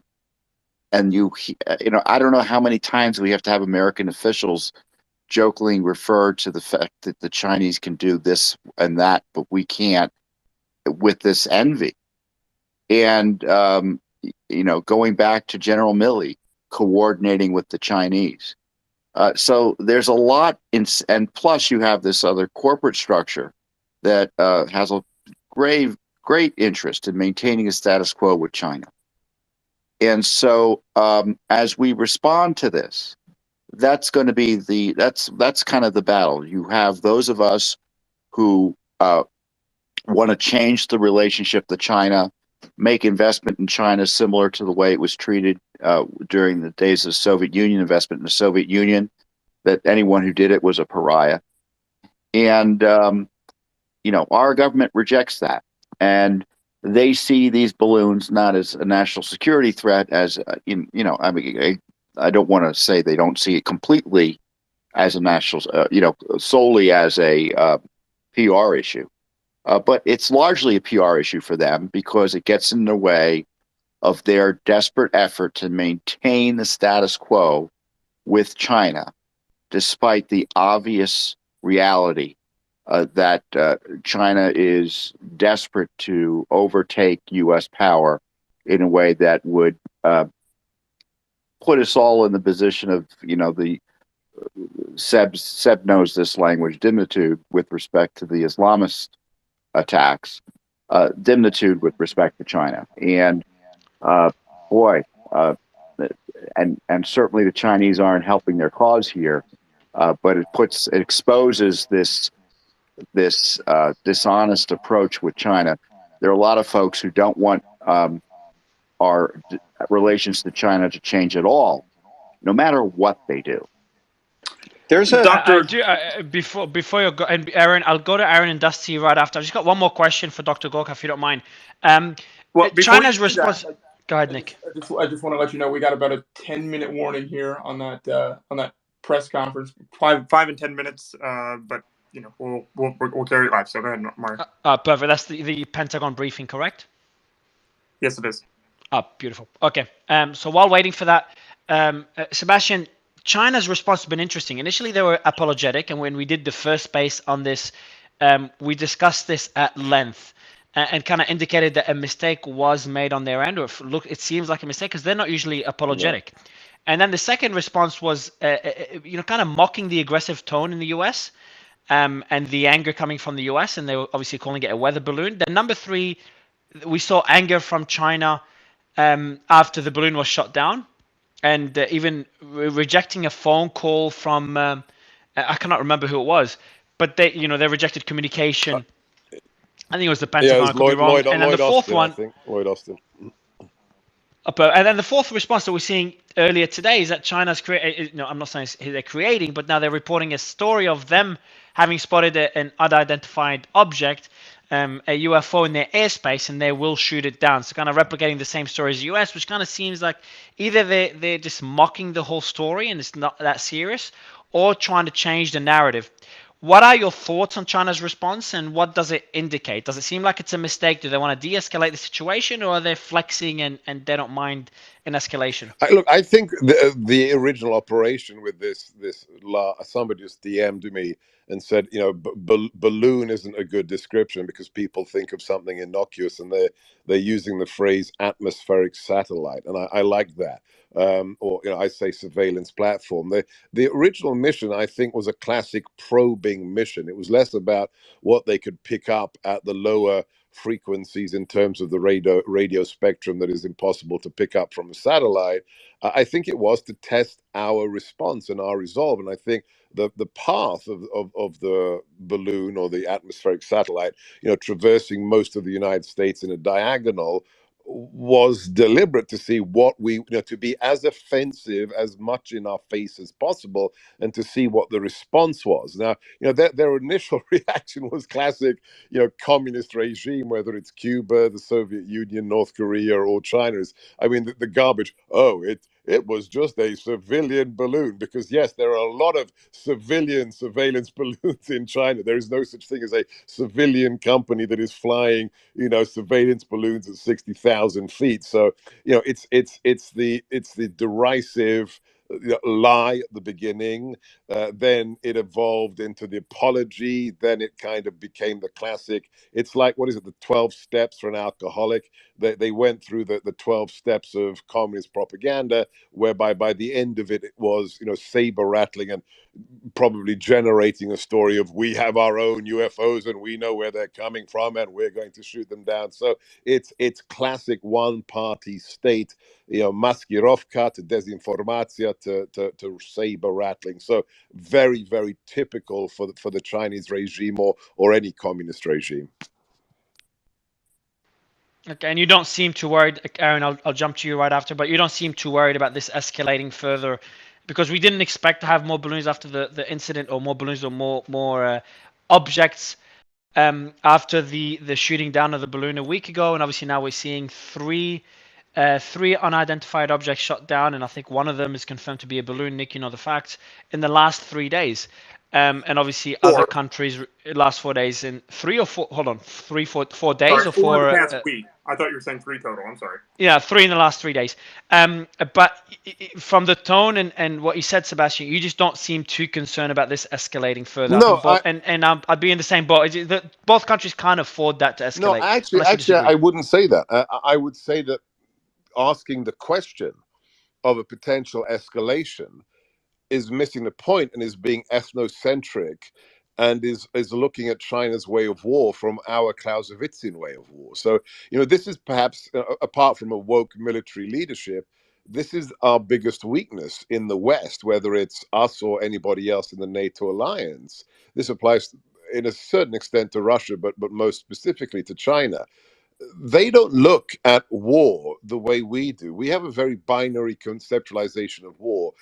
Our strategic thought is almost exclusively shaped by the Prussian general Karl von Clausewitz and his seminal work on war. And we look at war as an anomaly, as a temporary state of affairs, and what we're aiming for is peace. Suddenly, something happens. Archduke Ferdinand is assassinated by Gavrilo Princip in Sarajevo.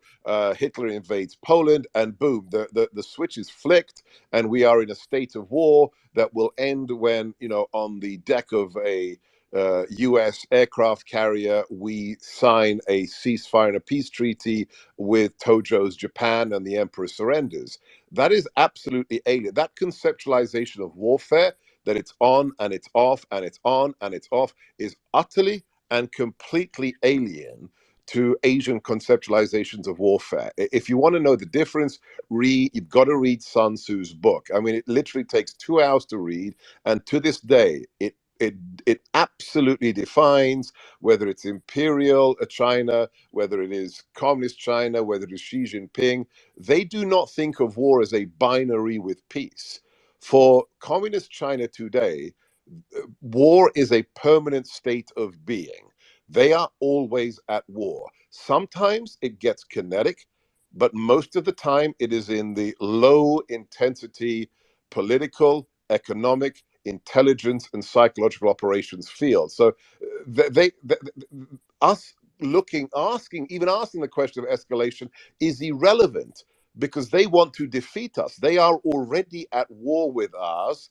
And it will go kinetic imminently in Taiwan. Then they'll dial it back. It'll go kinetic somewhere else with Russia potentially. Then they'll dial it back. But at the end of this day, they are already at war with us. They have been for decades.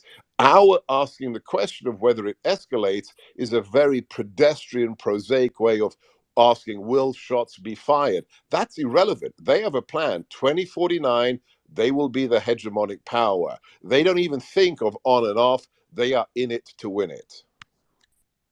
Dr. Gorka, I'm going to ask you one more question here before we go to Aaron and Dusty, because I do want them to jump in on this. One of the biggest stories from the past 2 days especially is that there have been a lot of contradictions that have been made by the U.S. government about what has actually gone on here. There's been a huge lack of transparency. And one of the reasons that they've cited is because it's a national security risk. Does it have more to do with politics? What are we looking at here? I mean, because you worked in the national security field. Well, look, I look. A lot of it has to do with rank amateurism. I mean, look at who's running. I mean, Jake Sullivan, the guy who used to literally, run the Starbucks orders for, Susan Rice. I mean, that's the national security advisor. So, you have people who've never served in the military, really have no significant background in national security apart from party political, apparatchiks. Then you have a military that is suffused with politics. I mean, just utterly at the highest level. When Mark Milley is stating, BLM talking points in a Senate testimony, then the idea that you're going to have an unpolitical analysis of the threat is really very doubtful. And at the end of the day, it's also everything that Tom said. That there is a very peculiar relationship that the elite in America has today with China. And I don't mean just the Democrats. I mean Palo Alto, big tech, Walmart, Microsoft, and the big companies that want to do business with China, that see a billion-plus market there. Google having its IA research facility in communist China. We have a political elite that thought the right model to deal with COVID was the China model. I mean, can we just remind ourselves the model to shut down schools and businesses wasn't generated here? That was Neil Ferguson out of the UK, who was copying China's lockdown model, and it was pitched to Americans or to the American political elite, and we followed communist China's lead. So the idea that we will have a lastingly robust response to this endangers lots of vested interests in both the private sector and the public sector. So, the confusion, I predict, I guarantee you, will continue, my friend. Awesome. Thank you, Dr. Gorka. This is a segue, Nick. As I said, guys, we are awaiting this Pentagon press conference, and it should be imminent here. So just stay tuned for that. Aaron, jump in, and then I got questions for Dusty. Yeah, 2 quick points. So just to follow up on the comments from Aaron, Sebastian, can you hear me? Yeah, Nick, we can hear. Yeah, we can hear Aaron. Okay. Nick, you can't hear him. Go ahead. Sorry. So the metaphor here is everyone else is watching the Super Bowl who's not on this space. The Western conception of war is a football game. Team A and Team B line up on the line of scrimmage. One team goes on offense and pushes the ball one way. The other team, takes a defensive stance, and then they get the ball and they push in the other direction. That's not the right metaphor. I agree with what's going on with China. What's going on with China is a chess game. And we're kind of maybe a quarter or a third of the way through a chess game that China has been playing for a long time. And the balloons were the next maneuver, maybe moving a power piece, a rook or a bishop, maybe even, not a queen yet, around the board to kind of change the arc of the game. And the second point I wanted to make about military readiness has to do with the well-known fact throughout history that those who rise to the top of the military hierarchy in peacetime have a different skill set than those who rise to the top and are effective in wartime. So we've been in relative peacetime for a while now, which means the people who rise to the top, as was alluded to earlier, are people who are politically savvy, particularly in relation to those currently in power. So the military is taking an interest in critical race theory, including the top brass in the military, not because they care about that issue or that they think that's the best way to deal with racism, but Aaron, I'm so Aaron, we do sorry. have. Sorry, we'll give you the mic. Yeah, go ahead with breaking news, and then we'll go We have back some to breaking Aaron. news. Sorry, Aaron. Yeah, a senior U.S. official is now reporting to ABC News that they find no sense that the 3 objects shot down this weekend are anything but meteorological balloons or some sort of weather balloon and not spy balloons. This is from Luis Martinez, senior Pentagon reporter for ABC News.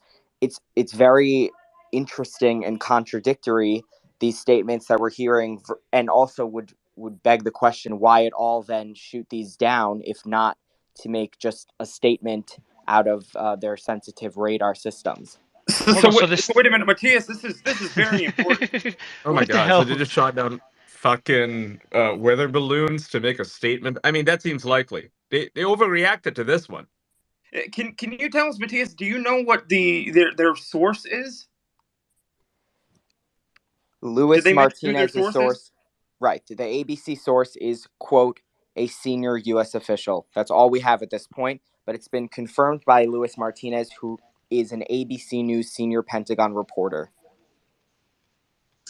But even if they're weather balloons, should they not have been registered? That they're even in the vicinity, that should be approved. So for them to even be on U.S. You don't shoot down something without hostile intent. That's a ROE. That's very odd. Exactly. We had an ex-NORAD panelist earlier who did say the same thing. There's a 3-step process, and one of them is a hostile intent, and that has to be identified before they shoot it down, unless they did change the rules of engagement. I think we talked about earlier that they did change the rules of engagement in response to what happened yesterday, and they became a lot more flexible on what is being shot down. Matthias, if you can send me through, because I know Aaron was speaking, so we'll go back to flexibility.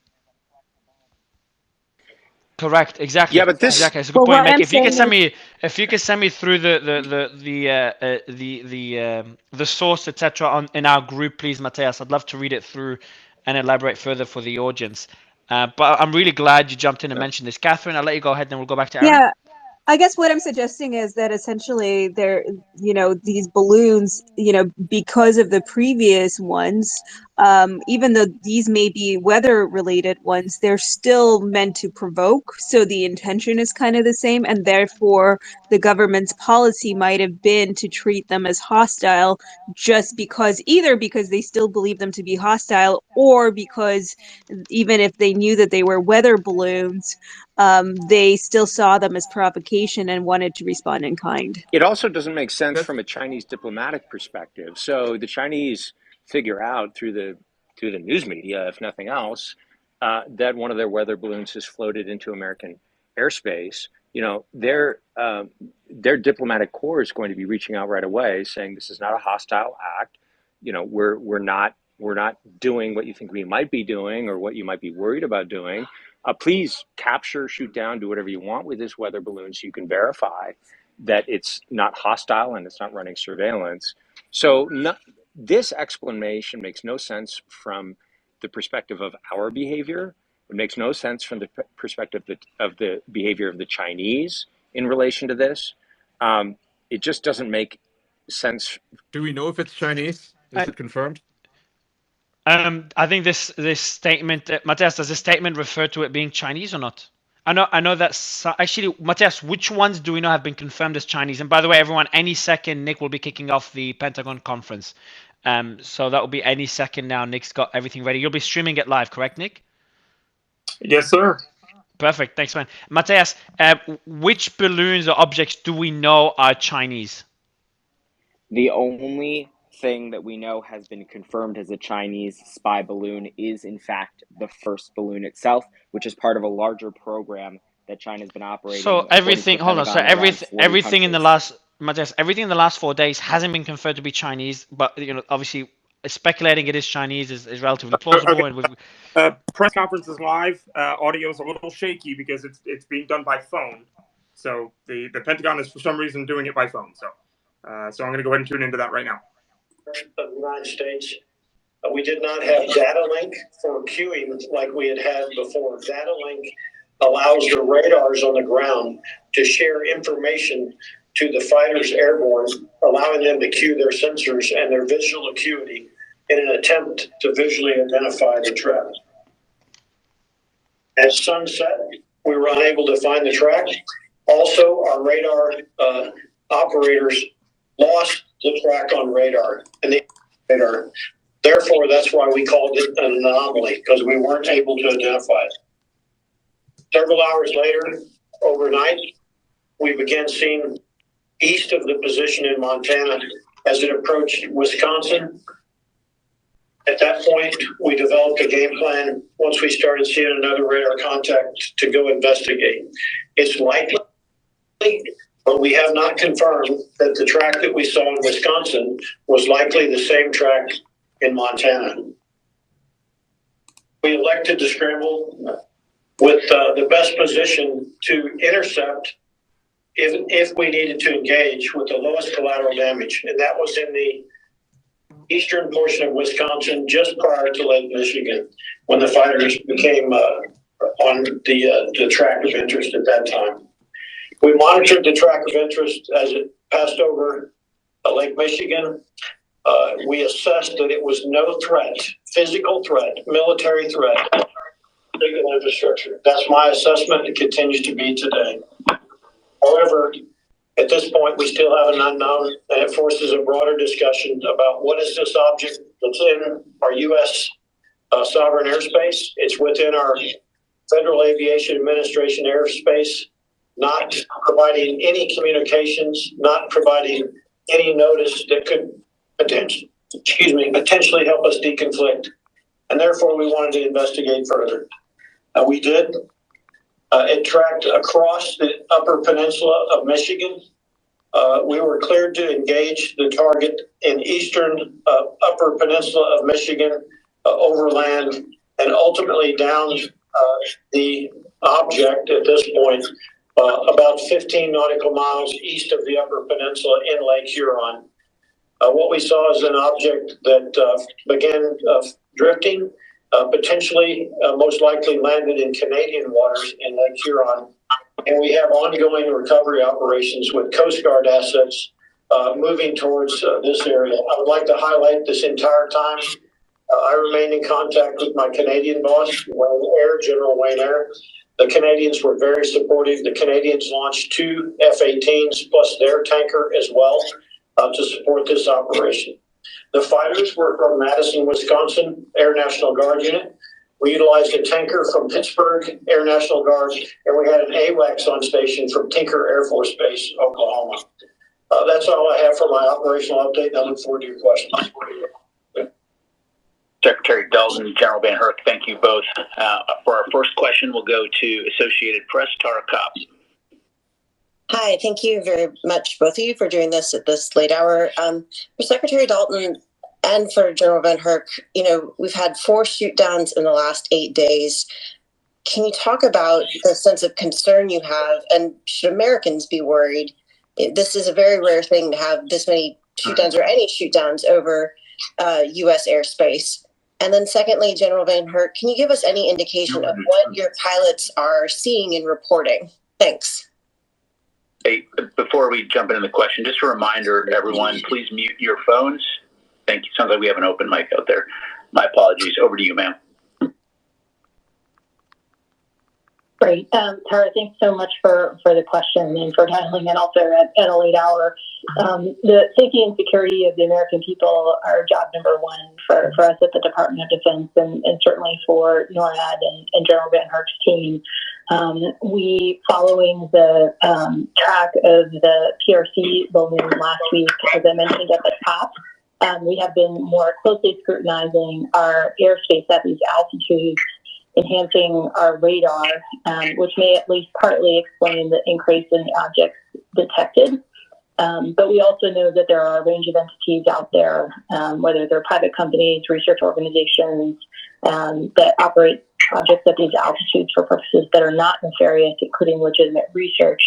But because we have not been able to definitively assess what these recent objects are, the president wanted to act out of an abundance of caution to protect our security and our interests. So we will remain vigilant. We have made these enhancements to our radars, and the operations this past week have been successful in bringing down these potential threats. And we are hard at work now recovering the debris to better understand certainly the capabilities of the surveillance balloon from the PRC, but also the nature of these unidentified objects, to better understand, were they surveillance objects, what was their purpose, what are their capabilities, and we look forward to sharing more as we learn more in the coming days. Thanks, Melissa. Let me just add on. So your question was about citizens being considered. I'm assessing all of these to be non-kinetic threats to the homeland, and I don't see that changing even when we recover debris. Every day, NORAD, United States Northern Command, are ready to defend, deter as required. So I think this is a story where we were successful in detecting and if needed to respond. What I would tell you is what we're seeing is very, very small objects that produce a very, very low radar cross section. I'm not going to go into detail about shapes or anything like that, really, because it's really, really difficult for pilots at the altitudes we're operating. It's a very, very slow object in the space, if you will, going at the speed of the wind, essentially. And our pilots are going several hundred miles per hour to give us what I would consider a factual, scientific-based description of what we see. And therefore, I'm hesitant to tell you that. With that being said, I would like to talk about the radar and the challenges that we face. Something going this slow. So as Assistant Secretary Dalton talked about, radars essentially filter out information based on speed. So you can set various gates, we call them velocity gates, that allow us to filter out low speed clutter. So if you had radars on all the time that we're looking at anything from 0 speed up to, say, 100, you would see a lot more information. We have adjusted some of those gates to give us better fidelity on seeing slower objects. You can also filter out by altitude. And so with some adjustments, we've been able to get a better categorization of radar tracks now. And that's why I think you're seeing these overall. Plus, there's a heightened alert to look for this information. I hope that adds additional clarification. Just one quick follow-up. 4 shoot downs in 8 days. When was the last time that U.S. fighters were scrambled and shot something down over U.S. airspace? I can't remember anything. And it just seems like there's a large and quick escalation to shooting down objects. I'll have to get with our historians. I believe this is the first time within United States of America airspace that NORAD or United States Northern Command has taken kinetic action against an airborne object. Thank you, Tara. Thank you, sir, ma'am. Let's go to Jen Griffin, Fox News. Hey, thanks, Pat. This is Liz. I'll be asking for Jen today. Are these balloons that have been shot down since Friday, or are they weather balloons? Thanks very much for the question. Yep, go ahead, Glenn. Yeah, so I'm not going to categorize them as balloons. We're calling them objects for a reason. Certainly the event off the South Carolina coast for the Chinese spy balloon, that was clearly a balloon. These are objects. I'm not able to categorize how they stay aloft. It could be a gaseous type of balloon inside a structure, or it could be some type of a propulsion system. But clearly, they're able to stay aloft. I would be hesitant to and urge you not to attributed to any specific country. We don't know. That's why it's so critical to get our hands on these so that we can further assess and analyze what they are. Thank you. Next, we'll go to Nancy Youssef, Wall Street Journal. Thank you. To both of you, you're saying that their preliminary assessment is that they don't pose a kinetic threat, but that they are objects and not balloons, and that you need to sort of adjust your radar. And I guess I'm trying to get an understanding, what is the expectation going forward, or at least in the next few days? Is it your plan to continue to shoot these down, or to make adjustments such that you can make assessments better, that they don't always have to happen when you're shooting something down? I'm trying to get a sense of the adjustment, General Van Herk, that you referred to, and what that will look like, practically speaking, in the days ahead. Thank you. Nancy, thanks for the question. So the expectation going forward is we'll continue to doing our mission exactly like we've been doing now, approaching 65 years for NORAD. If there's an unknown object that enters either Canadian or U.S. airspace, we will go out, we will attempt to identify it. If it's a threat, kinetic threat, military threat, I am delegated the authority if it commits a hostile act or hostile intent. Let me describe hostile act. Hostile act would be shooting a missile, dropping a bomb, taking aggressive action. A hostile intent would be maneuvering to an offensive position against our forces or something like that. In that situation, I'm cleared directly to engage without further permission. In this case, there's no hostile act or hostile intent, but it is an unknown object, and therefore we have to have a further discussion across the government, both the government of Canada in some cases and the government of the United States, to assess, is it a risk to national security by passing over key covered facilities such as our missile fields and other structure? Is it a risk to flight safety? Is it a risk to personnel on the ground? And then if you're going to take action, you have to make an assessment of what is the risk of collateral damage to potentially boats and mariners out over the water, our infrastructure, and people on the ground. That's essentially the process you go to and have to go through. And we've done that on each one of these. Thank you. Thank you very much. Let's go to David Martin, CBS. You say that this is the first time we've ever had shoot downs, at least as to the best of your memory. But has any of this happened before the Chinese balloon was discovered? Have there been these unidentified objects which have been tracked for a while and then left U.S. airspace, but have entered and for one reason or another were not, what should I say, prosecuted like you've been doing these, the ones since the Chinese balloon? Yeah, David, so great question. Thanks for that. So we have scrambled in the past against radar tracks that we've been unable to correlate with fighters. That has happened over years. And sometimes it's attributed to potentially being birds. Sometimes it's been attributed to weather. Sometimes we don't know what to attribute it to. What I would say is you go back and look over time, we've been able to figure out the best way to track various sources, including the high altitude balloons that we've talked about recently back to 2019 and prior. And couple that with our adjustments of our radar, it gives us a better ability to detect and have better domain awareness, as you've heard me talk about. I don't know if Secretary Dalton wants to add anything to that.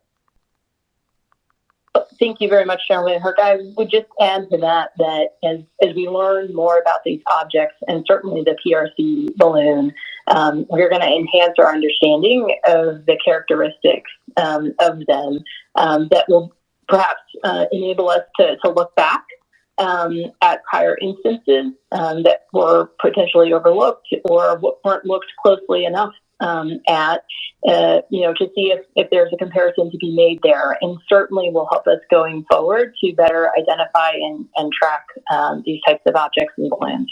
Have you reached the object that went down off northern Alaska? David, we're actively searching for that object right now. I've got a Navy P-8, which is surveilling the area with helicopters as well. Once we locate that object, we'll put an Arctic security package in there and begin the analysis and recovery, but we don't have it right now. Thank you. Thank you. Let's go to Courtney Cubey, NBC. Hi, thanks.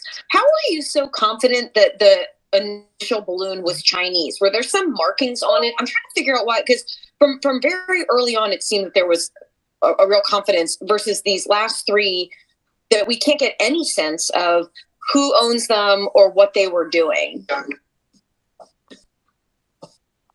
Thanks, Courtney. Some sort of emergency crash gate thing that's supposed to have closed now. Hey, we have a hot mic out there. Go ahead, Secretary. Thanks, Courtney. Yeah, thank you. So, Courtney, for the PRC balloon, we had a basis in intelligence to know definitively that its point of origin was the People's Republic of China. So what I'm struggling with now is these last three that we still are calling objects. We don't know what they are. You knew that the Chinese one was surveilling, and potentially you knew who it belonged to, and yet there was no effort to. There was a decision not to take it down until it was over the ocean. I understand that there was concerns about everything on the ground there, but can someone explain why the decision is made to take these last three unknown objects? We don't know who they belong to. We don't know what they're doing. But I still don't quite understand why the decision was made to. Literally in succession, it seems like they're being taken down faster and faster and faster. I mean, is there some other concern or threat that you're tracking that is giving a heightened sense of need to take these down? Courtney, thank you. The process that General Van Herk described earlier in terms of the criteria that we work through to determine whether these objects, or in the case of the PRC balloon, the balloon was a threat. We look to see if it's going to pose a kinetic military threat. In both cases, that was not the case. We look to see, is it surveilling potentially DoD sensitive sites. We knew that was the case in both instances, and it was even more concerning in the case of the PRC balloon because we knew that it was a PRC balloon. We also consider, is it a threat to civilian aviation? In the case of the PRC balloon, it was flying at an altitude that it did not pose a threat to civilian aviation. And so that was part of the criteria for bringing it down over the water when we could safely do so, in addition to its enormous size. It was 200 feet tall. Payload was the size of 3 school buses. And, for these unidentified objects being much smaller, but unfortunately flying at an altitude that did pose a risk potentially to safe civilian aviation, that was part of the criteria that went into deciding to take the objects down over the last 3 days sooner in the tracking cycle. So, that's the process that we have rigorously worked through over the last week. General Van Herk, anything you want to add? No, Melissa, I think you're right on. I don't have anything to add. Thank you. Let's go to Brent Dahlberg, Michigan Radio. Hi, thanks. A missile seems like a particularly destructive weapon to be using if there's a desire to investigate and figure out what these are afterwards. Can you explain why? Explain the weapon's choice? Absolutely. Melissa, if you don't mind, I'll take this one. So, first of all, maintaining a radar track on an object this small is very hard. So, taking a radar shot, such as an AIM-120, would be a lower probability of success. We assessed taking a gunshot yesterday in that event as well as today.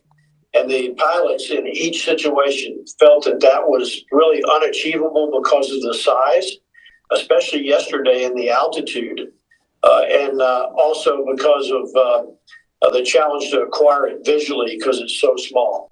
It's also potentially a safety of flight issue because you have to get so close to the object before you see it that you potentially could fly into the debris or the actual object. Therefore, in each situation, the AIM-9X, heat-seeking missile or infrared missile that sees contrast, has been the weapons of choice against the objects we've been seeing. In each case, we have taken extreme caution to ensure that we limit potential collateral damage. So today, we worked closely with the FAA to clear out the airspace. I gave direction specifically to the pilots to use their visual acuity to check for mariners on the ground, airplanes in the air, to clear with their radars as well. And when they were comfortable that we could minimize collateral damage, they selected the best weapon today. That was the AIM-9X, and they took the shot. Thank you. Let's go to Helene Cooper, New York Times. Hi, thanks, Pat, and thanks for doing this. This is for General Van Herk. Because you still haven't been able to tell us what these things are that we are shooting out of the sky, that raises the question, have you ruled out aliens or extraterrestrials, and if so, why? Because that is what everyone is asking us right now. Yeah, thanks for the question, Helene. I'll let the intel community and the counterintelligence community figure that out. I haven't ruled out anything. At this point, we continue to assess every threat or potential threat unknown that approaches North America with the attempt to identify it. Thanks. Okay, let's go to Warren Lieberman, CNN. Thanks for doing this. Are you currently tracking other unidentified objects in U.S. airspace? And you've now shot down 3 objects in 3 days. Are we to believe these are the first 3 unidentified objects in U.S. airspace, or do you believe there are dozens or potentially hundreds of other such objects that have flown through U.S. airspace? And have any of these recent objects interfered with pilot sensors? Thank you. For your last question, I'm not going to talk about the sensors and what we've seen. If you don't mind, that needs to come out through the intel communities and what we've seen. I'm not currently tracking any other objects at this point. That doesn't mean there couldn't be more at some point in the future, but right now we're not seeing anything. As far as, why previously, I don't know if there was more. We do know after the fact that there was high altitude balloons because we went back and we were able to reconstruct that. As far as these specific objects at this time, I'm unaware to say. It's certainly possible, but I don't have the fidelity to give you the answer. We will go look at the data to see if we can figure anything out about the potential for not seeing these previously. Let's go to Bill Stewart, Reuters.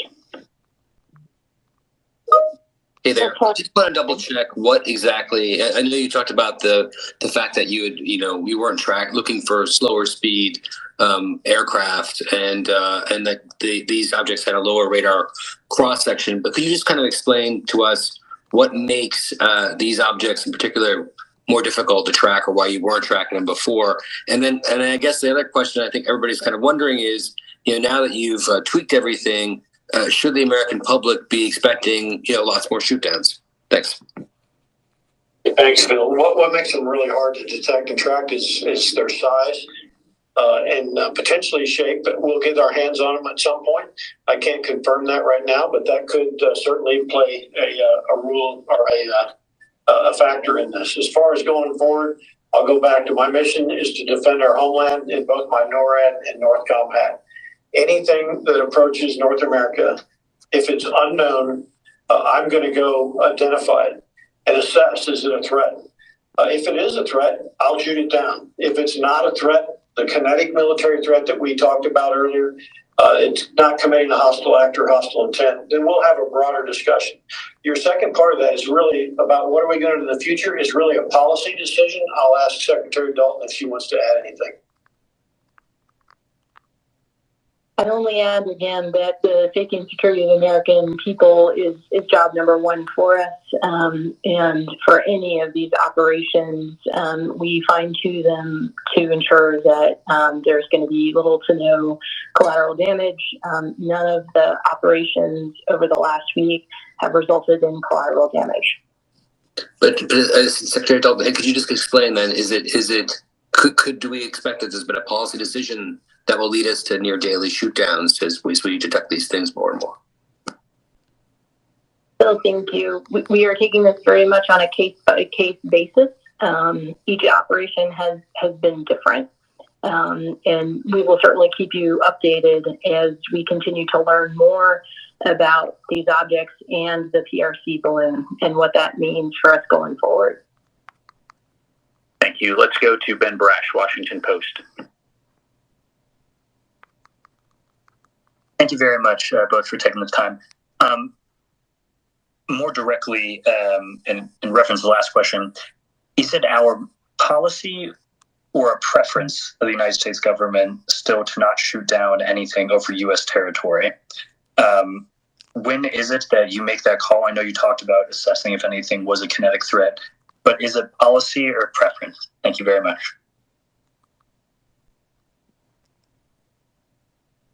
The policy is to defend the United States and its sovereign territory and airspace.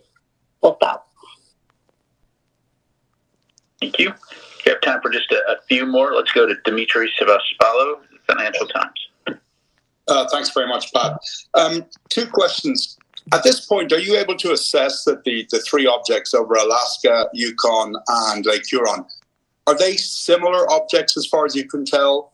And then secondly, the Biden administration has said that it realized this was a problem last year. It briefed Congress in August. So I'm curious, why didn't you recalibrate the gateways on the radar systems earlier if you knew that Chinese balloons were an issue at that point? Yeah, let me talk about the way I would characterize similar. They're similar in size, similar in speeds. They go with the wind on these objects that we've seen.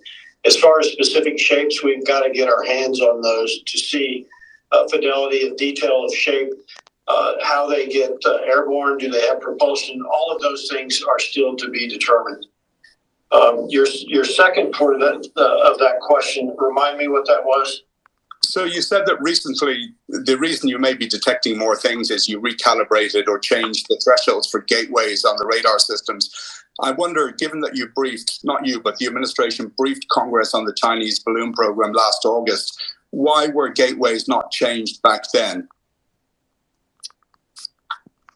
Yeah, so that's a great question.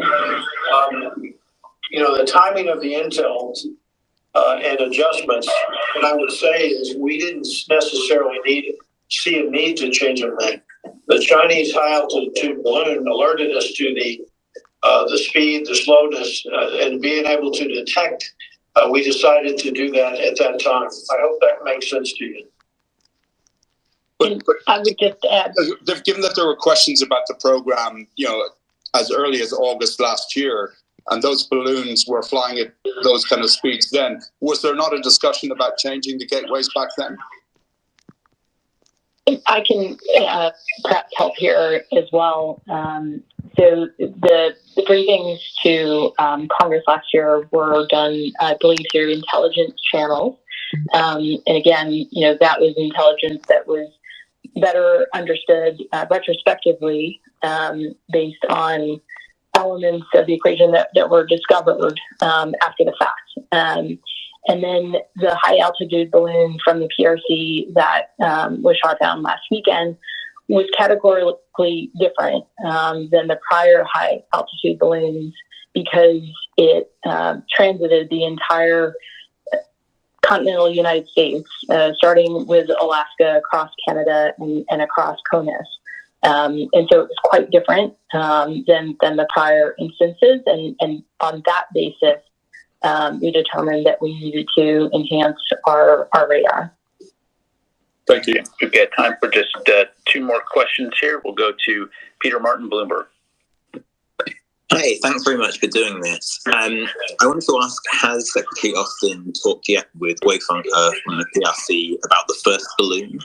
And then in addition, has DoD communicated with the Chinese military at any level about any of these subsequent objects? Thank you. Thank you. There have been contacts made with the PRC on the high altitude balloon.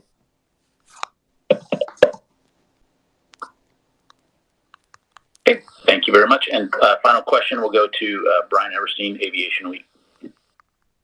Hi, thank you so much for doing this. Back to the discussion on the AIM-9X. Can you talk about what about these objects gave off enough heat signature for the IR seeker without any sort of propulsion system? And secondly, the F-16 presumably has a targeting pod. I assume you had eyes on from other aircraft. Will the Pentagon be releasing any of these images? I'll let policy decide on the images. That's not mine. But the AIM-9X, first, I wouldn't make an assumption there wasn't a propulsion system or there was.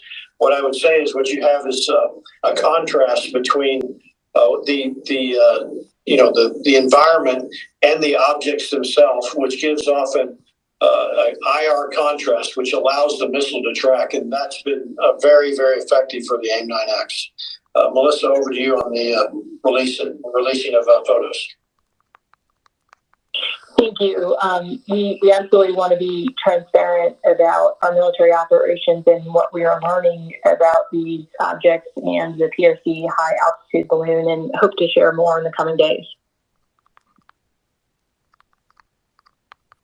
My apologies. I had one last question here to Nick Slayton, Task and Purpose, and that will be our final question. Thank you. I wanted to see, when we talk about investigating the debris of this, who's taking the lead on that? Is that the All-Domain Anomaly Resolution Office? And then also, we've seen free shoot-downs and free days. If this was to continue, if this pace of operations was to continue, is that proving to be a strain on units, or are all units able to handle these kind of rapid scramblings in that regard? Thank you. Melissa, you want that, or you want me to take it? You go right ahead. Thank you. Thanks. All right. So, as far as the recovery lead, technically, the FBI has the lead under counterintelligence authorities. They are embedded with DoD because we have the resources to enable them to conduct the operations. In Canada, the Canadians have the lead. Their Royal Canadian Mounted Police are embedded with their Canadian Special Operations Forces, and we have the FBI forces as well, liaison with them to make sure that we're sharing as much info as possible. Thank you. Secretary Dalton, General Van Herk, thank you both very much. Ladies and gentlemen, that is all the time we have for this evening. Thank you again for joining us. We will. Seems as if the stream cut off right then for some reason. But there's a lot to unpack here, Mario. Yeah, I've just been taking notes. I've written a thread with key notes. Matthias is helping me update it as well, along with the team. And I'm sure you'll be able to update it now that the stream is done, Nick. The weather balloons. We don't know, have but any... they are. What else could it be? Yeah, well, obviously we did have that ABC News report earlier that did allege that U.S. officials had told them that it was more likely a meteorological or weather balloon than a spy balloon. Did you tweet that yet, Nick? Did you have time with the conference? Yeah, if you could tweet that out with the source, that'll be great, Nick. And I do want to go to Sebastian's just going to be trying to come up now. I've just sent you through an invite, Sebastian. But Matthias, what are the key points you've gotten from this? Because I know you were summarizing it with me.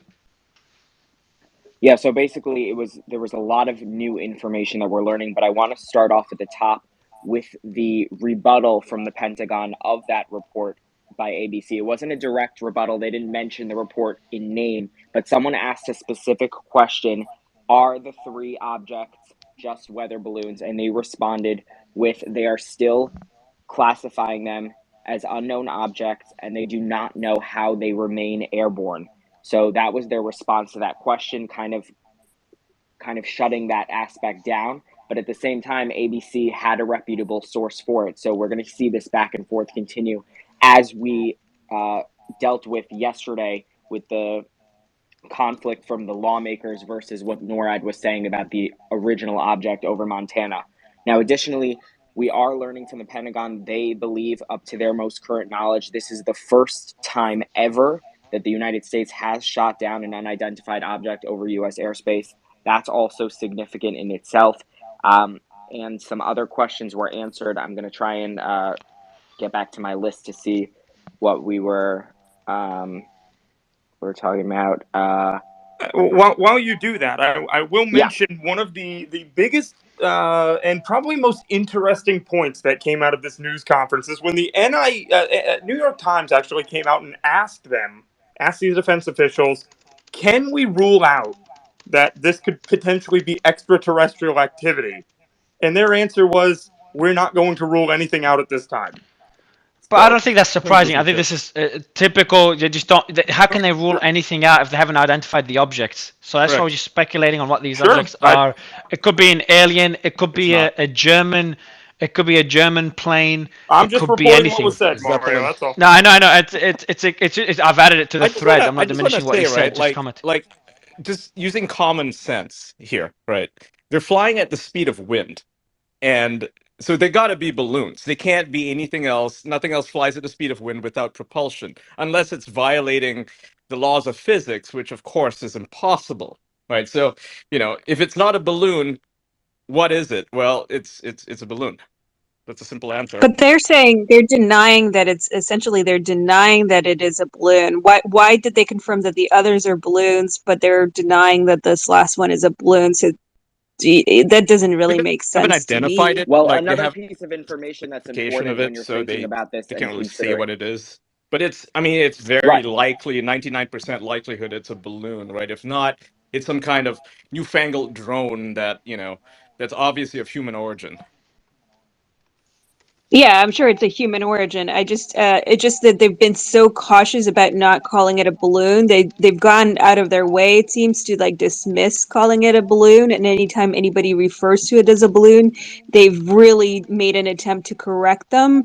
So my feeling is based on that they don't seem to believe that it's a balloon. Otherwise, I think they would have confirmed it. Just because the other ones were a balloon, they didn't hesitate calling it that. I know Matthias is jumping in. Joe, hold on, just 2 seconds. So I do want to read out one thing. It's the objects detected in the last week. So all these objects are similar in size, similar in speed.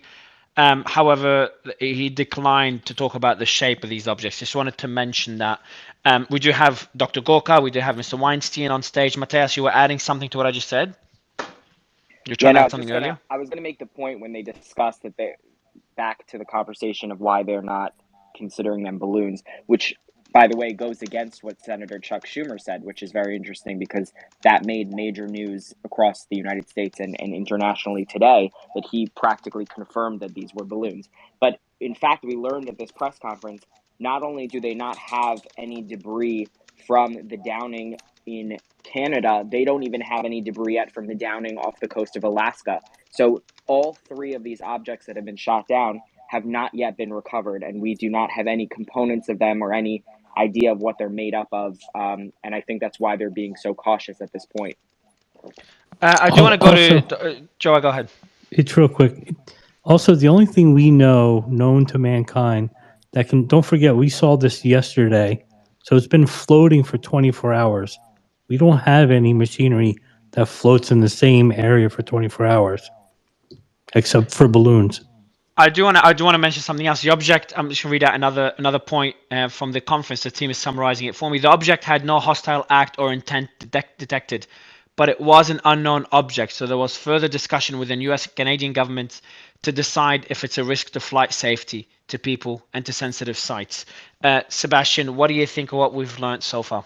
I'll just start with the hilarious. I already tweeted this out that the New York Times correspondent is asking whether this is an alien or an extraterrestrial. I guess that's more plausible for the New York Times than Hunter Biden's laptop being real. A couple of things. So number one, really weird just from a protocol standpoint. Especially with an entity as well versed at doing press conferences as the Pentagon, that this was done as some kind of cheap teleconference. I mean, what's going on with that? I find that a tad amateurish. I don't know if there's a backstory to that. Secondly, listening to what I heard, we're supposed to believe that these were much smaller, weren't necessarily taking any kind of aggressive action, but had to be removed through the use of kinetic force. And they don't know what these objects were. So there's for me, why would you shoot down multiple objects if you don't know what they are and they're not taking aggressive kinetic action or flying into airspace and have to be removed? That would have me hazard a guess that this is a political decision to show action where action wasn't taken with regards to the first incursion of our airspace until it was over the ocean. So the whole thing sounds a little bit more theater than anything else. But of course, rule number one: all initial reports from the battlefield are wrong. So my impression is a little bit amateurish. New York Times very amusing, and then the whole idea that we don't know what they are, but we shot them down. That's a little bit peculiar, to say the least. And we did get minutes before the briefing. We did get information that Nick is about to tweet about this being about the objects being weather balloons. I know Ian commented on Right. this earlier. What are your thoughts on this? What was the source of this, Nick? ABC News citing U.S. officials. Dr. Gorka, how possible is this? Could we have just covered this whole time the U.S. Air Force shooting down weather balloons? Absolutely. Well, No. The first one, no. The first, no. The Other than that, theoretical just the one, last 4 no, days. absolutely. I can truly, and again, supposition based upon what we just heard, I can truly envisage this scenario. Caught on the back foot, super embarrassing, traverse through all of our airspace, shoot it down over the water. China exploits this, mercilessly saying, look, we can traverse airspace unimpeded. Biden or somebody convinces Biden to say, we got to look tough now, shoot down anything in the air that looks like a balloon, and they shot down 3 weather balloons. That is a highly feasible scenario right now. But that would just end up really embarrassing for the administration. So I don't know. But it wouldn't be the first time, right? I mean, look at Afghanistan. Eric, good to have you again. Good to be with you. Yeah, look at the invasion. Pleasure of to get your Russia, right? thoughts on this. You had Biden saying that there's nothing wrong with a small invasion of Ukraine, and then look what happened. So Eric, you were with us yesterday, and there's been a lot of developments since. We've seen more objects shot down, and now we just listened to the briefing together. Where do you stand? So there's so little good information and so much noise that I'm trying to figure out any place to actually we can make progress. The first thought is, rather than speculating about balloon or not a balloon, I don't know, and maybe you guys can inform me. Has anyone simply asked the question, does this move with the air mass or not? So at those heights, yes, it moves with the wind. So if it moves with the wind, whether it's octagonal or whatever, you're clearly in a position where buoyancy can be this thing, and phrasing it in terms of we see no visible means of propulsion. It's sort of like an intuition pump to stir up the UFO community, and calling it cylindrically shaped and all these sorts of things. It would be great to have cold water poured from the highest levels on anything if we're pretty sure that it is like a state act or something that's consistent with weather or espionage of a normal sort. So I think it's very weird that we keep leaving these gaps for people to speculate, and I do sometimes wonder whether it's become standard operating procedure to leave gaps so that the entire heterodox community is constantly discredited because it has a penchant for guessing rather than saying I don't know. I guess that's one of my basic concerns about this. And then, with respect to, of course, it's not aliens.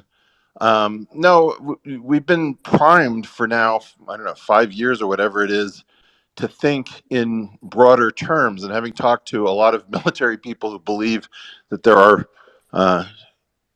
craft up in the skies that are not of human origin, that has become a semi-mainstream belief of many sober, otherwise normal U.S. government personnel. So I have no idea how that narrative interacts with this whole thing.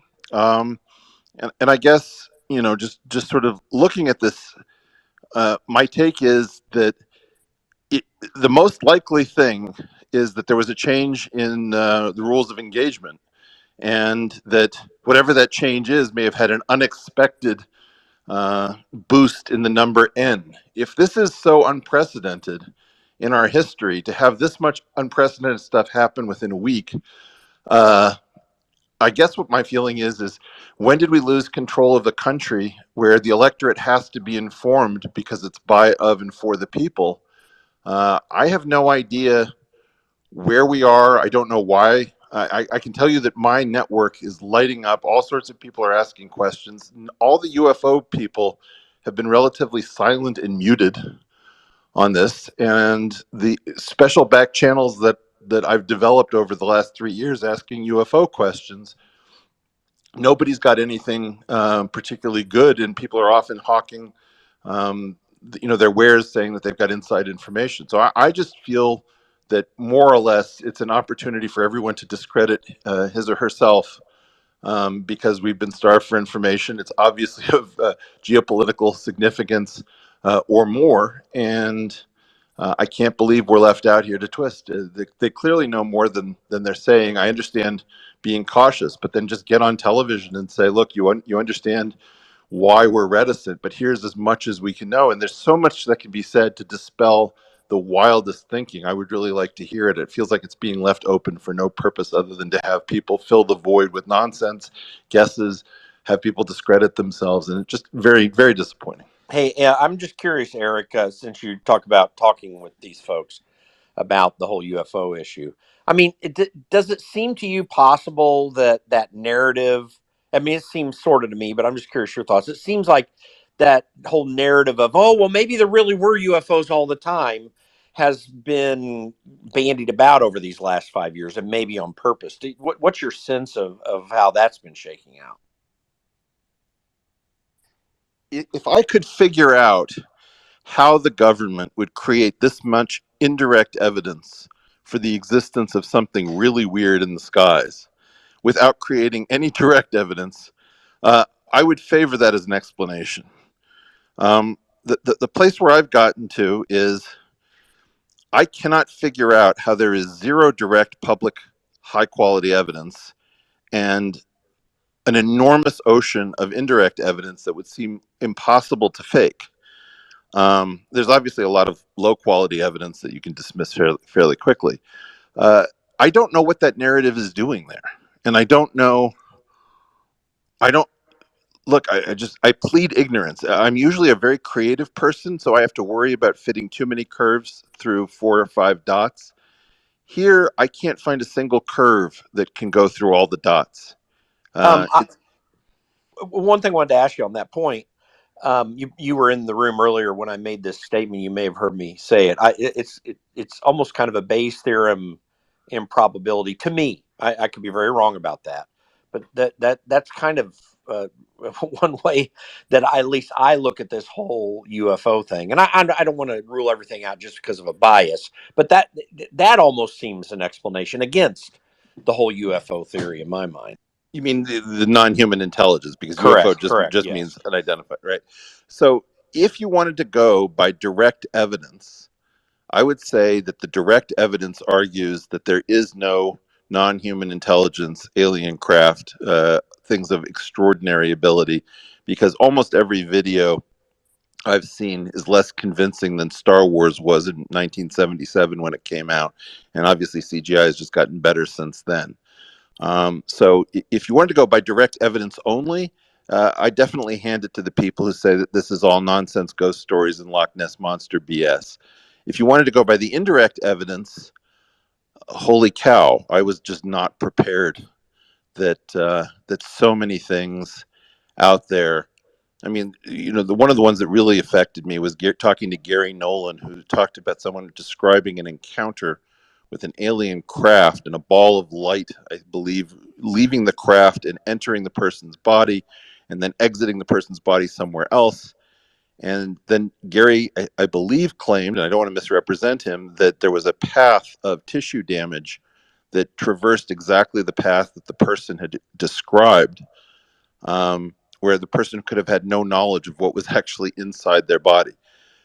I don't know what to do when I have incident after incident after incident where respectable people make completely insane sounding claims, visibly distressed, and particularly the number of very disturbed people who've had sorts of encounters where their acting ability has to be off the charts, the level of detail showing no particular background in thespian arts or even being of high intelligence. So if you want to go by direct evidence, it's all BS. If you want to go by the puzzle is why the indirect evidence with no direct evidence, and nobody has a solution. I want to go back to the. Sorry, go ahead, Catherine. Yeah, Eric, I've got a question for you. Something that you mentioned is that from your observations, there seems to be a policy change. And that is something, listening to the conference, a lot of the journalists were trying to get into quite maybe a little bit too passively, but, they were kind of quizzing on the fact that, we've never shot down anything like that before. And this seems to be such an exception.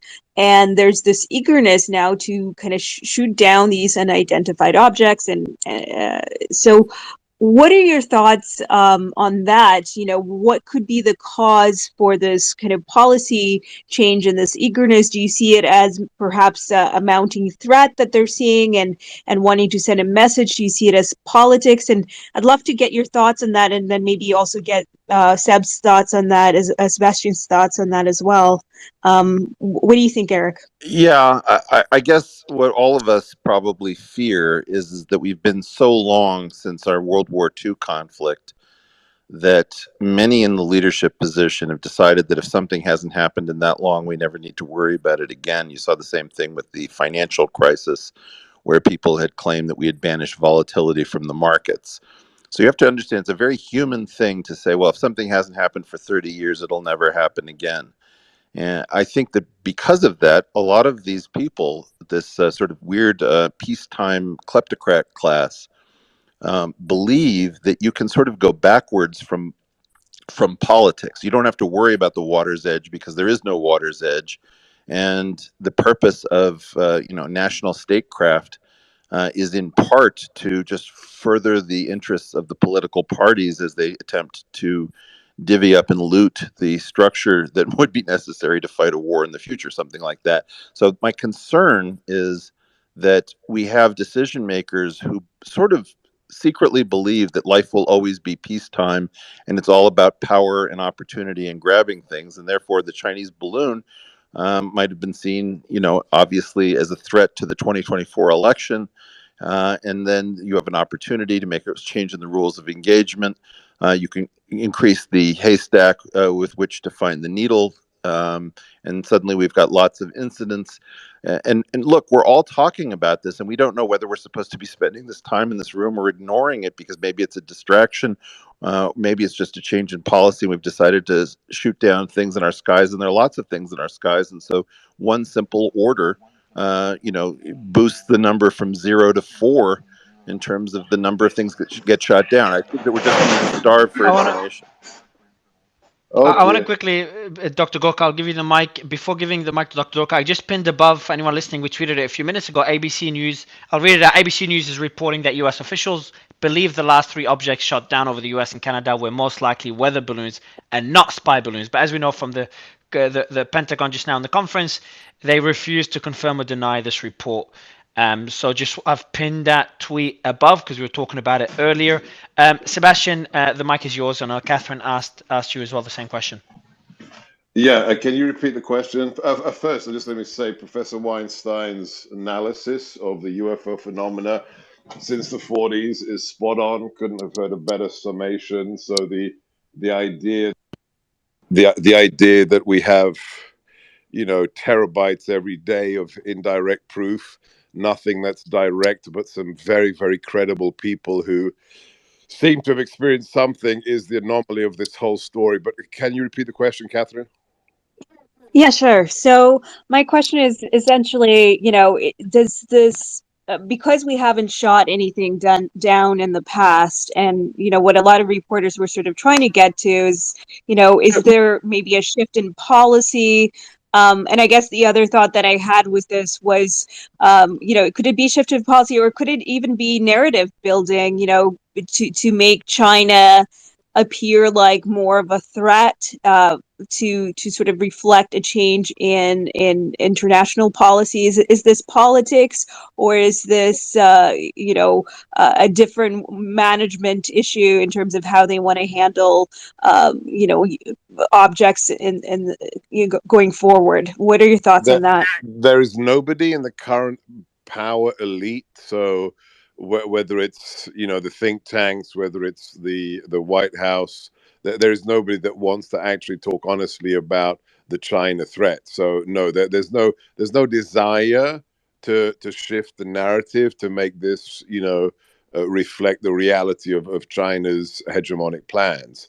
With regards to why the change, it's either a systemic, as I think the professor said, it's either a systematic change of the ROEs. They said, shoot down anything that we can't identify or could be, a Chinese balloon, or simply just, the White House wanting to look good. I think it's interesting that the person running the call out of the Pentagon, I think thrice said, that's policy. I don't do policy. I can't answer that question. So yes, there is a shift. Whether it's just a very, very, terse political command, make us look good, or whether it's, NORAD was given a specific change in our rules of engagement, impossible to tell right now. But I would definitely rule out the idea that they're engineering some narrative to finally reflect the threat China constitutes, because that goes against too many vested interests. They do say, before going to Tom as well, because I know Tom's got comments on what we just heard, Pentagon said, so they said in the press conference that they considered firing a gunshot at the object today, but opted for a missile. I missed that, but the team just sent me the note. And I've put all the notes that we have in a thread that I've just pinned above for anyone that wants to go through a very, very brief summary of what we just heard. Tom, your thoughts? First of all, we're given Tom, a lot.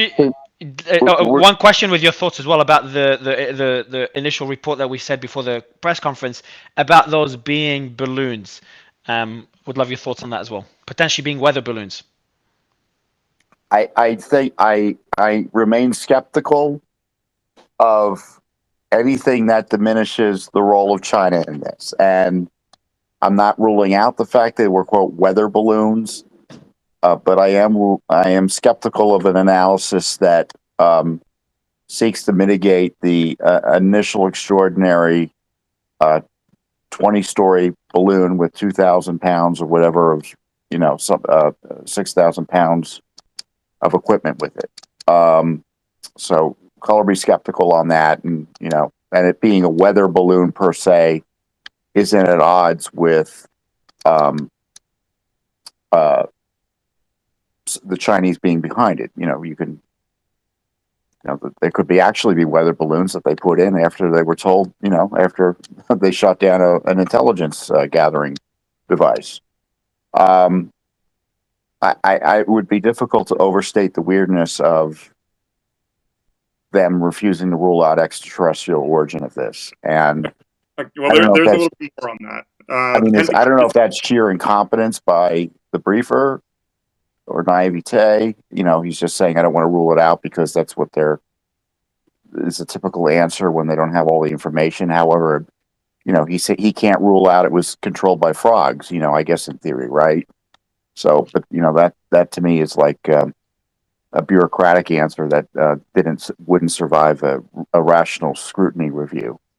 Reuters is reporting real quick. This is relevant. So the Pentagon has updated their statement on this. Quote, no indication of aliens or extraterrestrial activity in connection with unidentified the answer would have excited a lot of people, so they had to make that correction. Oh yeah. Well, why couldn't they just say that it is an extraterrestrial? No indication is just more. I've been doing this too long. All these words never. They just can't be straightforward, and it undermines their credibility. But Tom, speaking of credibility, does this seem like this entire event, all the contradictions, all these weird statements, and now the possibility that we're actually looking at weather balloons? It is a weather balloon. Is this... I think it's. I think if it's weather balloons, then we've got a bigger issue. But we can't, Ian. You can't say what. But Ian, intelligence. Saying what else it could be. We just had a confirmation a week ago that, or at least confirmation from the Pentagon a week ago that the first balloon was a Chinese spy balloon. The first one was a spy balloon. But that was confirmed 100%. That is. So, but saying what? Look, what they're now what the implication of the ABC report, which hasn't been confirmed by the Pentagon yet, but not necessarily disputed, is that senior officials responsible in one of the most serious threats to the to the homeland in terms of airspace in history, advised the president of the United States to shoot down a weather balloon. Now, is the government capable of making such a stupid mistake 3 times? Yes. Of course. Is it likely? I don't believe so. I think this was done with the abundance of caution to you not need to tweet that out, inept. Tom. You need to tweet that out, Tom. Yeah, I guess I got to write down all my comments on Spaces. You guys get the benefit. You ruin my tweet feed. I give you all my good stuff and I don't write it down. What we should do is we should. It out, and then they get like 1,000 retweets. Tom, what we're gonna do now is we're gonna start clipping clips live from the Spaces and tweeting them live, so people will be able to hear your voice. That's a good idea. So that's being worked on now, Tom. So then you'll get more benefits from saying them here on the Space, and we can keep you here. I'll go to. I know Nick, you probably got more to say, but I want to go to Dusty very briefly. You just better tag us, guys. You better tag us. Yeah, guys. I have a question. I have a question for you guys. Is this like all proof of like a brain drain or the displacement of the press? I mean, the one press guy asked, why shoot missiles at it, and he doesn't know that the first balloon, had it didn't have a warhead in the missile. They basically shot an arrow at the missile. Like some of these questions were just garbage. But also, I'm learning so much more on these Spaces with you guys than I do, from news conferences. But secondly, is this also occurring, the same sort of displacement? Is this also occurring like on the level of government? Like we got people like Eric Weinstein and Sebastian and Tom, like people that really know, seems like give more value than government officials do at times. Is this what's going on? Yes. Yes. It's actually worse. Yep. Because you have folks worse. you have folks who like have the seemingly the knowledge of the reporters actually running the show. So it's it's disturbing. So Dr. Gorka, I'll ask you this question real quick. If it does come out that the U.S. government was shooting down weather balloons, what sort of the political implications of this have got to be terrible. I do want to say Kim was just giggling in the background because he did come on. He was one of the first on the panel to say that, and then we saw the report from ABC. So he'd be giggling right now listening to us and see him in the audience. So right. Kim, we don't know if it's confirmed yet, Kim. Before you giggle and say "I told you so," we don't know if it's confirmed. Just one report from the ABC. Well, you don't need a confirmation to get Occam's razor, right? I mean, the most correct answer is going to be the simplest one. Yeah, I was saying the same thing when I first got on. It makes 0 sense for the Chinese to send a balloon that flies at 40,000 feet, which is the most occupied altitude in all commercial space, over the territory that has the most planes flying, and it be a surveillance balloon. It's the only way they would ever do that is maybe to test our reaction to gather data. This is a very plausible. Go ahead, Dr. Gorka. So to Dusty's question first, it's much worse than you imagined. Look, it's not just about our field national security. Getting on almost a random space or one of Mario's spaces on any issue. I'll learn more about COVID or anything I don't understand in a 30-minute space on Twitter than listening to any stinking press conference from a bureaucrat on any issue. So that's I know. Can you imagine a Pentagon briefer being able to talk about the UFO issue like our prior guest did? No, of course not. No, of course not. this is look. After having served what 7, 8 years in government, government is I call it the tyranny of mediocrity. Maximum risk aversion and never saying anything that could ever get you close to the truth and potentially in trouble. So that's where we are in government right now. With regards to what else were you asking, Mario? Sorry. The question I think, Nick, you were asking Dr. Gorka. Yes, I was. I was asking what sort of Oh political yeah, yeah, absolutely, yeah. So I'm not a betting man, but I think in the next 24 hours, it will be patently obvious after that press conference that a massive surveillance balloon, which was basically probing our airspace, wasn't shot down until it left our territorial airspace. And then 3 small weather balloons were blown out of the sky by NORAD. And it's just all other things being equal, a massive embarrassment for any administration, given this is the first time ever NORAD has ever engaged kinetically in US airspace. But as to your question of consequences, none. I mean, let's just put a marker down. 13 warfighters, 12 Marines, a Green Beret, and a corpsman were murdered by ISIS in one of the most disastrous military evacuations in modern history. And nobody was fired or resigned. The man responsible for that, Mark Milley, is still in his position, the chairman of the Joint Chiefs. Lloyd Austin is still the Secretary of Defense. The surrender of Afghanistan, Mark Milley just saying Kiev will fall in 72 hours, and we're 12 months down the road from the Russian invasion. As a Hungarian philosopher, who invented the phrase, we have become the land of no consequences. There is no mistake big enough that will lead to actual bureaucratic consequences for the people making the mistake. So I think this will turn out. Look, China remains the strategic peer threat to America. Just read Unrestricted Warfare. Look at what One Belt, One Road is. But as to this farrago, this utter embarrassment for this administration in the last 9 days, zero consequence I predict now zero consequence of any merit to them politically. All right, Silver, I want to get your opinion on this, and then I want to go to Brian, who is a meteorologist. So I'm sure it'll be great to ask him about weather balloons. So go ahead, Silver. I can't. This whole topic just seems to have swallowed all the oxygen in the room and the media in recent days, and I can't help but wonder if this is, if not perhaps a distraction to get off of some other stories.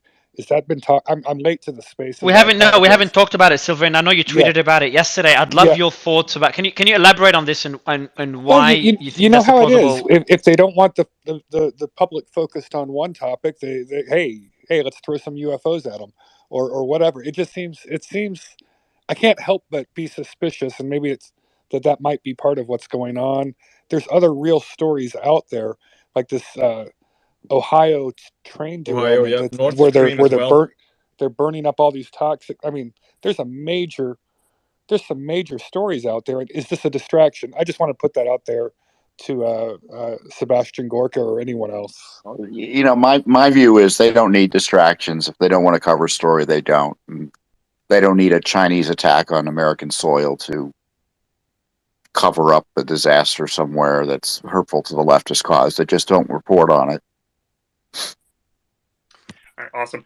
Brian, so obviously we've now heard the ABC reports that these are they might be more likely to be weather balloons or meteorological balloons rather than spy balloons, citing a senior U.S. official. Based on what you've heard, the description as of now that they've released, the small cylindrical, maybe gas object, that floats using gas at 20,000 feet today, 40,000 feet yesterday and the day before for those 2 balloons. Does that seem like a likely scenario? Is that how common are weather balloons? Okay, first of all, I just want to thank you for letting me speak. It's an honor to be here with you all. So I've been in the Air Force now for nearly 17 years, all of that as a weather forecaster, meteorologist. Weather balloons are obviously a common part of the practice. And now from the imagery that I've seen, The balloon that was shot down over the ocean, what was recovered there is 100% not a weather balloon. That's the package that sits underneath that collects the data is actually in a piece of cardboard. There's a few components inside. It's not fancy. It's not heavy. In case it were to fall on anyone, and there's instructions on it to return if desired. I mean, it's not expensive, so it doesn't really matter if they return it. But and it's funny how sometimes they do come back to us, and we're like, "Wow, these people actually sent this back. I can't believe that." But the balloon itself is large. It actually expands as it gets higher up because the atmospheric pressure goes down. So now the pressure is greater pushing out than what was holding the gas in before. So the balloon actually gets bigger as it goes up. You're looking at trying to get weather data in what we call the troposphere. So we're talking about the lowest part of the atmosphere. We don't really care what's going on up really, really high. Now, 20 to 40,000 feet, that's still relevant. But the balloons do drift. They drift with, usually once they start getting up to those heights, they start drifting with the jet. The polar front jet governs the weather systems in the North American continent. So that would be what would be going on. Now, I think it's probably, I mean, yeah, the descriptions of it being so spherical, that's weird. I think it would be distorted. It wouldn't just hold some spherical shape. It's not a party balloon. So that is odd to me. But and anything that's designed to go into higher altitudes with lower pressures, it will deform. So these balloons were described, or not balloons. I don't want to call them balloons yet. They were described as, I know the ones from yesterday and the day before were described as the size of a small car, right? Okay. I mean, if at the right altitude, it could expand to a size that would be, that it certainly could get that big, yes. But it doesn't mean that it is that. And I mean, and the idea that it could be a extraterrestrial, all that. I mean, I don't really want to necessarily comment on that because I certainly don't know. But I mean, it doesn't seem like E.T. would fly 90 billion miles just to come here and let himself be shot down while floating very slowly, just basically making themselves a perfect target to be shot down. I think there's probably some validity to the fact that maybe there was a knee-jerk reaction. It was embarrassing to have something just floating over the country and letting it sit that long. And then, it's like, hey, let's show everyone what we can do. We're going to respond quickly with these other things, and obviously now people are looking in the sky more. Most people are not noticing all the weather balloons that get launched, but now suddenly everyone's calling them in and they're getting shot down, and I don't know what's going on, honestly, but it certainly Brian, could have been a balloon. I want to just comment on what you just said before we go to Joa, and Nick, I'll give you the mic again. Just first, Brian, I'm just going to send you a DM, or send me a DM so I can reply. I'll send you through my number because I'd love to invite you to future spaces as we analyze those objects, and we expect more objects to be shot down over the next few days, whether in U.S. airspace or other countries. My question to you is, I just want to comment on something you said. If and logical point. Look, I don't want to diminish the possibility of any unidentifiable object to be a extraterrestrial object. So the whole UFO theory. I just want to say that it wouldn't look like this. It wouldn't. We were laughing at, if it was a Chinese balloon, how easy it was to spot, and how some people did mention last week that this is archaic technology. So if it was extraterrestrial, it would not be just a random balloon floating around and easy to shoot down. So I just want to add on to that point. I think it's a very valid point. But Nick, I'll give you the mic again, and I think we should go to Joa. Sure, jump in, Joe. Yeah, just to bring people up to speed, back in 1998, Canada had a weather balloon that took 1,000 rounds of ammunition, still didn't down it, and wound up flying over Russia. So there's a reason why you need to use a missile and not ammunition on or bullets on a balloon. It's not going to down the balloon. That's why they decide to use missiles typically. But to what Brian was saying, I actually have a question for Brian, but I wanted to say something about people are more alert. There's something called the RAS. It's the reticulated activating system. which is also what wakes you up. Or if you're in an airport and you're not listening to the announcer, all of a sudden they call your name and you pay attention. Or if you buy a red Jeep, all you see is red Jeeps or things of that nature. There's typically 9 things in your brain that are what you call, like, it will alert you to pay attention. And because of this Chinese balloon, everyone's super alert about balloons now, and they're calling in everything. They're looking for everything. We're on hyper alert about it. And this is something that 2 weeks from now we won't even be talking about. But right now we're looking at everything. And I also believe that most people have never seen what a weather balloon looks like. I posted up in the top there. Typical weather balloons do have a base that looks like a payload, looks a little scary, looks like UFO landing gear or surveillance or propulsion. So from a plane, it would be hard to tell what that actually is because it could be many things. So if you go through the top, you'll be able to see a picture of a weather balloon that crashed a couple years ago in Brewster County. So you have an idea of why is there confusion on Where's what that this image? really is. I want to see that image, Joe, if you don't mind. Yeah, Can you if you send it through? scroll, Yeah, what I'll do actually, Joe, just send it to me via WhatsApp. We have each other's number. Send it to me yeah, via yeah. WhatsApp. What I'll do is I'll tweet out the weather balloon and the balloon from a week ago, the one that was shut down, the first one that was shut down.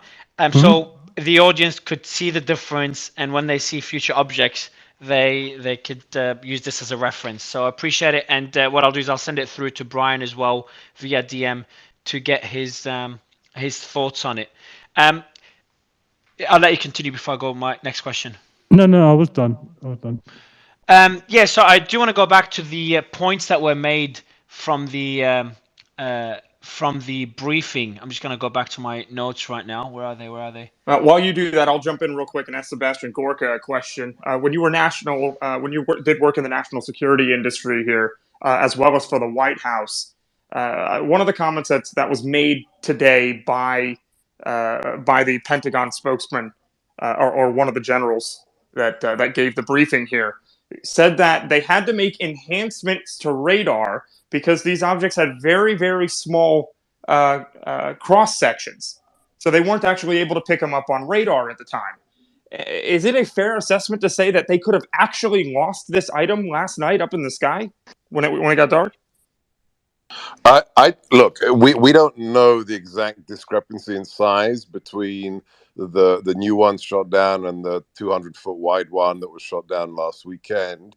That was some real journalism that happened during that press conference when the journalist said, "Hang on a second, if you realize these were coming through unimpeded, why didn't you change the aperture of the radars way back when?" And then there was some kind of underling that kind of punted the answer to that question. Look, not my area of expertise. We've got the guys who just spoke about weather balloons. I can imagine small ones the size of a car that have very little reflective material on them not being picked up, but one that's 200 foot wide and traveling, at an altitude where commercial airliners travel. I find that hard to believe. So I'll leave it to the experts, but that was a very good question. Okay, so I've got a statement here, but that was sent to me. The balloon, a statement by one of our regular panelists. The balloons issue didn't suddenly appear over the past week. The unanswered and largely unasked questions on the issue is how long have such unidentified crafts been allowed to fly through U.S. airspace without response, and how many of them I don't know. has there been? Did you all see the Wall Street Journal opinion piece? Was it Holman Jenkins who wrote it? I don't know if you saw it, Seb. But he kind of did an analysis, and he suggested that this alleged transparency on UFOs with videos that I never understood to show anything other than nothing, really. I didn't understand what all the hullabaloo was about. Was a kind of a slow, kind of pulling a little bit, showing a little leg and preparing the public for fuller disclosures on the surveillance of the U.S. by foreign governments through means such as we're seeing exposed more recently. And I think that's something worth, I'm not necessarily saying it's the story, but it's certainly an analysis worth considering. Tom, just first confirming, can you hear me, Tom? Just want to make sure the mic works. Yeah, I can Tom, hear you. can you? Oh, perfect. Okay, go Yeah, ahead, I didn't Sebastian. see that piece. If that's what the summation or the theory was, I don't buy it. I just literally recorded a whole episode of my new TV show on those recent videos, the ones that Tucker has been playing a lot in the last year.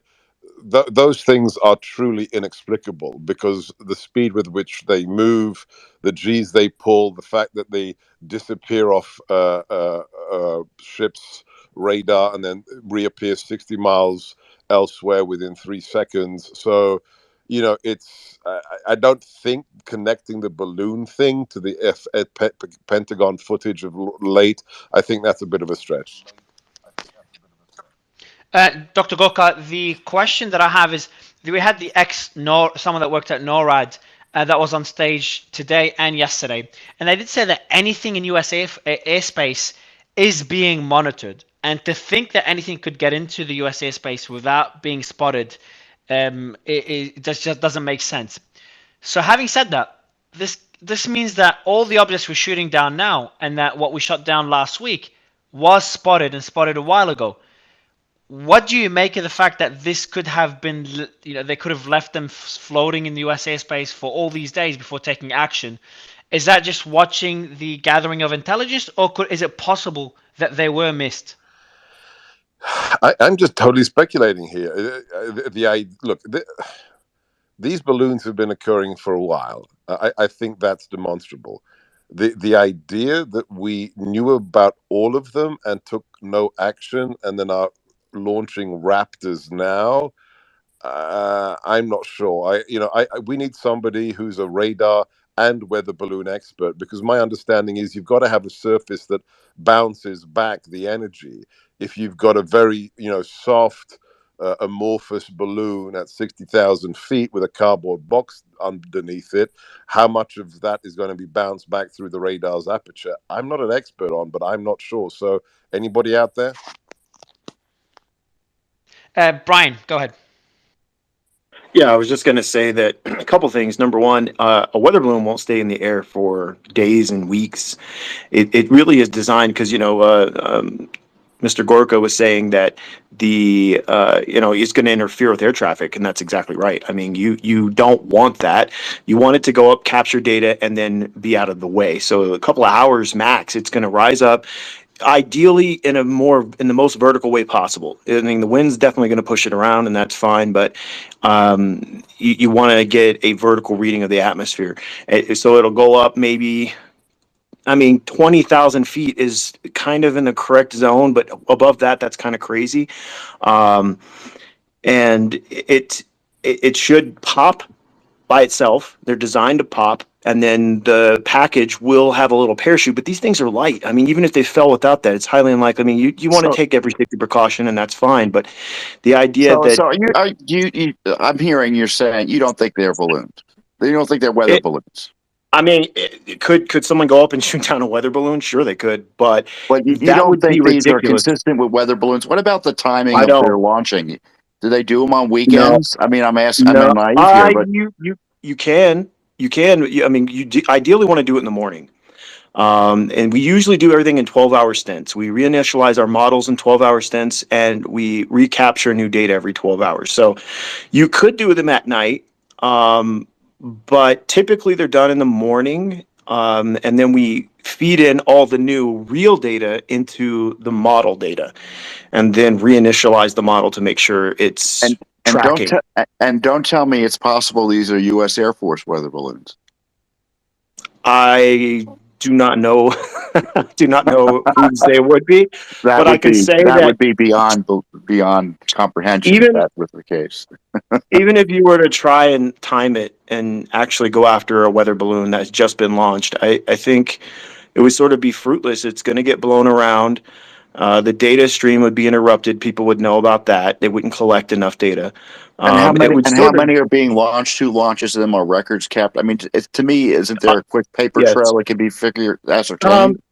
Sure. Yeah. I mean, there's got to be somebody who knows that relatively. I can tell you. We're talking about a 2-hour radius from wherever it was launched, and you can look at the actual winds aloft and see how far it was likely to drift. Not super far. Sometimes maybe there's an anomaly, but most of the time it's not going to be very far, so it would be reasonable to figure out whose it was, who it belonged to, especially if you capture the actual data collection module. You can know who launched it. Not every single airport, not every single weather Air Force weather place is launching balloons. We don't need that much data. So there are specific sites where balloons are launched from regularly. Brian, I'm going to send you through an article. I'll just read out the first 3 sentences. China isn't the only country to face questions about a curious balloon. Back in '98, a 25-story high runaway weather balloon, that's back in '98, proved to be an international headache for Canada. The helium-filled balloon, about 5 football fields long when deflated, was launched out of Vanskoy on August 24th with an innocent enough task: measure ozone levels.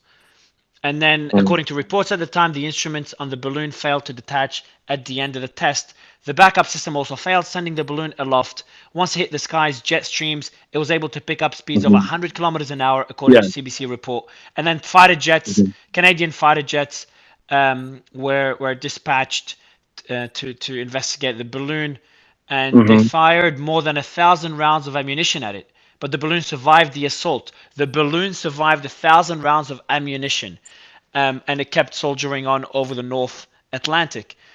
A spokesperson for the Air Force told the AP that the fighter jets were equipped with air-to-air missiles, but the pilots restrained from using the heavier firepower. Quote, citizens would not have appreciated having a missile blowing over their heads. That was Major Roland Lavoie. So my point is, the weather balloon doesn't have to be the same as the one you're referring to. And that article was sent to me by Joa, who's also on the panel. Based on what I just read now, and I'll send you through the article by the CBC News. Could this be a large? Could the first balloon is a spy balloon, but could there's different shapes and different sizes of weather balloons. Right. Because it goes back to the report on ABC that it was Nick. What was the report on ABC? Who said that there were weather balloons before the press briefing? It was a senior U.S. official. Now, most of the time, these people are anonymous because they'll end up losing their jobs. But the source is CBC, yeah, CBS, ABC. ABC. Okay. So based on that, Brian, isn't it too early to discount that possibility? And that doesn't mean we have to mock NORAD. We have to remember that they've changed their radar velocity gates, means the speed and altitude settings, so they would spot things that would usually be ignored. So considering this, would you say it's at least plausible that these are weather balloons? It is plausible. I mean, like I said, there's different functions to being a meteorologist, or especially aviation weather. You have a primary function, and so you use the tools of your trade. If you're going to launch a weather balloon just for the sake of adjusting the model, it has a very specific purpose and function, and it doesn't need to be fancy. However, if you do want to get way higher into, like you said, trying to study the ozone, and there are many meteorologists doing many different studies of the atmosphere for various purposes, not just to help with aviation weather or even the local population, but meteorologists may be helping a larger study of the atmosphere in general. So if you wanted to get a balloon high enough, yes, you would make a balloon that would be more robust, larger, would need more air, more helium to get to those heights, and the package collecting your telemetry would need to be sufficient to capture that data. So it's not impossible. It could be. I'm not necessarily familiar with it because it's not my trade, but it's possible. Yeah. Let me make a point earlier that was being discussed earlier a little bit. Twice a day. This is according to the National Weather Service. Twice a day, every day of the year, weather balloons are released, and 92 of them are released by the National Weather Service in the U.S. and its territories. But these balloons only last about 2 hours and drift as far as about 125 miles away and go up to about 100,000 feet. So there's a lot of variation in the altitude there. However, there are plenty of other balloons, such as ones that Google was putting out, that would last for up to 300 days. So there seems to be a lot of different even types of weather balloons that would make it very difficult to rule all this stuff out, no? Yeah, I would agree with that. I mean, like I said, I don't, you know, the military likes to compartmentalize, and I'm sure other agencies compartmentalize as well. So you're not necessarily going to spend a great deal of time working with someone else's balloons or their equipment when it's not actually key to what you're doing daily. But I am aware of some of these balloons.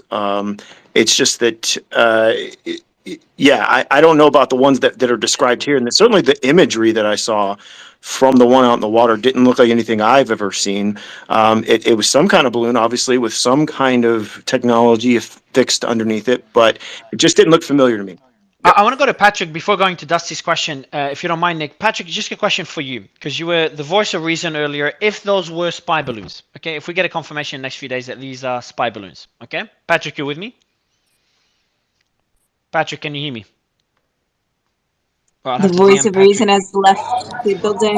Yeah, Yeah, I easy. can hear. I can hear you. Perfect. Okay, so if these are confirmed to be spy balloons, and if we have more incidents of objects, let's say spy balloons being shut down in the next few days, if that continues, would that be a level? Would that be a scenario that would get you more concerned?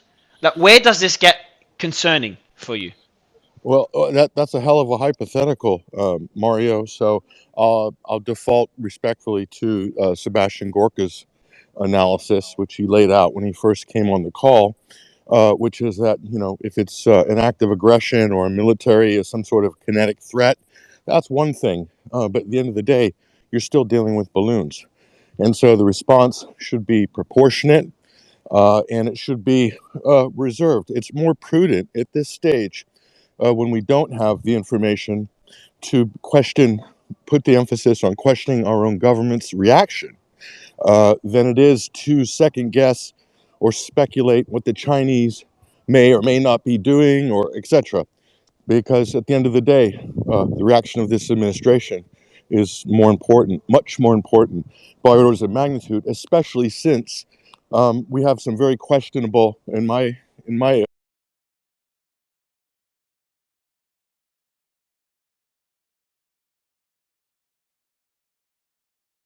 opinion, some very questionable people in administration, and the president itself is questionable, his ability to lead as an executive. So that's my worry. It's not the Chinese. I'm more worried about what this government will do to create a slide towards some sort of an aggressive standoff that's totally unnecessary, that could be diffused through diplomatic or other means. So, Dusty, I know that you've been taking a deep dive into balloons here over the past several days, especially. Help us wrap the balloon talk a little bit here, and then I think we'll shift topics here just a tad. Yeah, so on the weather balloon front and the smaller balloons, there's not a whole lot that we can really say to go off of them, except for the one thing that is a little odd was some of the described colors of them is not quite traditional. Sort of your traditional small weather balloons are basically like a latex balloon, give or take. They don't typically have buoyancy control, so they'll set their payload and their helium amount to their desired sort of like altitude ceiling, and then they'll either to be able to stay at an altitude ceiling, or they'll just keep going until they pop. Now in the case of the first two balloons, which are really, they are getting less attention now but are more of a concern, like the one that went over Venezuela just disappeared and now we don't hear anything about it, the one in South America, those are stratostats, and I don't know how to ping up in the nest above, but there are American companies that make those, and they're a total different material. They're the low pressure. Yeah. Yep. Kyle? Yeah, I've been hearing a lot of these sort of galaxy brain takes on some of this, but I'm wondering if there's a more simple explanation. Like, what if this is just embarrassing for everyone? Is that possible? Yeah, we discussed it earlier, and I think it's from what I understood from various panelists, like, if these are weather balloons, that's why, like, I just don't find it to, like, it's just too risky for the administration, because Biden himself gave the okay to shoot down the objects today and yesterday. So it just doesn't make sense after he's faced criticism on the first balloon that he took too long. Now he's acted too quickly and he ended up shooting weather balloons. Again, it is possible, But but it just you're thinking why do you give rationally. them the benefit of the Well, doubt? I mean, like, I don't understand why you keep giving Biden the benefit of the doubt when he has literally fucked up every single thing that he has ever done. I mean, there's no reason to say, "Oh, he's not fucking this one it's up." not Of it's not. course, But he's fucking this one you up. can't put it just on Biden. Biden acts on intelligence No, he obviously not. receives. But the If administration as a whole has proven itself to be completely inept when it comes to dealing with these kinds of situations. I mean, look at how they messed up Afghanistan. It wasn't deliberate. You can't say they deliberately fucked up Afghanistan, but they did fuck it up, right? okay, Just like so they Ian, wait, fucked I'll up go. wait. the One, response in Russia. can I just finish my point really quickly, which is this. Imagine a scenario where, again, like I said last night, China entered the worst of all possible worlds in terms of their COVID response. And whereas the rest of us outside could see that, it was only internally recognized incidentally. Reports that citizens, when they saw the World Cup, they were finally able to understand that the narrative that they had been fed through censored media just wasn't true. This is sort of like a North Korean scenario where all of a sudden, all at once, over 1 billion people see that they've been locked down and they didn't have an advantage. They didn't use the lockdown to come up with some kind of incredible biotech that would prevent what we were purportedly doing in the U.S., which was something to prevent infection and transmission. So they didn't get that. They were locked down for years, and then they still get the infection. People die and are mass disabled. So we have that condition. So China needs a win. So they spin this, and they look both silly on the one hand because they lose track of their balloon. Then they sort of posture up and say, "Oh yes, but if we retain the right to retaliate in like fashion because of what Biden did." So the Biden administration, they use this as a positive. They spin it. They say, "Well, we did make an initial mistake. We should have shot it down earlier, but now we've recalibrated and we're going to take a more aggressive stance." So both of these are losses in search of a win, all while I don't know if I hate to say this, but I think Kin.com he made a good point, and I only say this because one of the Russian translators, I happen to know someone who the Ukrainians use as a translator, and he was telling me today as the tanks were moving through Frankfurt towards Ukraine. I asked him, like, what is it like on the ground there? What are people saying? And you know what he said to me, which was so striking that no one else in the U.S. I haven't heard anyone say this.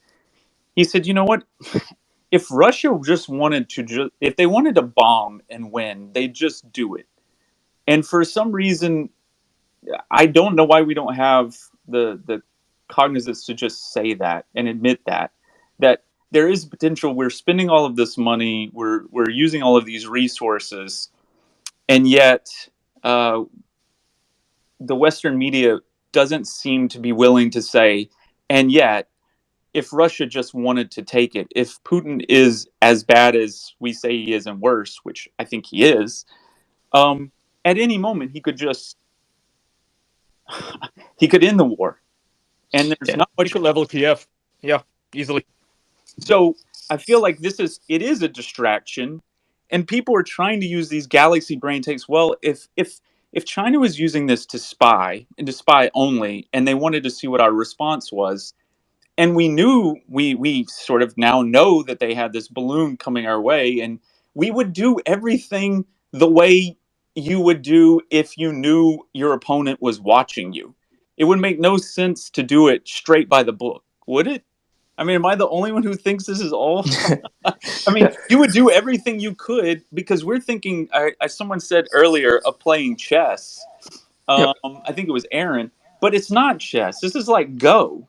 You know, Kim, I want to I I want to go I want gotta to go bring to Kim. Kim back in here for sure. Well, we're all three on the same page, clearly. Kim, Yeah, yeah. now I really We need are. your We've opinion had after all this. So we've had some great guests come and go, Kim, over the last few hours, and there is a report. And no giggling, Kim. No giggling allowed. We don't know for sure.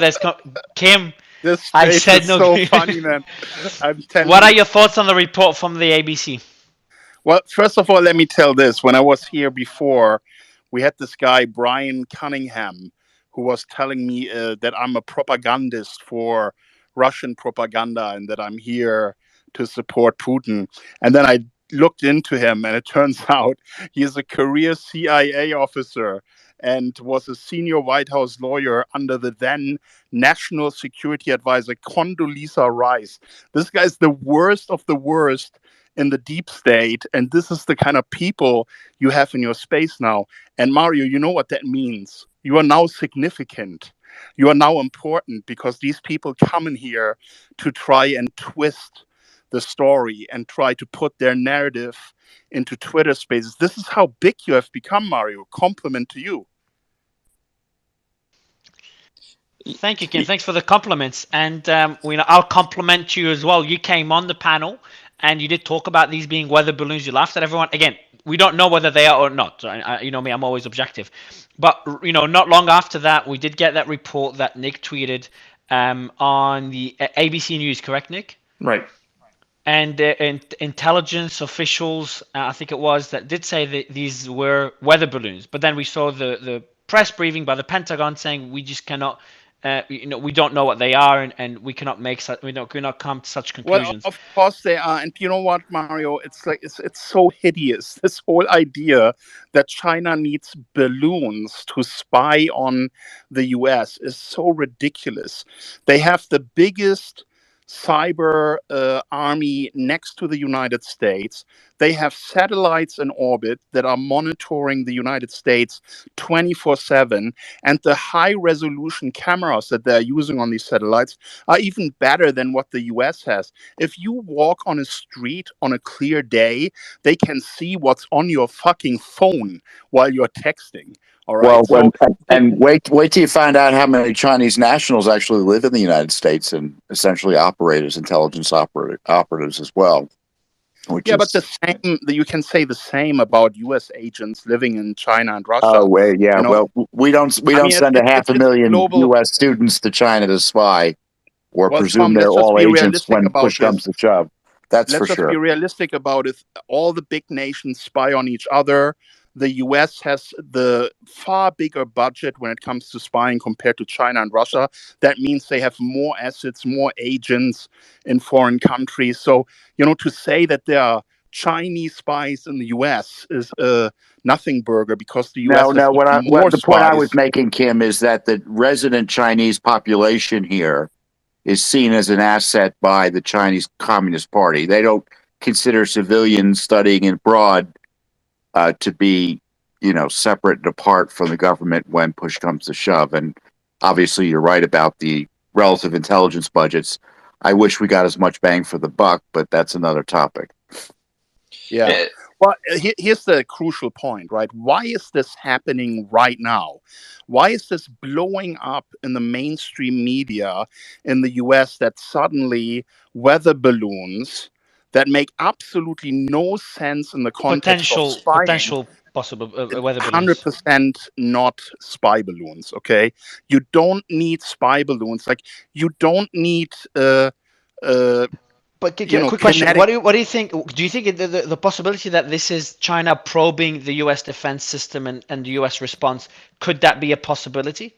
Is it plausible? What a hilarious approach to do that. Why I don't think that's the case. Why not do something more impactful, like a cyber attack? Take down the power grid in a big city, or do something of significance. To have these weather balloons fly around to intimidate the United States, don't you think this is out of a South Park episode? That's so fucking dumb. Like, let's be real here, right? Like, I think the first spy balloon, which obviously was a spy balloon, right? It's a surveillance balloon at the very least. It probably did blow off course. It probably was an accident because it kind of makes China look bad, and then they have to save face, and it looks really, really bad, right?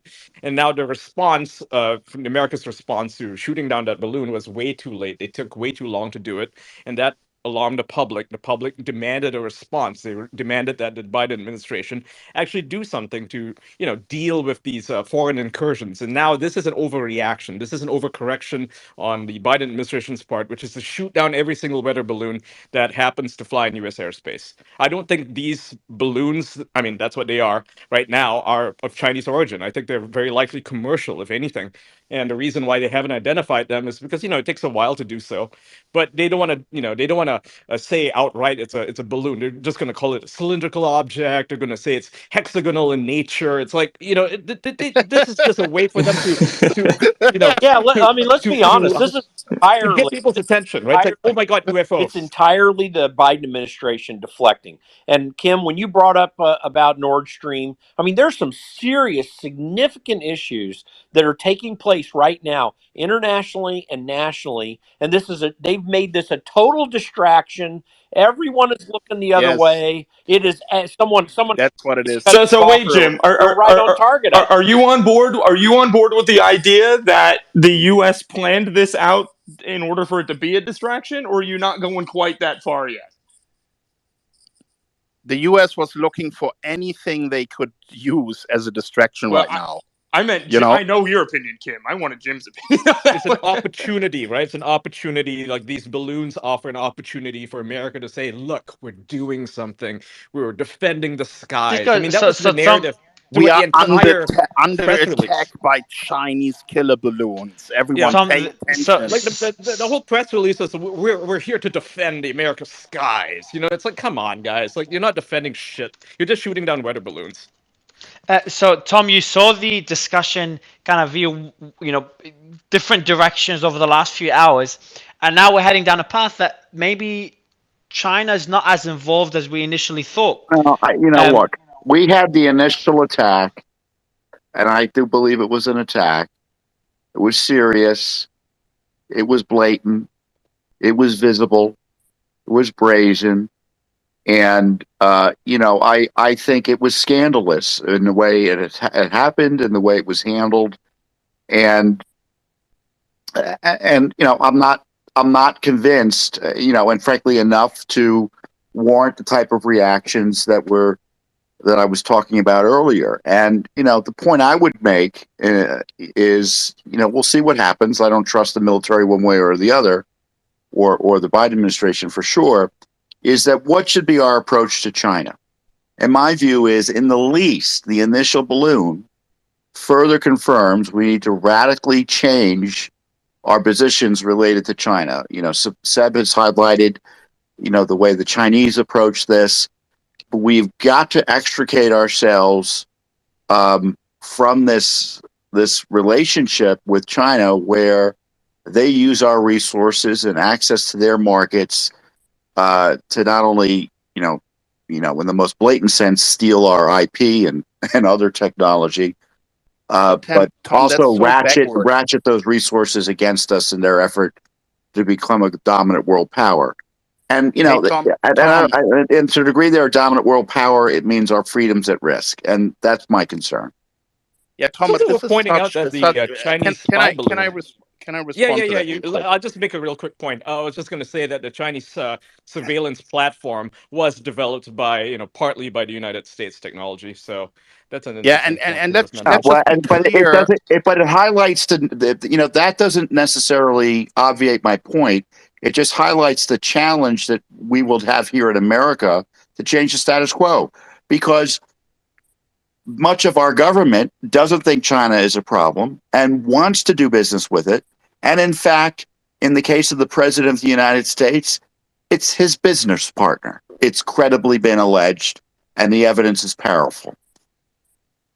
All right, can I chime in here? Absolutely. So what people need to understand, the rise of China is not because they are stealing stuff. It's because U.S. manufacturing wanted to use Chinese cheap labor where people work for under $200 a month to manufacture their products so that they can increase their profit margin. That is what the entire success of China is based on. Greedy US business oligarchs wanted to get their products manufactured cheaper, and China provided the solution for that, and they rose as an economic power because of that. Anything else, any other claim that China is trying to, steal from the United States or whatever is complete nonsense. The United States benefited now for over 2 decades from this very cheap manufacturing, because when Americans go to buy their Christmas gifts at the end of the year, they pay 40, 50, 60% less than what they used to pay for these products. And just imagine, with the current cost of living crisis in the US, there would be nothing under the Christmas trees this year if everything were manufactured in the United States at the labor rates that companies have to pay there. So you need to understand that China has been doing the US a great favor and has been making a lot of money in the progress. Well, what I love about Kim's analysis, and I don't agree, I differ with them, is you have to pick which dark view of the world do you want. And I'm obviously persuaded by my own point here, but we should be skeptical and cynical, not because we should be skeptical and cynical for their own sake, but we just have to question what we are being told with respect to international relations, our defense, because as we've seen through the years, there's this corruption and incompetence and arrogance that is literally deadly in consequence. And so we've got to take this kind of approach that everyone's lying in a particular way, and figure out what the truth is that fits with with what the available evidence is to you as a citizen, dear listeners, because my guess is your instincts are better than and probably more true as to the reality of the situation than what you're hearing from the usual suspects. Well, so Tom, I'm curious.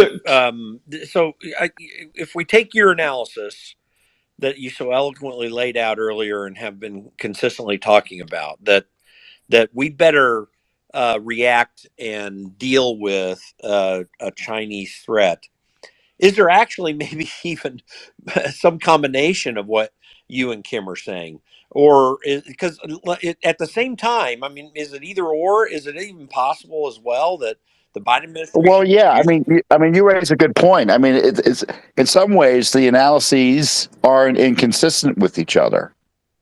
The Americans know that IP is under assault, and I say IP in the general sense, in the sense that they want the ability to manufacture this stuff on their own without being beholden to any outside power. And I think many corporations and those doing business in China kind of see that as the price of admission, while complaining and while complaining about it. So I don't necessarily think that there's a conflict there, but the Chinese have a very different view of the world and the relationship of government to the individual than I would think the traditional American view is, as I think should be understood from the conservative perspective. And we've got to recognize that our elites, or too many of our elites, are on the side of the Chinese view of the government versus the individual, communism, Marxism, than the American way. And that's the transnational nature of the battle we face. And in my view, many transnational elites do share, and as I said earlier, envy the Chinese government's approach and ability to, quote, get things done over the objections of the unwashed masses and MAGA people, their version of MAGA, no matter where they are. Nick, before we go to Aaron, I just want to, Dan, we had the UFO discussion earlier, and it is a discussion in general, a general discussion worth having. And I don't want to dismiss it as a conspiracy theory, and I've looked into it in depth. And, what I used to believe are just conspiracy theories about all these UFOs is at least something that is worth debating. But in this case, Dan, and I'm referring to you because I saw your description, with the UFO podcast that you run and your experience in that. Is that even a discussion worth having today with those balloons? So, thank you for introing me so kindly, by the way. What I would say is that there's been an issue since about 2004 onwards where objects are being picked up on multiple sensors by aviators in the military. And for the longest time, we've just been petitioning officials and everyone that in those right positions to actually take this up and look at it seriously.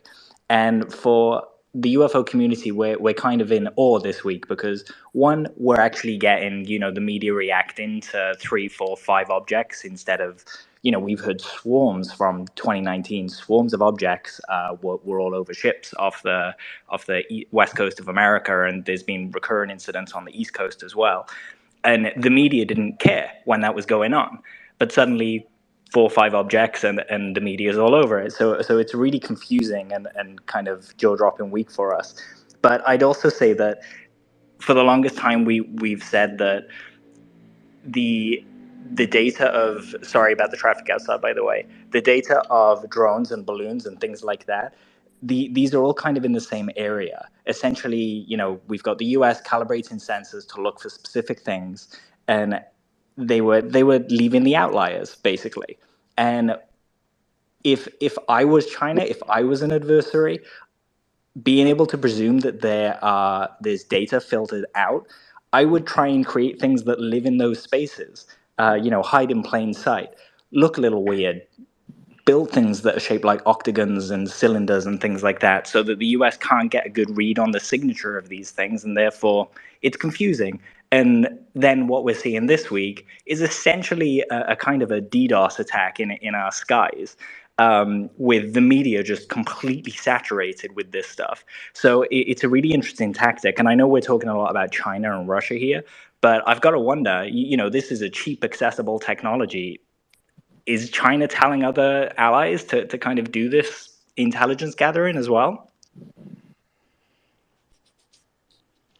And Nick, sorry, just chatting to Sebastian Gorka in the background. The point that you made, Dan, in terms of the objects with different shapes and trying to create a bit of hysteria in the US. I want to go back to Kim on this point. I know that we've got Brian's hand up as well. Actually, Brian, I'll get your comments before going to Kim. Mario. Yeah, Mario, we're it is. assuming It intent is. here. We shouldn't be assuming intent. We should not be It assuming that China's behind all of this. Sure, Look, we it's hard can. to come to conclusions. I think We it's worth an assumption, in my opinion. The same way we're assuming these are weather balloons. I mean, we We can't come to the but we should conclusion. never jump to conclusions. We can ask questions, but don't jump to conclusions. It's a True. possibility, certainly. Brian, your thoughts on what Dan just mentioned before going back to Kim, and I know Aaron's been waiting for a while. With your experience, Brian, is that a fair assumption or a fair discussion to have, that these, having these objects in different shapes is a good way it's like a DDoS attack in the sky? I think it's a great way to put it. Yeah. Well, I think the idea that kind of going analog might have been a brilliant strategy of someone to say, hey, everyone expects some big, shiny Mach 50 aircraft with stealth and all these weapons on it. What if we just floated a balloon over someone and blend in with ordinary weather balloons? I mean, I'm not saying that's what's happening, but it would be pretty brilliant if someone did think of that. And in fact, and also, Brian, if it actually worked, like, how we were talking earlier, and the tweet I was reading earlier, I'm going to read it out again. The balloons issue didn't suddenly appear over the past week. The objects were allowed to fly through US airspace without response. So that theory that and it goes back to the member of NORAD that was on the space earlier, talking about the fact that nothing in US airspace can go unnoticed. maybe that China's actually, was able to do it, was able to blend in, and those balloons were Yeah. confused for weather balloons, and they managed to That achieve seems their mission. unlikely, So, Mario. so That seems very two unlikely. things like hiding in plain sight. It might be the order of the day. Just find a way to hide in plain sight.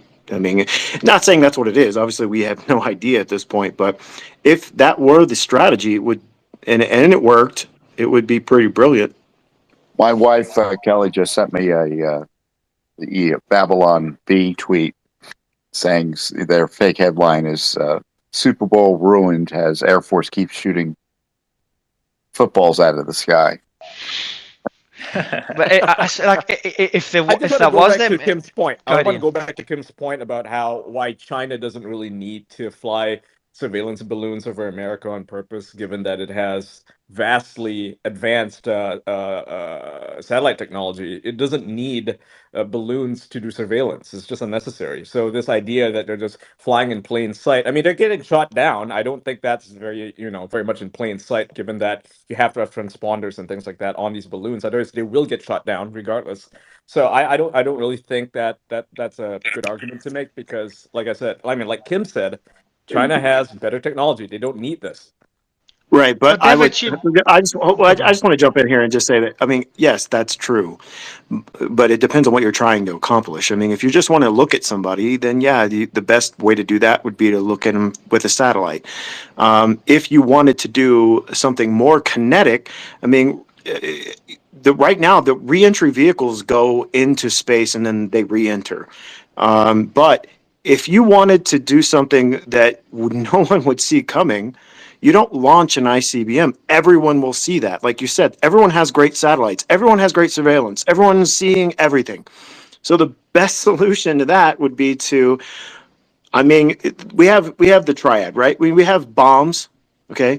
We have nuclear submarines, okay? And we have ICBMs. So we can drop a dumb bomb right on top of you. We can launch an ICBM at you, or we can put a nuke in a submarine and get it close. That's what we're working with. Everyone's looking at that. Everyone is paying close attention to that. But what if somebody said, "Well, I'll drop a dumb bomb. I just won't drop it from an airplane. It's not going to be the Enola Gay. It's going to be the silliest thing ever, a weather balloon." Or something that looks like a weather balloon. And I'm not saying I believe this. I'm not saying I'm not wearing tinfoil hats. This isn't actually happening. But if someone were to be so inclined and actually wanted to attack someone else and thought, wow, we live in a technological age, there's pretty much zero chance that I get the jump on these guys. Pretty Well, much there's zero. nothing maneuverable about the balloons themselves. I mean, these things have no visible means of propulsion, so I don't know how you want to target anything. Even, let's just say they put a nuke on a balloon. Let's just say you did that, right? It's possible. I don't know how you want to target anything with those balloons anyway, because they fly along the jet stream. It doesn't really make a lot of sense as a weapon. What if Yeah, their you're intention, right Kim? about What that. if But it's not impossible. Even the size of the Kim? What if payload, what? the payload wouldn't be able to be held by a balloon to drop a dirty bomb. So here's another view that I would like you guys to consider. China is all about face, right? Anyone who understands the Chinese culture, and I've lived in Hong Kong for 7 years, I understand it very well. They want to be seen as a sophisticated player on the world stage. They don't want to be embarrassed by some, $100,000 balloon with some metal frame hanging off it and being shot down by US fighter jets and then being claimed that this is how China spies on the world.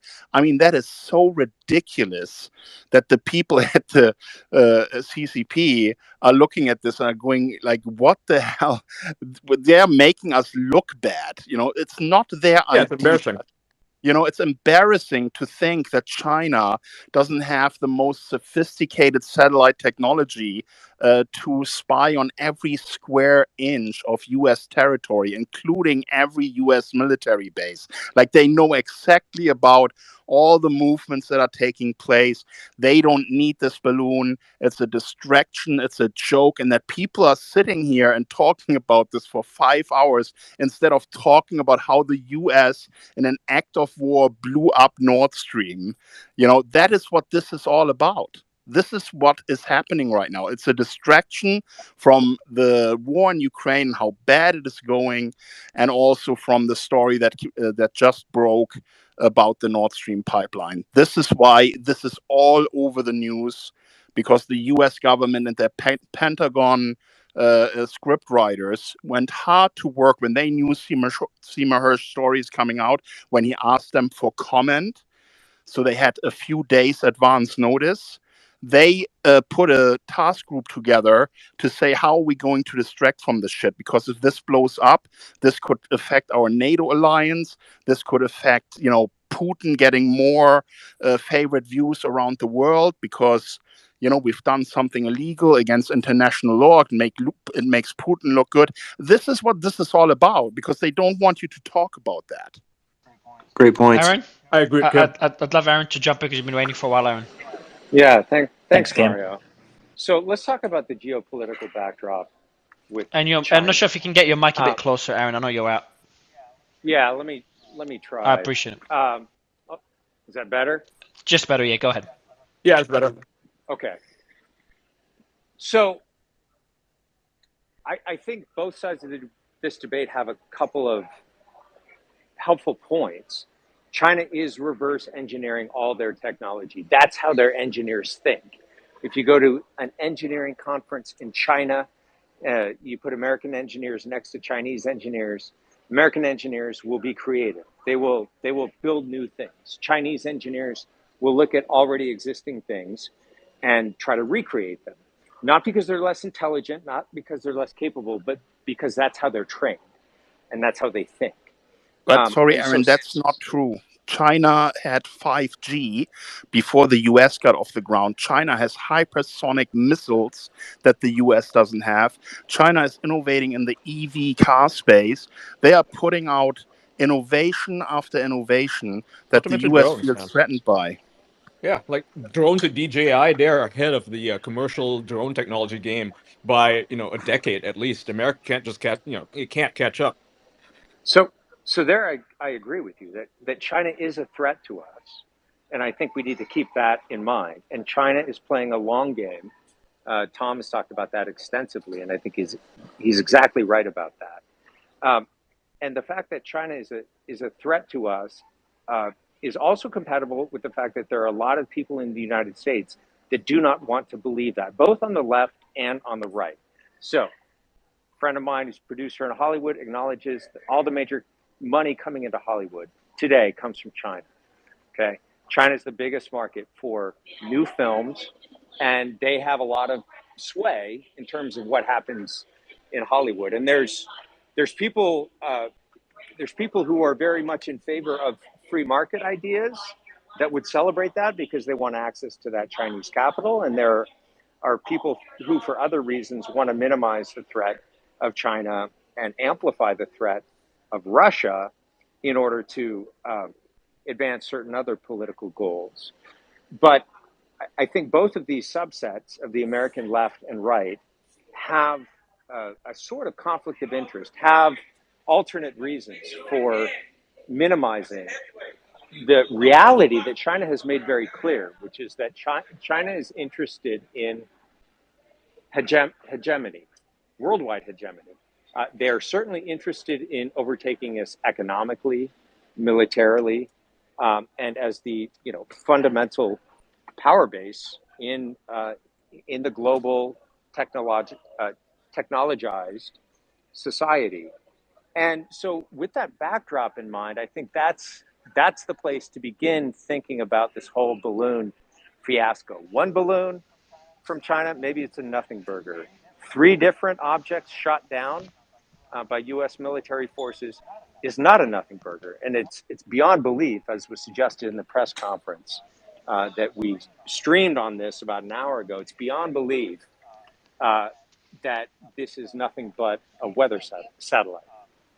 That is China laughing at us for, the Pentagon basically parroting the Chinese cover story for this operation. So I think this is a probing operation in terms of it's a psychological operation, again, to see how we respond politically, how we respond socially. It's creating all kinds of strange and divisive narratives, which is good if you're thinking in military strategic terms. Divide the enemy, confuse them, make it harder for enemy citizens to know who to trust and whether or not to trust their own government. So this, so far, seems all to be playing into the hands So of advancing the interests yeah. of the So Chinese. Aaron, And what's the chance that the Biden administration is playing a psyop on everyone else by you going know, after stuff? I've been thinking about that today. Um, And I've been thinking about whether or not these were some sort of operation coordinated by our intelligence services in combination with the DoD. I cannot rule out that hypothesis. Right now, when I consider both the Chinese hypothesis and the kind of false flag, distract people, coordinated PSYOP operation on the part of our own agencies, I think the Chinese hypothesis has more evidence in its favor. But I'm still going to hedge here, Jim, and say that while I think it's less likely, and while I think that even if the Chinese hypothesis is true, our side is also playing shenanigans. I mean, that press conference was a hoot, right? One minute he says, no, we don't shoot anything down unless we perceive that it's an imminent threat. And then the next thing he said was, well, this balloon is not an imminent threat, but we shot it down anyway. Right. That So was, and there's these Aaron, internal that was the contra. same sentence. So both these points were made in the the Exactly. same I mean, phrase. it It was was, very odd. I didn't know how to summarize it. he didn't even wait 20 seconds for you to forget before he contradicted Unless he himself. misspoke. Maybe So, he means that they're a lot more vigilant now. all So right. usually we'd only shoot him down when there's some Sure. sort of imminent threat. Yeah. So I guess what I want to say is I don't trust what our government is telling us now. And I think that's a healthy stance of skepticism. But I don't know that I'm ready to go all the way and say that this is a U.S. operation that various forces within federal agencies, apparently with the help of the executive branch, are pushing for a certain domestic political or even foreign political purpose. I can't rule that out, but it seems more plausible that the Chinese are mucking around with us because our response seems so inept and so confused and so strange that that if it was a planned operation, uh, it's we're talking about 5-dimensional chess. I think to figure out the purpose of this from the point of view of U.S. domestic actors. I'm bringing Brian back up to get his final thoughts on this. But Patrick, with both these narratives, as we get closer to wrapping up the space, both these narratives playing out in the last couple of hours, what's your position on this? Because both Kim and Aaron are giving, and Ian giving reasonable explanations for each narrative. So I wouldn't be surprised if most people in the audience are a bit confused what to make of all this. Yeah, I think there's a danger of overthinking and overanalyzing this, especially in light of the beautiful Occam's razor solution that sits in front of us with the press conference. But look, you have to understand the geopolitical stakes right now have never been higher in the history in my I would say in my lifetime, definitely. Where we're at right now, the United States, its position with NATO is a much higher stakes game than anything, in my opinion, even during the Cold War, at least for the time I've been alive since 1970. And it's not going particularly well. We have caught ourselves into a position that it's not necessarily a winnable war. And if you look back at recent U.S. history, well, the United States tends to get in a lot of wars that are not winnable, especially in the last 50 years. And it hasn't stopped them from doubling down and going all in on this. But this is a particular different situation because we're basically waging a proxy war by shoveling as much cash and weapons into a third-party country, in this case Ukraine, and it's having devastating consequences for the country of Ukraine, but also it's raising the ante in terms of international tension. It's pushing Europe right up against Russia in a way that is very difficult economically.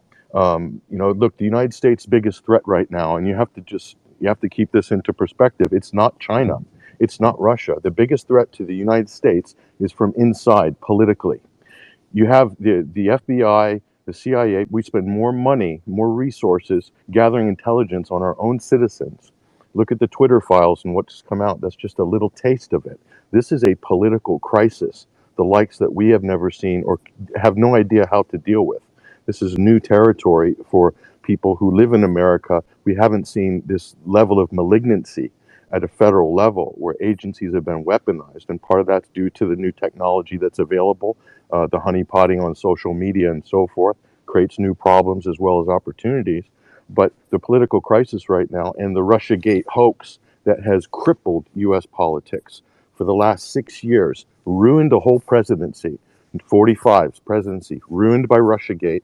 It's destroyed the media. Any objectivity in mainstream media has been absolutely wiped out. It's created a geopolitical pretext for most Americans to reflexively hate Russia, the same with British and Europeans. And is Russia really our natural enemy? And this is an interesting question. And I know this probably is not a popular question, but it gets fundamentally to the heart of where things are at right now. The United States' biggest threat is politically from inside. And look at how politicians, the Adam Schiffs of the world, these committees, the Mueller committee, all these impeachment fiascos, it's an absolute joke, but it's really damaged the body politic and the political economy of the United States in ways that we can't even imagine and will feel for the next generation. We have to get our affairs in order. NATO does as well. But right now we have Britain playing the chief whip, driving America straight to war.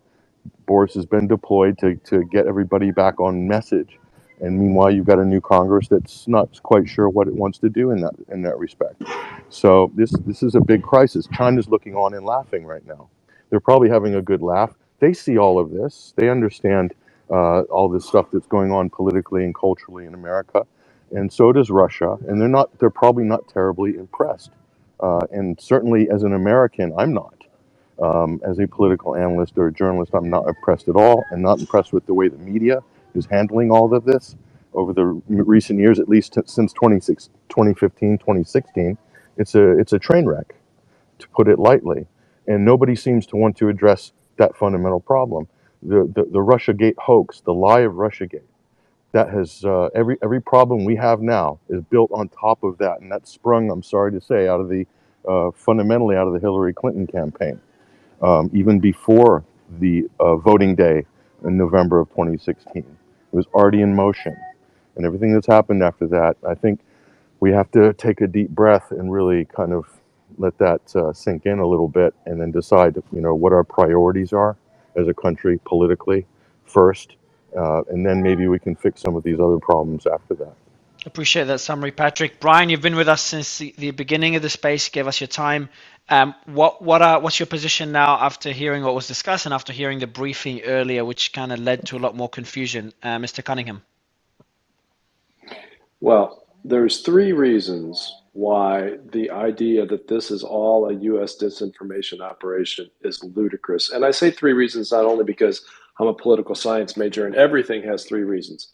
The first one is it would be flatly, patently illegal. You cannot conduct a covert action operation sanctioned by the president for the purpose of influencing domestic political opinion. Look it up, Executive Order 12333. Two, no administration since probably maybe George W. Bush, probably Lyndon Johnson would be remotely smart enough to play the five-dimensional chess, as somebody called it earlier, to pull something like this off. Also, there's no decent strategic reason for it. But the most important reason, that's a ludicrous theory, is there would be absolutely no way to keep a secret this big. Dozens, if not hundreds of people would have to know about it. There would be Edward Snowdens all over the place blowing the whistle on this. It's impossible. And I will meet up in Sydney with anybody on this event and buy beers for everyone if I'm proven wrong. One other point. This idea that Russia is not our natural enemy, first of all, Exhibit A, the Cold War. But more importantly, it doesn't make any difference whether they're our natural enemy or not. They have violated every tenet of international and humanitarian law and invaded a sovereign country in the middle of Europe. That makes them our enemy. We don't need any naturalism about it. Thanks. Brian, the third Brian, point. Can I ask Brian a question real quick, Mario? Yeah, I just want to make Aaron, I'll let you comment briefly. real Go ahead, quick. and then I'll go to Kim to ask Brian a Yeah. question. So Brian, I agree. I was the 5-dimensional chess comment. So I think that theory is very implausible. But the idea that the government cannot conduct propaganda operation domestically, our government has been doing that clearly. But Aaron, to this, but there's not only massive propaganda, Aaron. Like they have such a whole scheme with balloons and a fake story made up and different objects being shot down. There's such a massive operation. Keeping a secret just gets harder and harder every decade. And as we saw with Edward Snowden and WikiLeaks. Yeah. So the argument that keeping such a secret is almost impossible. And I know Kim will probably push back on this in a bit, but go ahead, Aaron. But I just want to point out that they wouldn't do it because it's illegal. Well, they've been doing it since 2017, starting putting together the infrastructure for that in 2016. And the Missouri v. Biden case, the Twitter files, Foundation for Freedom Online, there's plenty of evidence that has been recovered that our foreign intelligence agencies, the Department of State, and our domestic agencies, the Department of Homeland Security, have been running just such informational operations, psyops, propaganda campaigns against the American people since 2017, 2018, massively accelerated during the pandemic. It's happening, and it's undeniable. And the fact that it's illegal and should stop doesn't change the fact that it has been happening anyways. Kim, you've got a question for Brian? Brian, did you want to respond to Aaron before Kim asks you the question? Just real quick. Look, I'm not saying everybody in government are angels, okay? Not at all. And I've got a lot of problems with what the FBI did under against President Trump, and I've got a lot of problems with what other agencies are doing. I'm saying if you wanted to coordinate dozens of federal agencies and conduct a unlawful disinformation operation like what is being posited here, so many people would have had to know about it and so many records would have had to be created that even if you assume that the top echelon of the Biden administration, hundreds of them are intentional lawbreakers, there would be no way to cover it up. And by the way, to your point about all the disinformation since 2016, I will remind you that Donald Trump controlled the intelligence services and the FBI for 4 years. Any single day of his presidency, he could have called those people in. He could have ordered them to deliver every single classified document about the Russiagate investigation. Did he ever do that? No. Why? Because he wanted the narrative. He didn't want the facts. Kim? Kim? Yeah, Brian. So the question that I have, I've been listening to you, including what you said earlier, that I'm spreading Russian propaganda. And I looked into you and I saw that you claim you were a CIA officer. Can you tell us a little bit about your history at the CIA? What was your role at the CIA? This is the most easily verifiable set of facts on the internet. Just Google Brian Cunningham and security, and you're going to find hundreds of videos. You're going to find my National Intelligence Medal. You're going to find photographs of my awards in the intelligence community. I served 3 different times in the Central Intelligence Agency. I was a career trainee under President Reagan, what you'd now call a spy trainee. I was then a CIA analyst about the KGB and disinformation operations, which is why I know a little something about this. And I was assistant general counsel at the CIA under President Clinton. I was executive assistant to the executive director, essentially the chief operating officer under President Clinton. And I was the deputy legal advisor to the National Security Council with the CIA portfolio under President Bush. Look it up. No, it's all good. I mean, it's fantastic that that's in the public domain. But wouldn't you agree with me that the CIA budget, its growth in, you know, intelligence community workers and power over the year are largely due to continued crisis around the world, to the matter with China and Russia being such a national security risk to the US? Don't you think that what you are saying is just all biased because you want these budgets to increase, you want the power of the CIA to increase, and don't you need endless crisis with China and Russia in order to justify your growth?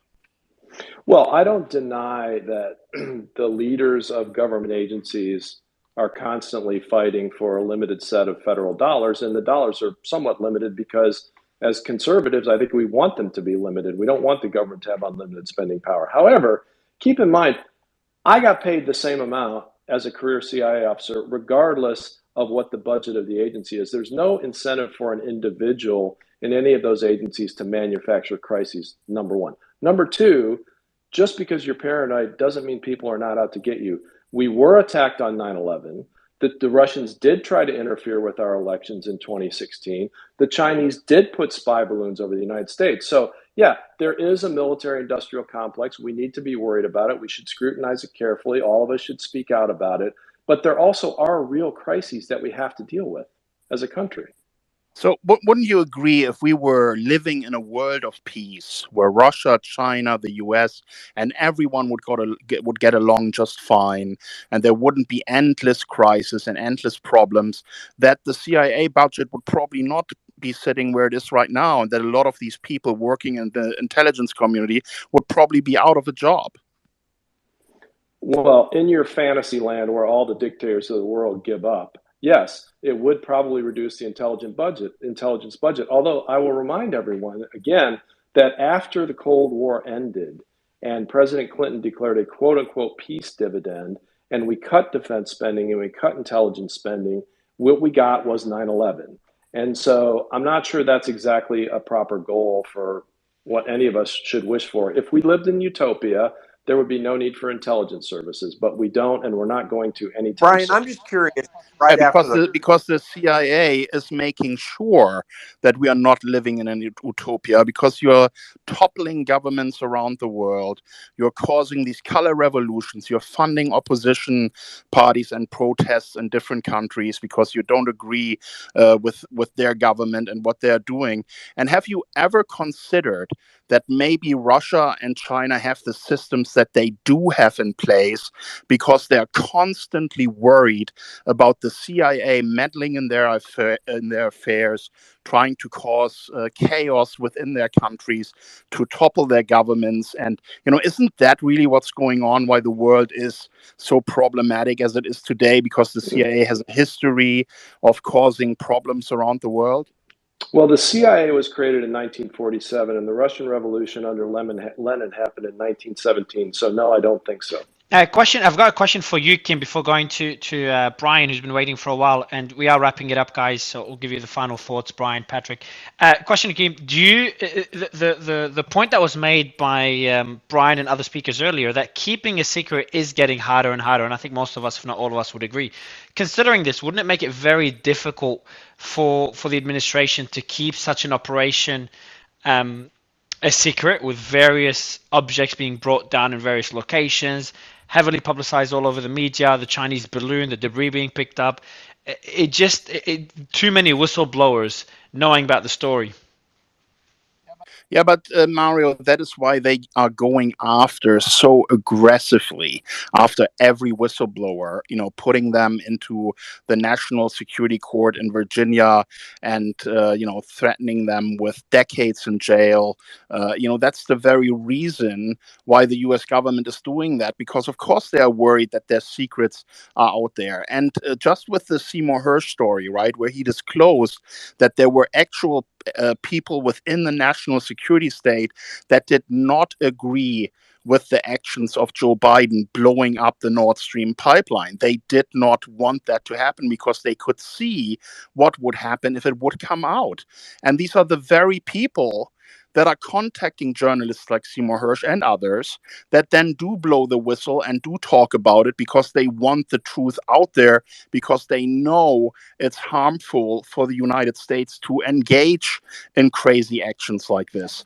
And if there's one thing that is clear in the history of the United States, this has been happening again and again and again, from WMDs in Iraq, from false flag attacks to justify wars.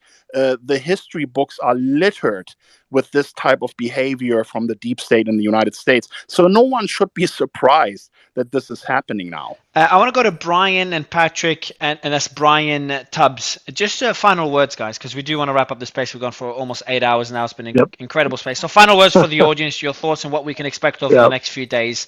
And then we'll go to Patrick, and then we'll have Mr. Cunningham as well giving us final words, and then Nick and Jim will wrap it up. And then I actually want the final word to go to Kim, and I've got one final question for him as we wrap up the space. Just for the audience, while we've got our panelists giving us final thoughts, and their overview of what we can expect over the next few days, I've just pinned above and retweeted on my account, which I forgot to mention, the newsletter to get notified of future spaces, and our team will be summarizing the spaces. We'll have clips of our key speakers, the highlights from the different spaces. All this will be sent via email. So it's pinned above, it's retweeted on my account. Make sure you subscribe there. Brian, go ahead. Yeah, I just want to say that Kim's got a great point. There are certainly people in this world and countries and factions and groups and people that want to see conflict. They want, and it's all about money. It's all about control.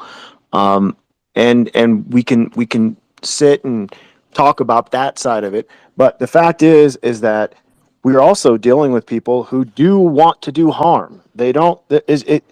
It's not like because the world is a dangerous place that we can just sit back and not pay attention to what's going on. China, I can tell you this, or I'll tell you this. I don't want to get into anything classified, but I will say that I was in D.C. not too long ago, and with all of the top folks and top generals from every MAGCOM of the military and for a convention, and the point of the entire convention from everybody, and I know there was a lot of parties there trying to sell us things, but the point of the entire convention was China. Now you can say, oh yeah, because people want to create wars and they want conflict, and that's true. People do want to create wars and create conflict, and that sucks. Sucks that there's a lot of people out there that just want to like destroy the world for their own profit. I mean, it's horrible. But just because there are interested parties that want to gin up the complex for their own benefit, it doesn't mean that there aren't still other parties that are doing this because they genuinely believe in the rightness of their cause. There's lots of folks in China that want to restore the empire. They don't want just some of it restored or a small piece or this or that. They don't just want Taiwan. They don't just want Hong Kong. They want everything to be restored 100%, and they are not going to rest. And they have a wonderful apparatus for motivating their public to participate in this venture. We here in America definitely do not. We are in a crisis of motivating people to come and to devote their intelligence, their physical bodies to the cause of protecting our own country. If there were a false flag with these quote unquote Chinese balloons, maybe it's just to gin up support. I don't know. But I do know that there are threats out there. They're coming at us from many directions for many reasons. And we can't just bury our head in the sand because some people want to make money off of it. Yeah, they do, and they will.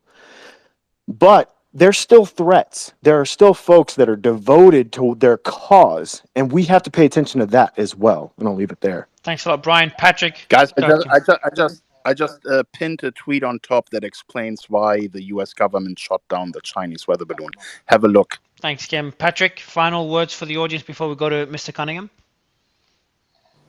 Sure, sure. Yeah, just and quickly because Brian Cunningham said something directed towards me about Russia not being our natural enemy, and he said that they're violated international law, violated territorial sovereignty of Ukraine, etc. But you can't strip out the context of the fact that our government was actively involved in overthrowing the democratically elected president of Ukraine in 2014. That's very well documented. So to say that we didn't have a hand in that, and we can go back further to the previous elections as well, and the Orange Revolution, and go back a little further than that. So that's one thing. The context matters. The two sides of the UN Charter is territorial integrity. There's also self-determination. We had an opportunity to diffuse an 8-year civil war, a violent civil war in Ukraine, but instead we backed the hard line, which was to get Kiev to deploy its military against its own people and to discriminate based on ethnicity and language. And if you're running a federal state or anything close to it, when you start doing that, you end up with a failed state.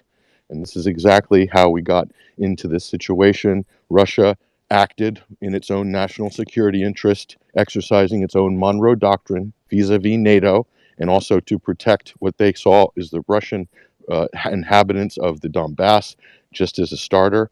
But if the United States, if the shoe is on the same foot with the U.S. in Baja California or the Mexican-American War, I think it's a fait accompli what would happen.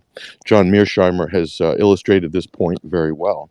That's the first thing. The second thing is that, do I care about what China's plotting?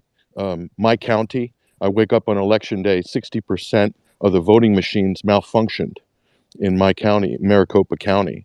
Or I don't know if my vote gets counted. Still don't know. So, that's my concern. We have a lot of dirty activities going on at state precinct level in key swing states in the last two elections. That is not conspiracy theory. That is well documented by now. The problem is we don't have a press that will grow a spine in order to deal with that issue. We have a lot of partisan appointed judges that won't even hear cases, no matter what the evidence is. Okay, so we have existential threat to America from inside America. The FBI meddled in the last election. Russia did not meddle in the 2016 election. There's no evidence of that at all. Okay, that's been widely debunked. It's at this point a talking point. It's a trope. Okay, the FBI, through the Twitter files, through the bearing of the Hunter Biden laptop story and other examples, they actively meddled in the last election. That was shown to be the case in the last congressional hearing this week. Okay, that's the problem. That's the threat. The Republic is facing an existential threat from within. Until this is sorted out, and everyone in the intelligence community is duty bound to do something about that, and not based on their partisan allegiances or their personal political swings or preferences. No, they have to do that on a constitutional basis, and that's, if that doesn't happen, we're going to continue to have more dysfunction and fracturing in the U.S. And forget that China, it's a walk in the park for your so-called enemies at that point. It doesn't matter. But for Americans, it shouldn't matter. We have our system that we have until we respect it and abide by it, which we don't right now. And the press doesn't. Neither does the various partisan actors in key positions in the government. They don't seem to respect it. The deep state, the senior executive service, everybody. It's a problem. That's the main problem. So that's where I want to leave it. Thanks, Patrick. Mr. Cunningham. Yeah, just a couple quick points. So first of all, I couldn't possibly disagree more with almost everything that Kim and Patrick have said in the last 15 minutes, and I'd be happy to come back on and rebut them in detail. However, I love this debate. Thank you so much, Mario, Nick, and Jim, and others for hosting this. And I love the fact that we in this country live in a place where Kim and Patrick and me and all the rest of us can come on and say what we think, regardless of the disagreement. We're free to do that. That's an amazing thing. Yeah, tell that to Julian Assange, Brian. Well, okay, well, let's debate that at another time. Julian Assange is not in a U.S. jail right now, so as he should be. But anyway, We'll put that, Kim. We'll put that. We'll put. By the way, Julian's wife did. By the way, did message me today. Funny enough, Kim. I'm going to be responding to her after this space. I'll probably do another space, and Brian, you're welcome to join that one. But I'll let you final words, Brian, if you don't mind. Yeah. So just let me get back to the topic that this space is about real quick. this is not ending anytime soon. My prediction is one, and I hope we can come back on and talk about this. I'd love to talk to Kim about it. We are going to have hard evidence of the intelligence collecting capabilities of this balloon off the ocean floor. One way or the other, this is going to get resolved. That equipment's coming up. We'll be able to know the answer to this relatively soon. But what's going to happen is we're going to have more of these incidents. We, the Americans and the Canadians, are going to shoot down more of these objects, and it's going to start happening all around the world. Militaries everywhere that are capable of doing this, including Mario, I predict in Australia, are going to start doing this. So we're going to have plenty of time to talk all this out and understand the strategic implications of all of it. And I applaud you guys for continuing this conversation. One last minor point, just so everyone understands, I also happen to be a constitutional lawyer and a former federal prosecutor. There is absolutely no such thing as a national security court in Virginia or anywhere else. Thanks. Well, what do you call the FISA court then in the Eastern District of Virginia? The Foreign Intelligence Surveillance Court does not sit in the Eastern District of Virginia. It sits in the District of Columbia, and it has absolutely no authority to arrest or put in jail any protester, any dissenter, any whistleblower, or anyone else. Look it up. You know, funny story, because the judge on my case, including the previous judge on my case, are both also judges on the FISA court, and they are based in the Eastern District of Virginia. So do your homework, Mr. CIA. Okay, hang on. Now I'm going to have to educate people because it's another bit of disinformation. There are United States federal district court judges who are elected and are appointed in every district in the United States. Some of those, whether they sit in the Northern District of Virginia or North Dakota or California, also happen to be separately appointed to the Foreign Intelligence Surveillance Court. Again, look it up. Please don't be naive. Let me add Kim, one and then more we'll go to thing, Ian. okay? The same Eastern District of Virginia has indicted Julian Assange, has indicted myself as a major supporter of WikiLeaks, has indicted Edward Snowden.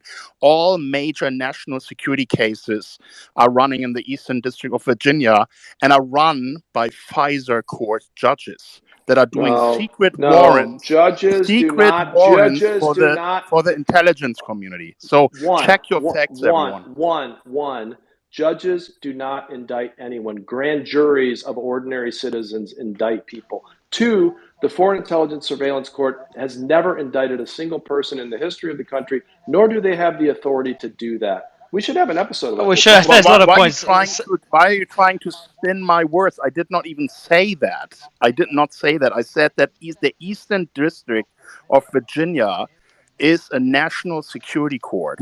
And anyone who wants to do some homework about that, just look at the fact that Julian Assange, Edward Snowden, myself, and also the famous whistleblower about the Afghan warlocks and the Iraq files was also indicted in the Eastern District. So please don't listen to Brian. Indicted by grand juries of citizens, not by judges. One, and two, that's because this headquarters of the CIA I didn't say that the judges indicted anyone. So don't put words in my mouth. So Kim, I'm talking about courts, not judges. So Kim, Brian, I think it will be a good discussion for a future space. Ian, final words. You've been with us for the last few hours. Final words for the audience before we have Nick and Jim summarize it, and then I've got my final question for Kim.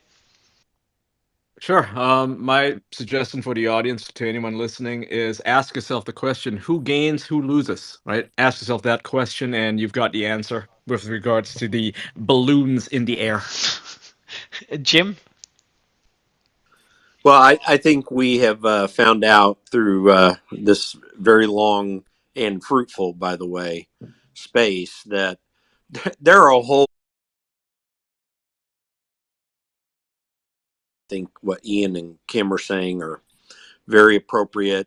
But I think, we have a real problem, having worked in and around Washington, D.C. as part of my career. We have a real problem of trust in what's taking place in the federal government. It's not just a matter of trust about what priorities are made and who does what for what reason. It's much deeper than that. There is something that goes on in behind the scenes that the American public and the world often doesn't know anything about. I mean, when I saw something today where already JP Morgan is making a deal with Zelensky in Ukraine to help rebuild it, you start asking these questions. What in the world is it that we're doing here, and why is that? So I think that this whole incident is just putting to light more of those concerns and questions that the American people have. And we're going to keep doing these spaces and helping people figure that out. Thanks, Jim. Nick, final words, man. You've been here since the beginning of this space and the other one that woke me up yesterday to cover this yesterday morning. Yeah, it's been a long couple of days here. Thought maybe we'd have a little time this weekend just to chill out, but it never works out that way. I don't have that many words left. There have been a lot of words throughout this entire space, but what I'm really wondering is what the hell we're going to find out in the coming days here. Are there going to be more balloons? Balloons. Are there going to be more Are we gonna have more it's a sophisticated? Breitling Will there balloon. be more sophisticated Chinese spy balloons spying on more countries, as Ian mentioned earlier? And are they actually just weather balloons? So I think that's going to be the most interesting thing that's going to come out of the next few days, and then We're how going the to see the DoD shit ends up in the responding. UK, right? The UK has already indicated that they intend to investigate the strange appearances over the air, over the skies, and so they'll just use that as a distraction to whatever bullshit that's going on in their economy right now. I mean, it's perfect. It's just a perfect political tool that's being used by pretty much everybody right now. There's Whether only people one believe thing it. I know with certainty, and that these are not weather balloons. That's the only thing that I actually know at this point. And we've had. No, we don't know this with certainty, Aaron. You are wrong about Yeah, I that. don't And think. I think they are weather balloons. if the US would have had any interest in securing the evidence on that initial balloon that they shot down, they would not have done it in the way they did. They would have made an attempt to deflate it, to bring the evidence down in a secure way so that it can be analyzed properly. To drop this stuff into the ocean to shoot it down with missiles is certainly not the way you are gathering evidence. Maybe Brian, as a US, you can use the full US Air system. Force. You can use the Fulton system to pull them down. You just fly an airplane that's on this at the same altitude, put a hook behind it. It's a skyhook system, and pull it. I mean, this technology is like over 60 years old. They could have easily done that. They just chose not to because that would have been so flashy. Mr. Right? Tubbs, I'll let you quickly respond to this before I wrap up the space. As an Air Force meteorologist, the point that Kim and Ian made that it didn't need to be shot down and could have been deflated to preserve any evidence on there. Anything to add on to this, Brian? Yeah, I mean, it certainly did not need to be shot down. I mean, if it was actually a weather balloon, then it would just pop and fall on its own. It wouldn't have lasted very long. And if it was something else that had the ability to, usually if it's a more robust balloon that's doing something more than just gathering simple information for a daily forecast, we're talking about something that is much more expensive. It's going to be very high flying, and it's just not going to. It's not going to be your typical balloon, and so I would say no. I mean, it doesn't seem to be just a simple weather balloon. But I don't really know what. I really don't know what they could just go and shoot down weather balloons. I mean, I guess they could if they wanted to stir up some trouble, but this doesn't seem to me to be just a simple situation where there's just weather balloons. So Kim, I want to go to you with the final question, and I do want to wrap up the space because we went way over time. You were there. I think you were there. Most people don't know this. Kim was in the first roundtable space we ever did, and it was unrelated to anything we're discussing today. First one was about crypto, and we had Tom Nash as well, and geopolitics as well. One of the early spaces. I don't think it was the first. And you were there for the Twitter files saga that is ongoing now. And look at us today. You made a comment earlier. Where do you see the show in the next few, let's say the next 6 to 12 months, Kim? Be good way to end the show. Well, I mean, like I said, you have grown substantially. You are dealing with, major topics of interest, and of course, you are touching on subjects that are very sensitive to the U.S. government. Twitter files, now the balloons. We're talking about Nord Stream pipelines. We're talking about the war in Ukraine, and obviously it's the U.S. effort to do its best, the U.S. government to do its best to make sure that their narratives are still maintained and that your thing is not blowing out of control. So they're sending all their CIA and deep state operatives into your spaces to discredit people and to just spread the lies that the Pentagon is providing to them, the talking points. That's the danger, though. You need to be careful about this. If you have people like Brian in your space calling other people Russian propagandists, there needs to be a disclosure here that he is a former CIA agent, that he is part of the intelligence community in the United States, and that he clearly has a bias against China and Russia and anyone who would say anything bad about the US government. So, it's important that you maintain the independence of your space. It's good that you have all kinds of people coming on and sharing their opinion, but there needs to be more disclosure. When you have people like that in the space, I think it's good for your listeners to understand what their motives are and why they are here. You mind if I respond, Mario? There's no Hey, choice. Mario, do you mind if I hop in here as well? Yeah, go ahead, Brian. That was kind of a direct attack. So first of all, what I said hours ago was that Kim was parroting Russian propaganda. I never said he was a paid Russian agent or a propagandist. Thing one. Thing two, there's no secret about my history, as I'm sure many of the people in this room now know. It's all over everywhere. And if I was an undercover, deep secret CIA operative, probably wouldn't be making it that public. And last, to the CIA directly, if you're listening, and I know Kim thinks you are, if I'm doing your propaganda work for you, can I please get a paycheck? Because I haven't been paid by you guys in 20 years. Austin, final words. You were there in the space yesterday. Just to wrap up the space, man.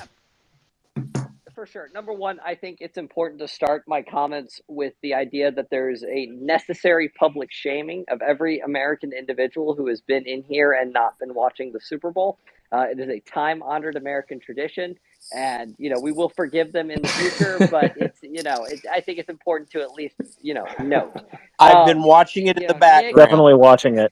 Yeah, Nick, Kim, you guys are hosting. I'm willing to give you guys a pass here. That's entirely fair. But at the same time, anyone who hasn't been actively watching it, Go KC. yeah, by all means. But I I never think want to hear KC just anything. won, so Yeah, they did just about. We got 8 seconds left on the clock. We're in the fourth quarter. But the only thing I'll say is that if you ever hear anyone say that they're a patriot and they didn't watch the Super Bowl, I mean, take that in doubt, obviously. But I think what's important to note is, and I think something that Mario you've done very well is denoting sort of biases, right?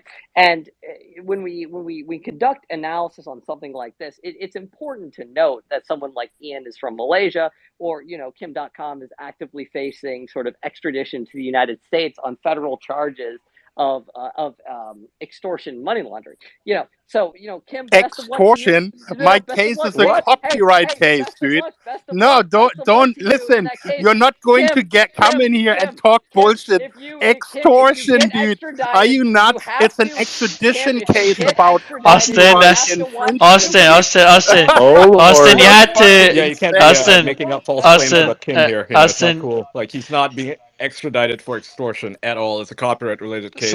Austin, you had to come in with fireworks, Austin. What is this, man? You... Of course. No. Best of luck on that case. All I'm saying is this gets to my larger point that if Kim is extradited to the United States, he has to watch the Super Bowl. That's all I'm saying. Way to throw a grenade at the end. Yeah, well, I thought you give us like a final objective thoughts on because you've been covering the topic since yesterday, and then you talk.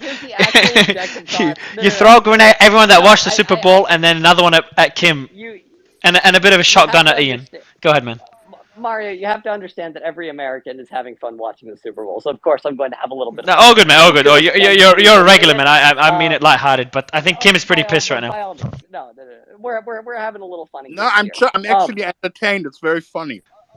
No, I'm sure, for sure. No, best. And I make no secret of the fact that I am in Malaysia. This is not like a lot of people like to say, "Oh, I've never set foot in America." Yeah, I have. So it's just silly when people bring that up.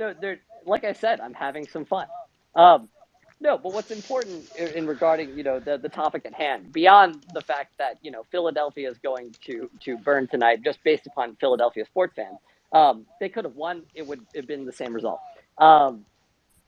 What I think is important looking at the Pentagon briefing is that we finally had, with the object that was shot down over Lake Huron, is we finally had sort of positive identification. And what that means is that they identified it as something that was unmanned. They identified it as something that was posing a direct threat to civilian aircraft based upon the altitude it was flying at. As we talked about yesterday, Mario, most civilian aircraft, most commercial aircraft cruise at about an altitude of from 36,000 feet to 42,000 feet. Anything below that poses a threat to any sort of commercial aircraft that is going up or down, right? And so it makes sense that there was another shoot down here. It makes sense that there was a ton of coordination with the Canadians, considering that the Great Lakes are a key sector towards sort of border disputes there. Not border disputes, sorry. The borders extend beyond sort of land borders and everything like that, as well as the fact that the Canadian Armed Forces do have air bases located to the north of Lake Huron. The choice of an F-16 to intercept this aircraft, this sort of unidentified aerial phenomena, was more so based upon location. There was a Wisconsin Air National Guard base that was most capable at sort of immediate interception. And the fact that they extended as this balloon transited over Lake Huron was based upon the fact that they were being sustained by a KC-135 aircraft that was sent up to help them there. It doesn't make sense for the Canadians to sort of jump up when we already, the United States already has aircraft over there to intercept.